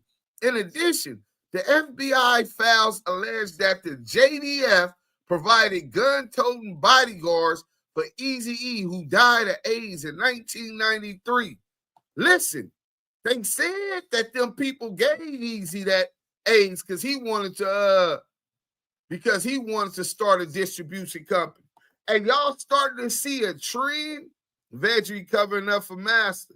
Facts. That's what he there for. He snitched on himself. Facts. Let's get this over with because we've been going on 4 hours. And I really wanted y'all to get this content since y'all got them lights up for me. We got 2 more minutes left, man. Right. Oh, hold on. This man was I would visit. And this guy, and let me just say this out. This guy right here loves Suge Knight too. This guy right here. Okay, all right. Yeah, I was able to call him a friend. I'm able to call Suge. Let's go. Friend. He got him also, right? Okay. And so despite what Reggie said, I didn't have to pay Suge nothing for the interview. I consider him a friend.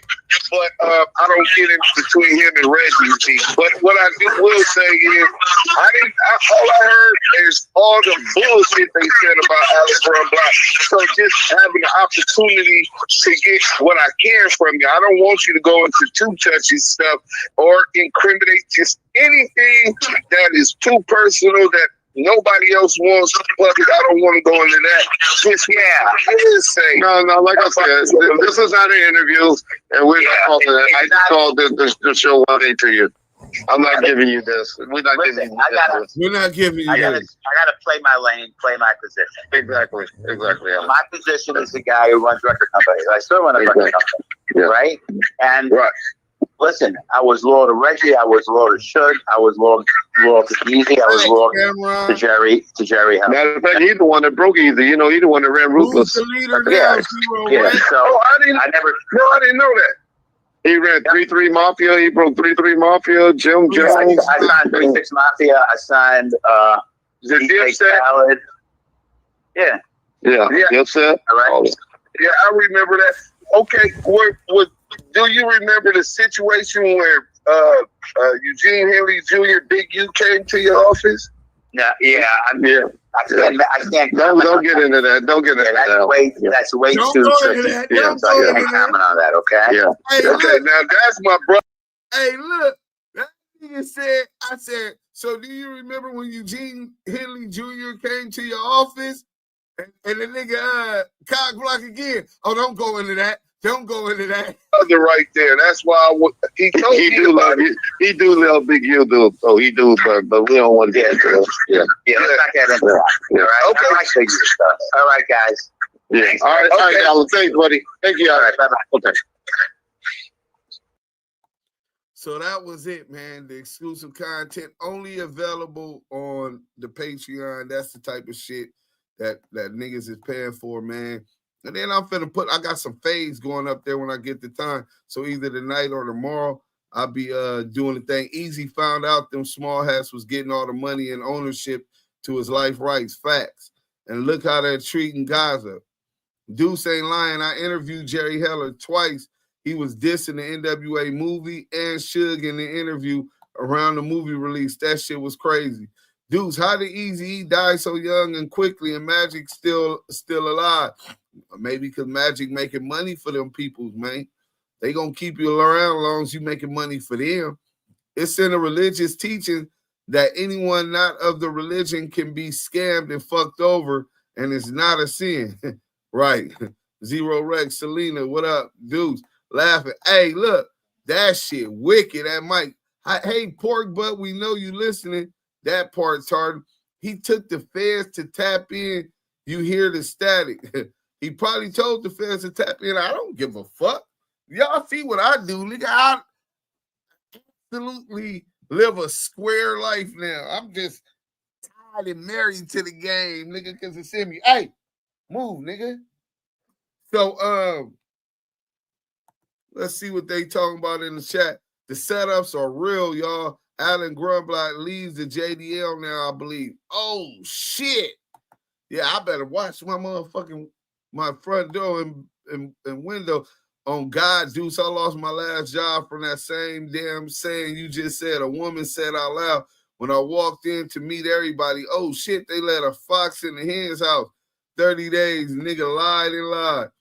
They've been working for their slave master from Jumpstart. Fact. It's all making sense now. Okay. Yeah, Kid the Barber, that's what happened. These the niggas that YG made that song for. Blaze On, Deuce. They gave Magic the Cure as test subject back then. This shit deep. I believe that also got me going on Jesus Christ. I never in my life experienced no shit like that till then. Reggie Wright Jr. Don't go into that. Yeah. The Ghost Regime Network. Hey, salute. Mike Ascariel. Shout out to the Bay Area, though. Oakland, though. You know what I'm saying? You know what I mean? Yo. Yeah, man, play your position. Look at Reggie trying to police the conversation because he's letting him know that he's walking on thin ice. This ain't a house, nigga, master. This nigga's trying to start uprisings in the fields, boss. That nigga, he's a bad man. Pork Butt, he don't mean no good to the plantation, boss. Pork Butt didn't want him to speak about Big U because he won't be able to read his cue cards. Facts. Hello, Monique Hill. Damn, Veggie messing up the conversation. Mike B. All of a sudden, he loves Big U. Then the small hat said, all right, brother, before he hung up. Podcast, this is Yakumi partner. Oh, I already know. What up, Kumi? I know your shit. They killed E. I don't believe Magic Johnson ever had it, to be honest. I do. Big facts. But he will give it to Vlad. Magic bending over, taking swipe, allegedly, right? so long. They been turned that nigga Magic out and gave him that. They not finna invest and blow you up to be the face of an organization like the NBA. Magic was the face of the NBA. Him and Bird won the championship his first year. After that, they knew with that $1 million smile they was going to be able to market this dude. 6'9", tall, black dude. He has no kind of hang-ups on white people or being violent, unnecessarily violent. And I don't believe that LA shot caller. I beg to differ. I think that they planted it on him. Likewise, Twin, he with them people too. He definitely Googled you after that call. Not Google, nigga. He called his people and they ran a make on me and they probably been watching. Who knows? LA shot caller, you right on that, gang. Any ninja that wants to become independent always gets taken out. Yeah. How dare you niggas believe that y'all can have a Black Wall Street? How dare you, nigga? We'll burn and bomb that motherfucker down, nigga. How dare y'all believe that y'all get real independence? That y'all don't need us. We're your God. That's what the fuck these mountaineers that's running this shit is doing.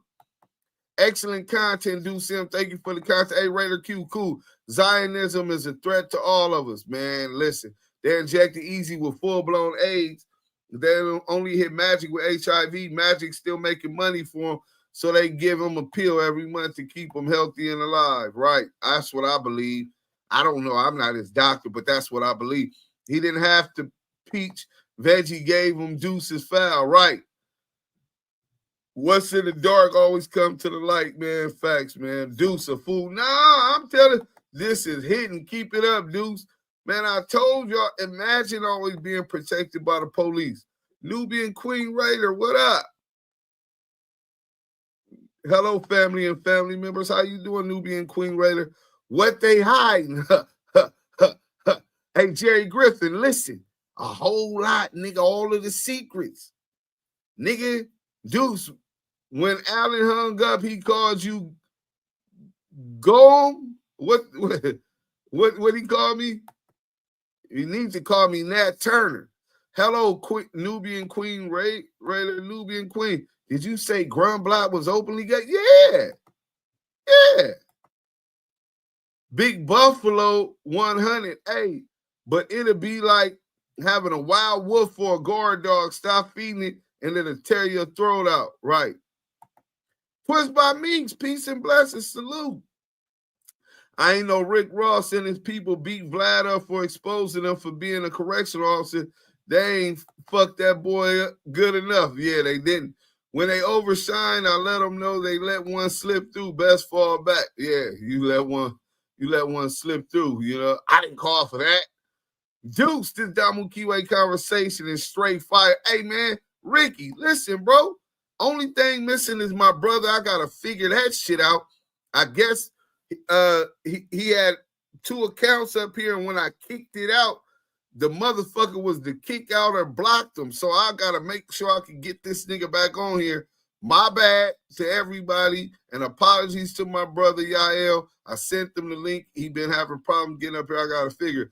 That man is cured. He was giving blood at a drive a few years ago. Deuce him cooking the knife for real. How old is this recording? About 2 weeks, maybe a month. I got a bad sense of time. You know what I'm saying? Everything's just a blur. But listen. Oh shit! I didn't even get to the other shit. I'm ready to end the content, and I didn't even give y'all the other content. CS2 back. You know what I'm saying? I didn't even give y'all the other content. Oh yeah, here it go right here. We gonna play this, and then after this end, we gonna end the live, man. Hit that like button, man. We still in here cooking. Y'all said we on fire tonight. We definitely on fire. You know what I'm saying? Hit that like button, man. You want ads that drive results. That's why we built Roku Ads Manager. Hit that like button, man. Let's get to this content. Yeah, they gonna make me go through a whole bunch of damn commercials. Nino Black, they say Duke Sims always got the contact, a failed police officer at that. If you've been waiting to apply for disability benefits, don't. Damn. They really did that, huh?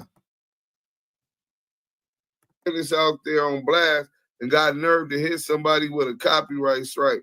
Yeah, man, straight fuck nigga. Fuck nigga, fuck nigga.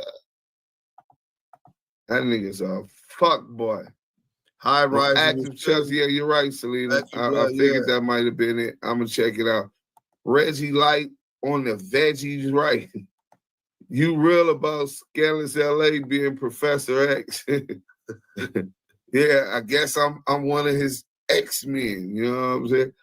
Pork Butt, aka the Puppet Master, because Scandalous is Dr. Dre, my nigga.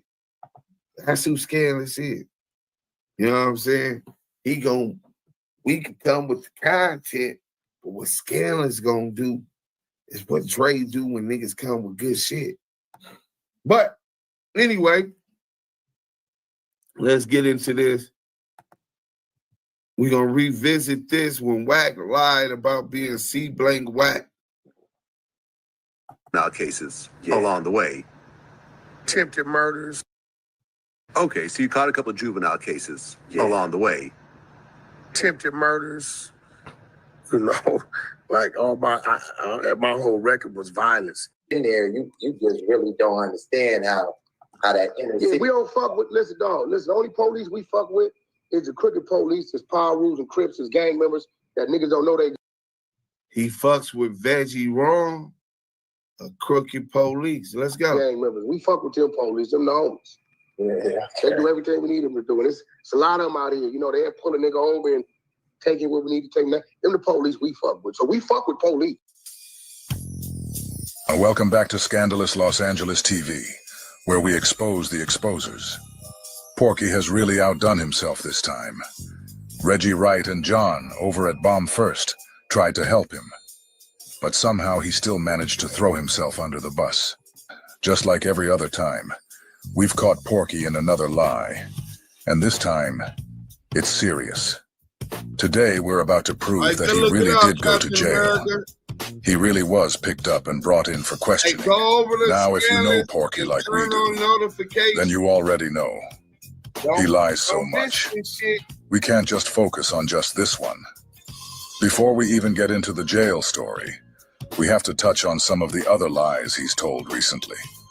I won't take too long on it, but let's go back to that story he told about being CK Wack and how that persona supposedly came to life in Soledad. And I went to reception, and they put me in cell with a G homie named Baby Wayne from Billy Style Power Room. And I think at that point is when my penitentiary training started. You know, because he had been to prison 2-3 times.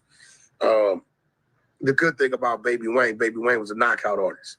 And when you were a young Power Room in the cell with a G homie, you're gonna fight at least 3-4 times a week just because. Now he better call me now. Got me stronger with my push-up game, my physical game. Scandalous is finna drop, nigga. Every day. I pressed that so by the time I left here, I hit Soledad. So by the time I left here, I hit Soledad. So by the time I left here, I hit Soledad. And Soledad was really, that was the birth. That was the birth of CK Wack. That was the birth of CK Wack. When I hit that yard. CK stands for Crip Killing. Okay. See, I was Lil Wack.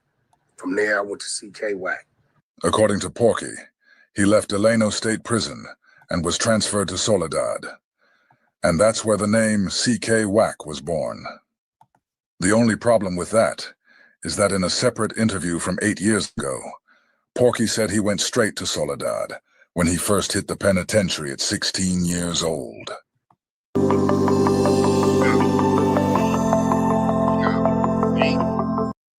We ain't trying to hear all that, but we gonna go through that, what you call it. The brother gave me some game. I'm gonna check that out, but let's go, man. Came from, I went to the pen, Simon, as you know, I was the first juvenile to actually go to California State Penitentiary at 16. Not youth authority, I already ran through that. So at 16, I'm in Soledad. So at 16, I'm in Soledad State Penitentiary. So from 16 to 22, so from 16 to 22, so from 16 to 22, 22, I run through like 7 different prisons. You're 19 years old? You get out? Yeah, like 19. I do probably like 2.5, 3 years of solitary confinement time. You know, I do probably like 2.5, 3 years of solitary confinement time, you know. Porky just claimed he was the first minor in the California prison system, being sent to Soledad at just 16 years old. But now, listen to this old interview with Vlad. In this one, Porky clearly says he went to Delano at 16, and that Delano was his first prison. So, which one is it? Soledad or Delano? The prison bus came to Central Juvenile Hall, pulled into Central Juvenile Hall when they left LA County Jail and picked me up from Central Juvenile Hall and took me straight to Delano State Penitentiary. Now you see right here, look, let me show you. The first one, it was admitted offender with new AOJ. That's adult offender juvenile. Okay. So this is your first entrance into the system. That's your first entrance into the system. He went to North Kern State Prison, NKSP. Now you got to see he likes to play games. So you got to understand. This nigga Mike B is nuts.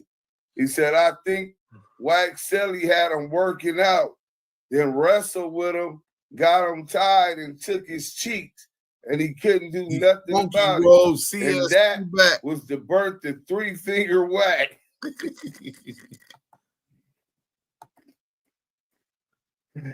Oh, shit. Hey, but this is Veggie Wrong's son.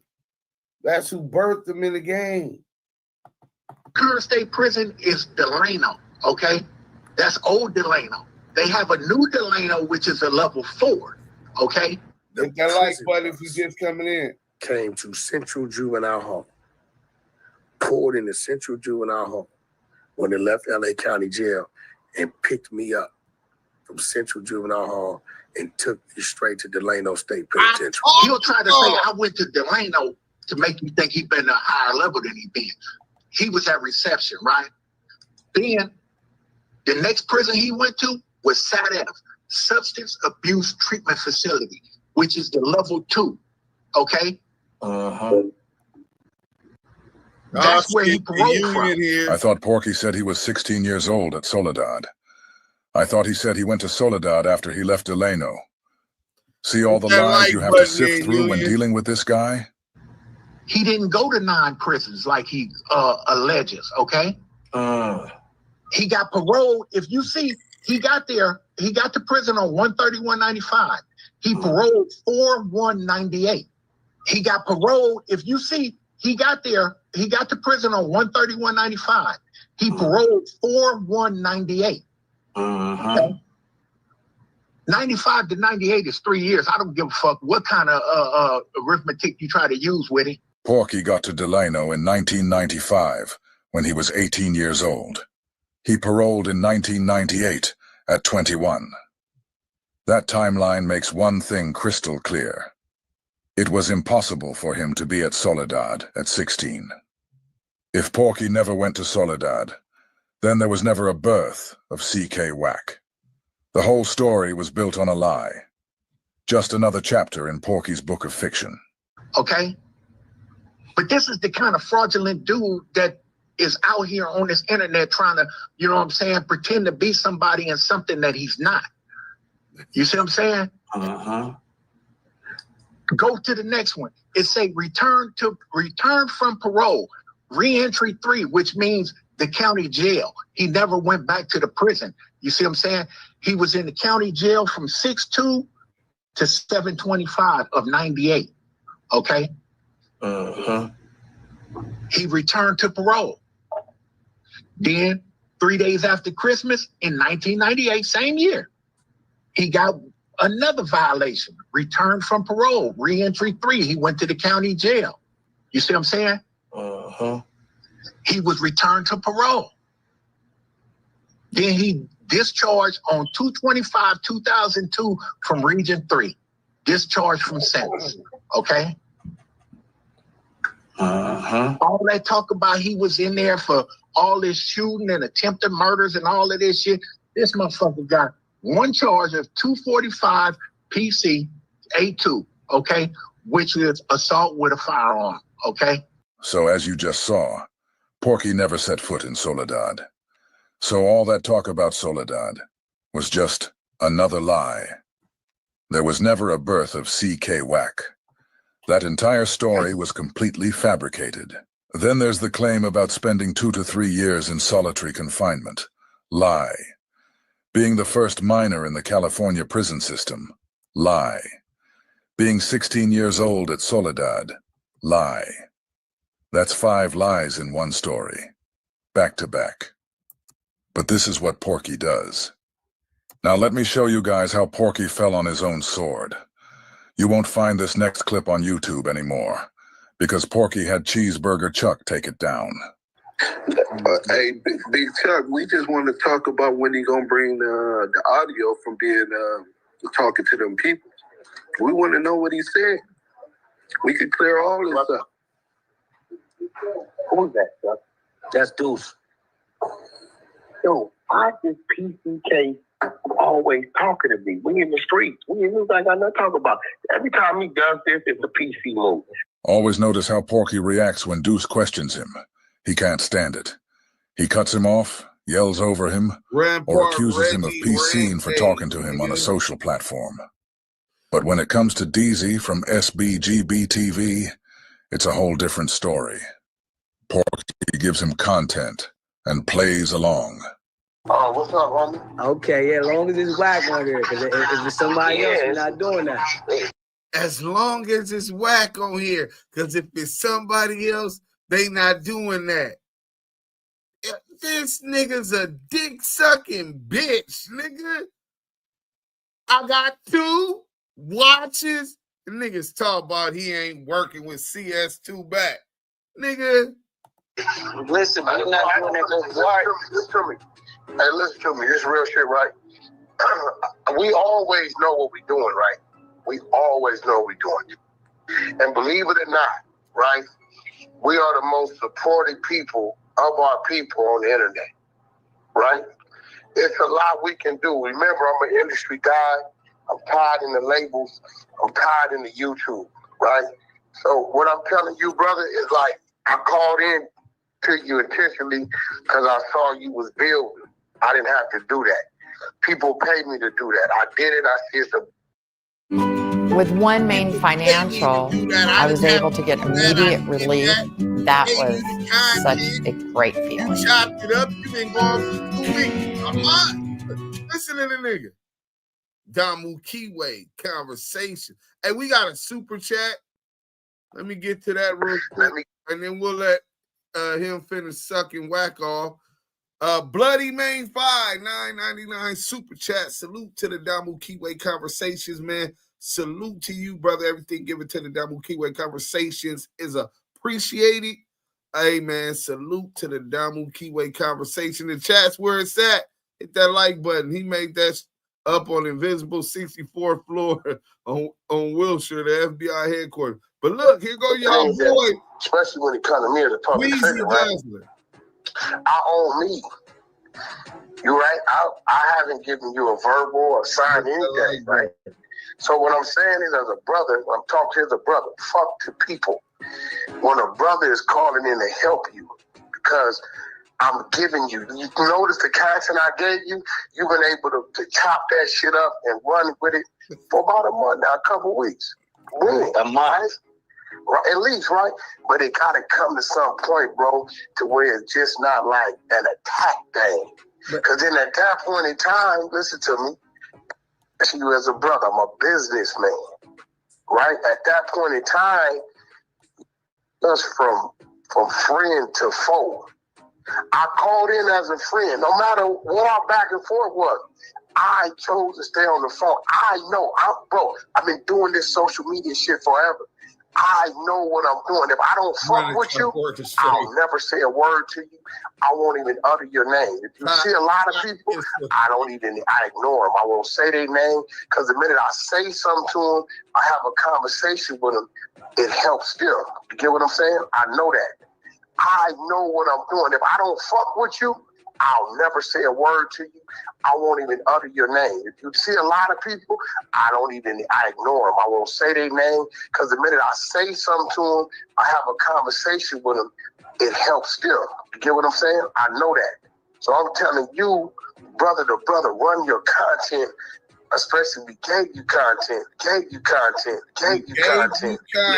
me and you have nothing to talk about. It's established.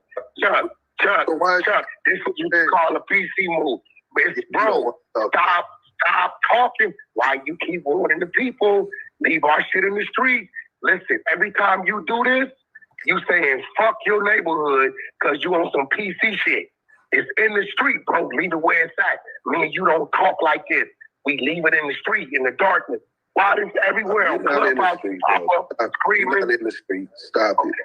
All right. I just left LA. You ain't in the power rules. You ain't in Gonzalez. You don't hang in the parts in the garage. Remember? Weird ass nigga. Stop faking. Yeah, stop faking. You making Food Town Brim look bad right now. So I'm one of the greatest things that ever came from the 30s, bro.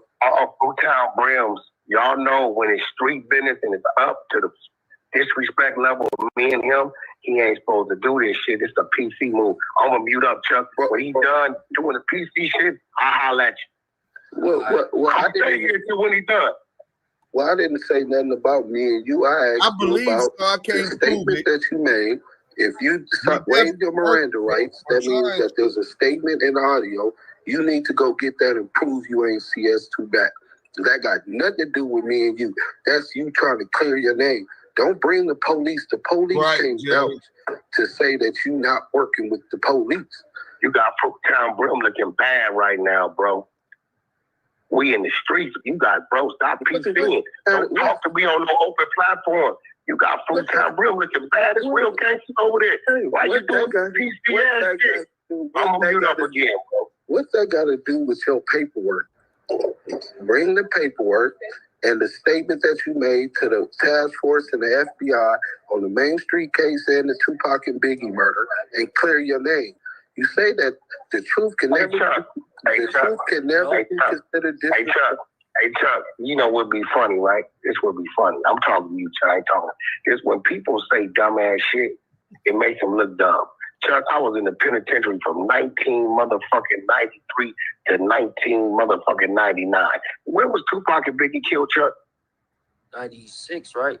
96, 97, right? Yeah. I'll mute up. But I gave a statement on him. I'll mute up.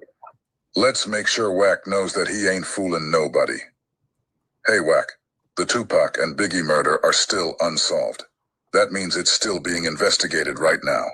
We can show plenty of people who were in jail during the time of the murders, who gave statements about the murder. You ever heard of a jailhouse informant? You ever heard about Kenneth Bo Agnew? What about Waymond Anderson? Marion Knight and Studdabox were both suspects in the murder, and you were around both of them during the time investigations were taking place. So you could have very easily been giving the police information you obtained while being around them. I say you gave a statement to the task force that was investigating that, Greg Kading, and then the other officer that said you was arrested. Well, first of all, there were no arrests made other than Cash Jones. Chuck, if I'm in the penitentiary from 1993 to 1999, what the fuck could I give a statement on, Chuck? From stank to sneezes, your air remembers. Hey, listen. I ain't gonna lie, I've been gone for 2 days, so I came back like CS2, nigga, and flanked not only Porky the Pig Peru up, but his slave masters, Grand Master Mason, nigga. Listen, bro, you admitted that Greg Kading, that you went to the 64. You down Brim looking bad. But, you are saying some of the dumbest shit. With Death Row, though, like in 2001. 2001. Okay. 2001. Okay. This guy, he don't know what's going around. Stop making the Brims look bad, bro. Leave our shit in the street. Yeah. It's already up. Like, salute. Chill out. Pass it. Leave it in Madison, Wisconsin. You in Madison, Wisconsin. Stop talking to me, bro. Why are you talking to me when it's on? You're doing a PC move. The truth hurts. All we're talking about is your paperwork. Stop spinning. Stop deflecting. When is you going to bring on you to provide the paperwork? From the 60. I don't have no paperwork. I don't have paperwork. I was never arrested. It's on you to provide the paperwork. I don't have the paperwork. This is what he say. Then listen to what he say. I don't have paperwork. I was never arrested. Question nothing. I was never arrested. Question and nothing. Didn't he say he was questioned on the 64th floor? I'll play that after. We flaming his bitch ass. I don't have paperwork. I was never arrested. Question nothing. Wack just claimed he has no paperwork because he was never arrested or even questioned. But you guys heard it straight from former Los Angeles Sheriff Michael Cowett. The only person who got arrested was Porky. Reggie and John deleted the clip, so don't bother looking for it on YouTube. Porky swore up and down that he was never brought in for questioning. Remember that. It's on you to provide the paperwork. PK Wack, Lil Wack, WACK100, or the Wack boy, or the Wack Put that on Fruit Down Brim. Look, it's or the Wack boy. Put that on Fruit Down Brim. Put that on Fruit Down Brim. Yes, I told. On Fruit Down Brim. Put that on Fruit Down Brim. Back. On your dead homie. You CS2 back, a.k.a. the I'm going to go get to work. All right, guys. Now that we've heard all that, and we've heard Porky himself say he was never arrested or questioned. Yeah, 93 to 94. Let me show you how he actually threw himself under the bus. But before we get to that, I need to show you how Bomb first cut out another one of Detective Michael Cowett's key statements in his interview. Do you know how she even came to play in the information? Not fully. To the best of my ability, from what I understand, a lot of people were under surveillance, including Reggie Wright, and that they, somehow got some. They're talking about Tanisha Swan. They're asking Detective Michael Cowett, the sheriff who was on the federal joint task force with Greg Kading, about how did they get on Tanisha Swan. And he's finna tell you how they got on Tanisha Swan. The nigga that sent them to Tanisha Swan. The nigga that told on them about them fraudulent tag cars he got caught trafficking. Check it out, though.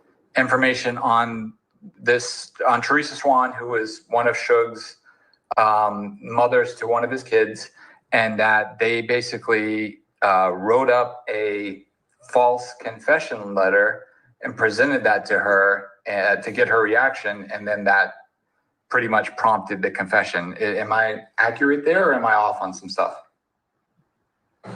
So, did y'all catch that? The scene just skipped like something was cut out. Let me run it back real quick so you can see it again. Accurate there, or am I off on some stuff?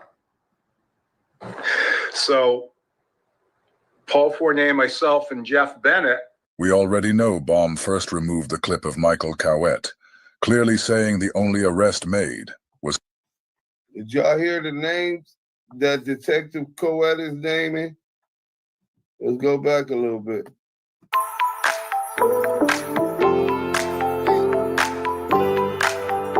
My bad. Let me skip this shit. Hit that like button up. Conversation. Let's go. Residue can make clean dishes look. Damn, they running commercial. Well, that is my channel. At least I'm getting paid for that one. Let's go. So you can see it again. Accurate there, or am I off on some stuff? So, Paul Fournier, myself, and Jeff Bennett. We already know Baum first removed the clip of Michael. This is Paul Fournier's partner, the sheriffs, who were both on the task force, who worked the Main Street Mafia investigation, the kidnap of Studdabox. This is the lead investigator of the Main Street Mafia Crip and Deja 34. This is the man that he's talking about, Paul Fournier, his partner. Cowett, clearly saying the only arrest made was Cash Jones. They also cut out another crucial part of Cowett's interview. And guess who exposed it? None other than Porky Chops himself. In a sloppy move to distance himself from the CS2 allegations, Porky secretly recorded a conversation with Studdabox, then ran to Clubhouse to play it.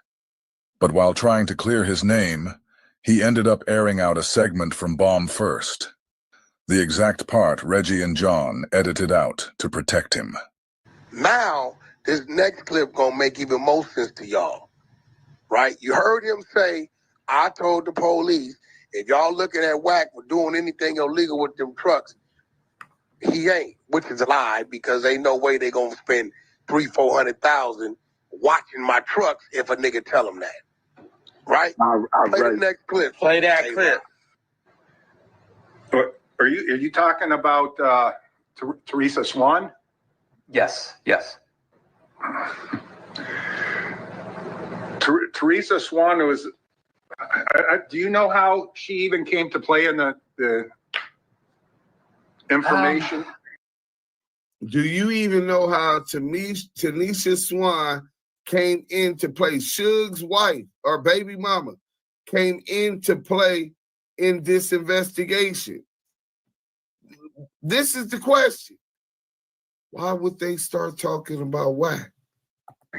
Not fully. To the best of my ability, from what I understand, a lot of people were under surveillance, including Reggie Wright, and that they, somehow got some information on Tanisha Swan, who was one of Suge's mothers to one of his kids, and that they basically wrote up a false confession letter and presented that to her to get her reaction, and then that pretty much prompted the confession. Am I accurate there, or am I off on some stuff? So accurate there, or am I off on some stuff? No, how Tanisha Swan came into play here is originally we were following some guy around in the analytics.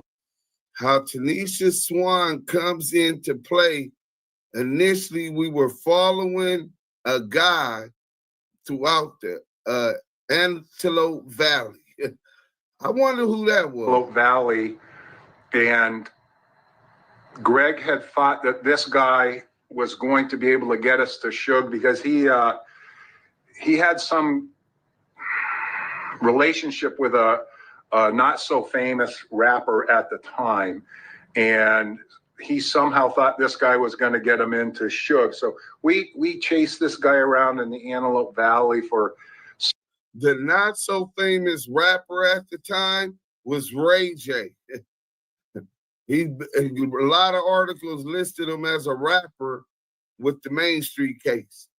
So this is what he's talking about. So they're chasing Wack around. And this is how they come up with Tanisha Swan. Several months. Tanisha Swan. And really nothing came of it. The guy, he eventually was brought in for questioning, and I don't have paperwork. I was never arrested. He was brought in, the nigga in the Antelope Valley was brought in for questioning and arrested. This nigga said he was never arrested or brought in. He's lying. Yeah, things have changed over the years to make life easier, but still, some stuff you do. I'm right here, man. I'm just getting I'm multitasking right now, but I want y'all to hear this about Tanisha Swan, and then y'all could, then we gonna end this live, man. It's been over 4 hours cooking, nigga. This is what we do. Chef Deuce! Several months, and really nothing came of it. The guy, he eventually was brought in for questioning, and I don't have paperwork. I was never arrested, questioned nothing. He eventually was brought in for questioning, and there Porky goes falling on his own sword again. Porky said he wasn't arrested. Detective Cowett said he was arrested. Porky said he never was questioned, and Detective Cowett said he was brought in for questioning. Both of these clips have been deleted by Bomb first, but thanks to good old Porky, we were able to get our hands on this one. Also, don't overlook this key detail. The only reason Detective Cowett is even bringing up Porky in this part of the interview is because he's explaining to John how they ended up zeroing in on Tanisha Swan. To tell that story, he had to start with Porky specifically, how they were following him around the Antelope Valley. Now, for those who don't know, Tanisha Swan is the mother. Hey, Mike B figured that out. So look, dudes, so when Wack say the feds called him and told him to pick up a load of cards to get him away from his house so they can raid, they really had him get the cars so they can arrest him. Exactly. Exactly. Y'all finna get Tanisha Swan right now. That new Scandalous video, he spoke on it, and that's why I'm showing this. Of one of Marion Knight's kids. And she's the person who gave Greg Kading the final missing pieces to the whole Poochie killed Biggie narrative tied to Marion Knight. So the real question becomes, what does Porky being brought in for questioning have to do with Tanisha Swan? Because they done brought him in for what do Porky getting arrested and brought in to talk got to do with them getting to Tanisha Swan? The nigga snitched on Tanisha Swan. Bugs Malone, South London things. He said he could get anyone else's paperwork, but not his own. You got him looking dumb. Hey, listen, bro, very dumb. But only person who can't see it is them dumbass niggas looking for handouts. They don't want to see it. Let's go. For questioning, and he then gave them Tanisha Swan. Because if Cowett had to start with Porky to get to her, that connection might be deeper than Porky wants us to know. So Paul Fournier, myself, and Jeff Bennett decided that we should probably go after somebody that Suge was close to in the 90s, thinking that, because we were hearing the same things too, that Poochie, Wardell Faust, was responsible. So they were hearing the same thing, that Poochie Wardell Faust was responsible. And this is probably, this is exactly what Wack told them when he pointed to her. If you want Suge, you got to go through his baby mama. She was the one. Poochie did it. So they already hearing that, and now they get her. I'll show y'all a picture of her shortly. So we, the three of us, Jeff Bennett, Paul Fournier, and I, started looking into what Tanisha Swan was doing as far as criminal activity at the time present during the task force era. And we had discovered that she was flipping cars or something, high-end cars with fraudulent names. And we had discovered that she was flipping cars or something, high-end cars with fraudulent names. Say like you may take a load of BMWs down to San Diego, right? Boom. It's like 200 miles. Pay my driver like $1,100. Then you'll pick up a load of Porsches from San Diego, let's just say going to San Francisco. And we had discovered that she was flipping cars or... So Wack get caught flipping cars, snitched on his plug, and told them, y'all looking for Suge, y'all got to break her. She's the one that Poochie did it. She's the one that had to pay Poochie. And they got on her. Something high-end cars with fraudulent names. So we got our commercial crimes bureau involved with it and had them look into exactly what she was doing. And at the same time, we brought a district attorney on board from LA County to let her know what our end goal was, and that was in the event Tanisha Swan had good information and could connect Suge to Tanisha Swan and to Poochie, that we would want to give her some kind of consideration in the case. And the district attorney was on board. So when we eventually arrested her and brought her in for questioning,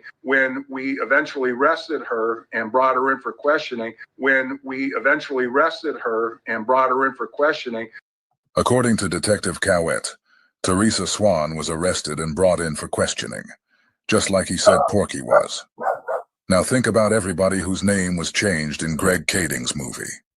Think about the fact that Tanisha Swan's real name is Tammy Hawkins. It was very clear that she was more than willing to talk and was, I believe, being truthful with how the murder of Biggie happened and how it was paid for through the monies of Suge. So, and then Greg came on board and started... Imagine never having to leave your pet behind again when you leave the house. And support pets. Damukiwe conversation. Let's go, man. The stuff, and they ended up doing a in-camera interview with her to lock in her interview. So I'm not sure I recall the letter with the false statement that you're referring to or not. I was just in with her on the initial arrest and interview process. Okay. And the individual that you guys were following that you were talking about previously, just to confirm, that was WACK100, to my knowledge? It was what? A guy named WACK100 that you guys were following initially to try to get to Suge, and then you realized that he really wasn't going to get you there in Antelope Valley? I think that's who it is. I don't recall that name, but yeah, they got... To me, it was a waste of time chasing that guy for as long as we did. Yeah. I think his government name is Cash Jones. Yes. Yep. There you go. Yes. Okay. Okay. And he knew that. Salute. So look. So we got him. Got him, coach. Put me in the game. Got him, coach. So, essentially, this is what's going on.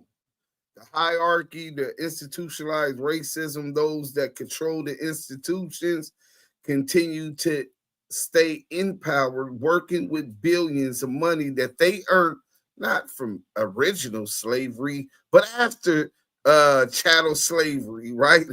They were able to, some black people couldn't get patents.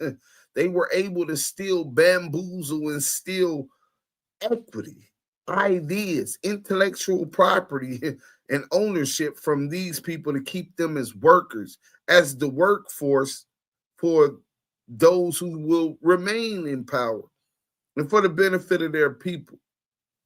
So, specifically, even today in the music industry, the most creative, the most talented dancers, rappers, singers, songwriters, right? This is what we do. We control the post on hip hop culture, on pop culture. The fads, everything originates in our community. And it's exploited and sold to the rest of the nation and the world. And we get pennies on a dollar. And they take billions. Then when you get people, Suge, Jay Prince, Irv Gotti, that say, fuck that, we need to come together. You get a house nigga, a gatekeeper like Diddy, a house nigga, a gatekeeper like Hov, who lost all connection and role. They sold themselves to their God, which is the almighty dollar. And they're going to give up the Irv Gottis. They're going to give up all of these dudes who are rebelling against the powers that be, who seek change. So you got Reggie, Wack, house niggas, right? Another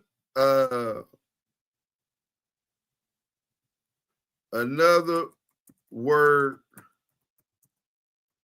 for revolutionary. For revolution is,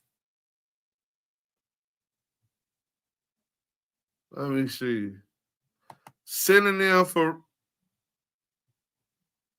a synonym for revolutionary. See, those who, it's very, very simple. And I want to make this as simple as possible for all of y'all. It's those who benefit from this country, its direction, its leadership directly, and even amongst those that look like us, like they say, all skin folks ain't kin folks, because they got white minds and they black behinds. And that's not an attack at all white people. We ain't gonna get nowhere if we fall for their bait and stay divided against white people. But I mean the ruling elite. So they're definitely protecting them. Damn, after Wack snitched on Teresa lied on Suge and Poochie with the help of Wack and Reggie telling her what to tell them. Facts. Tartan, but before he did, facts. Trust your gut feelings, y'all. If you have to think twice about a motherfucker, leave them alone. Wack told them people Tanisha whole hand. Fact. He confirmed he is snitched. Facts. CS2 was working for Tanisha. Facts. He was working for Suge. Suge linked him with him once he found out he was the driver. Remember, he kept saying, oh, Wack, oh, he's the driver. And people thought he meant like he was Wack's chauffeur. No, he was the truck driver driving these cars. 600 just announced he has a grant to start a youth boxing program. We are the creators' creation. We create everything. Facts. Our genetics are supreme. CS2 back telling on a female diabolical work. Well, he told on Krishan Rock. We give the world style and peace. Facts. Yeah, he was transporting stolen car for bro. They got caught and started telling, well, lie snitching on Poochie. And that's the cold part, right? Soldiers, we be. CS2 back got a white mind and a black woman's body. Sean Carter is a troll. Man, ain't that the truth? Just leave people alone when you got second thoughts. Yeah, so look, if you look at this shit right here, this is the Webster's Dictionary. Synonyms for revolution, transmute, change. So this is the easiest way to put it. A revolutionary wants to change the status quo better for the people. House niggas have usually found some kind of success in favor by the ruling elite. So they don't want to change the system. They're content with the system the way it is. They've already submitted. They've been psychologically whooped and beaten. They're defeated mentally. The weakest of people. Right? So why would you want to fix a bike if you don't believe that the bike is broke? You won't never try to fix that bike because you don't realize that it's broke. They don't understand or realize the problem, or they just don't care. It's about them, that capitalistic mind state. We're finna get into this, then we're gonna go up out of here. He told on his wife, R&B. Yep, he dry senator R&B. I say we are tribal people. We are connected spiritually. The real that is. Facts. The devils didn't like that Suge was a scary messiah. Remember when them people found guns in his house and he said, that ain't my house. Yeah, he said, that's her house. Drew, isn't she still with him, the chick from Clubhouse R&B? I'm not sure. But look, if y'all didn't know, go subscribe to that Patreon so you won't be waiting and miss some of the most exclusive content that we come up with. Shout out to the whole team.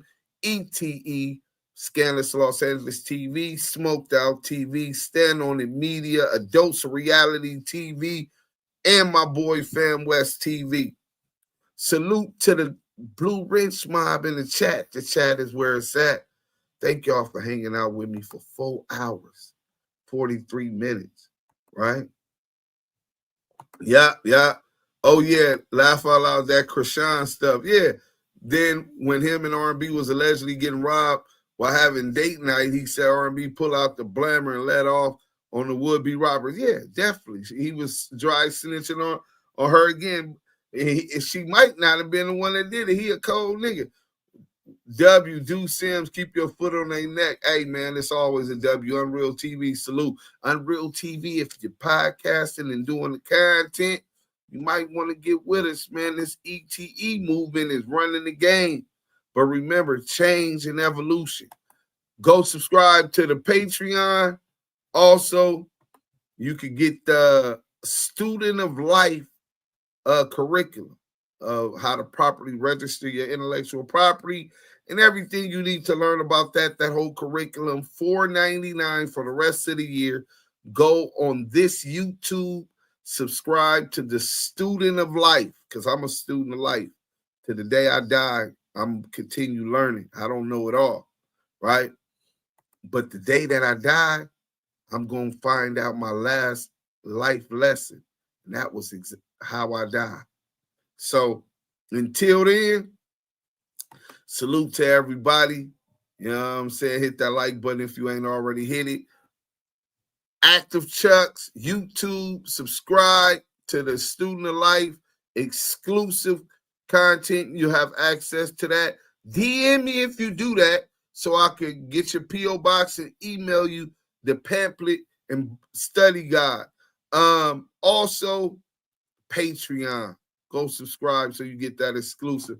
Y'all was keeping this active today. Even the people in the bushes that's hitting that like button, y'all are appreciated for sure. Hey, Mike B, salute, King. Mo Hill, salute. Salute to everybody in the chat. We out of here. Oh, wait. Yael wasn't here till I figured this thing out. My bad, y'all. But my brother here when he ain't here. Yeah.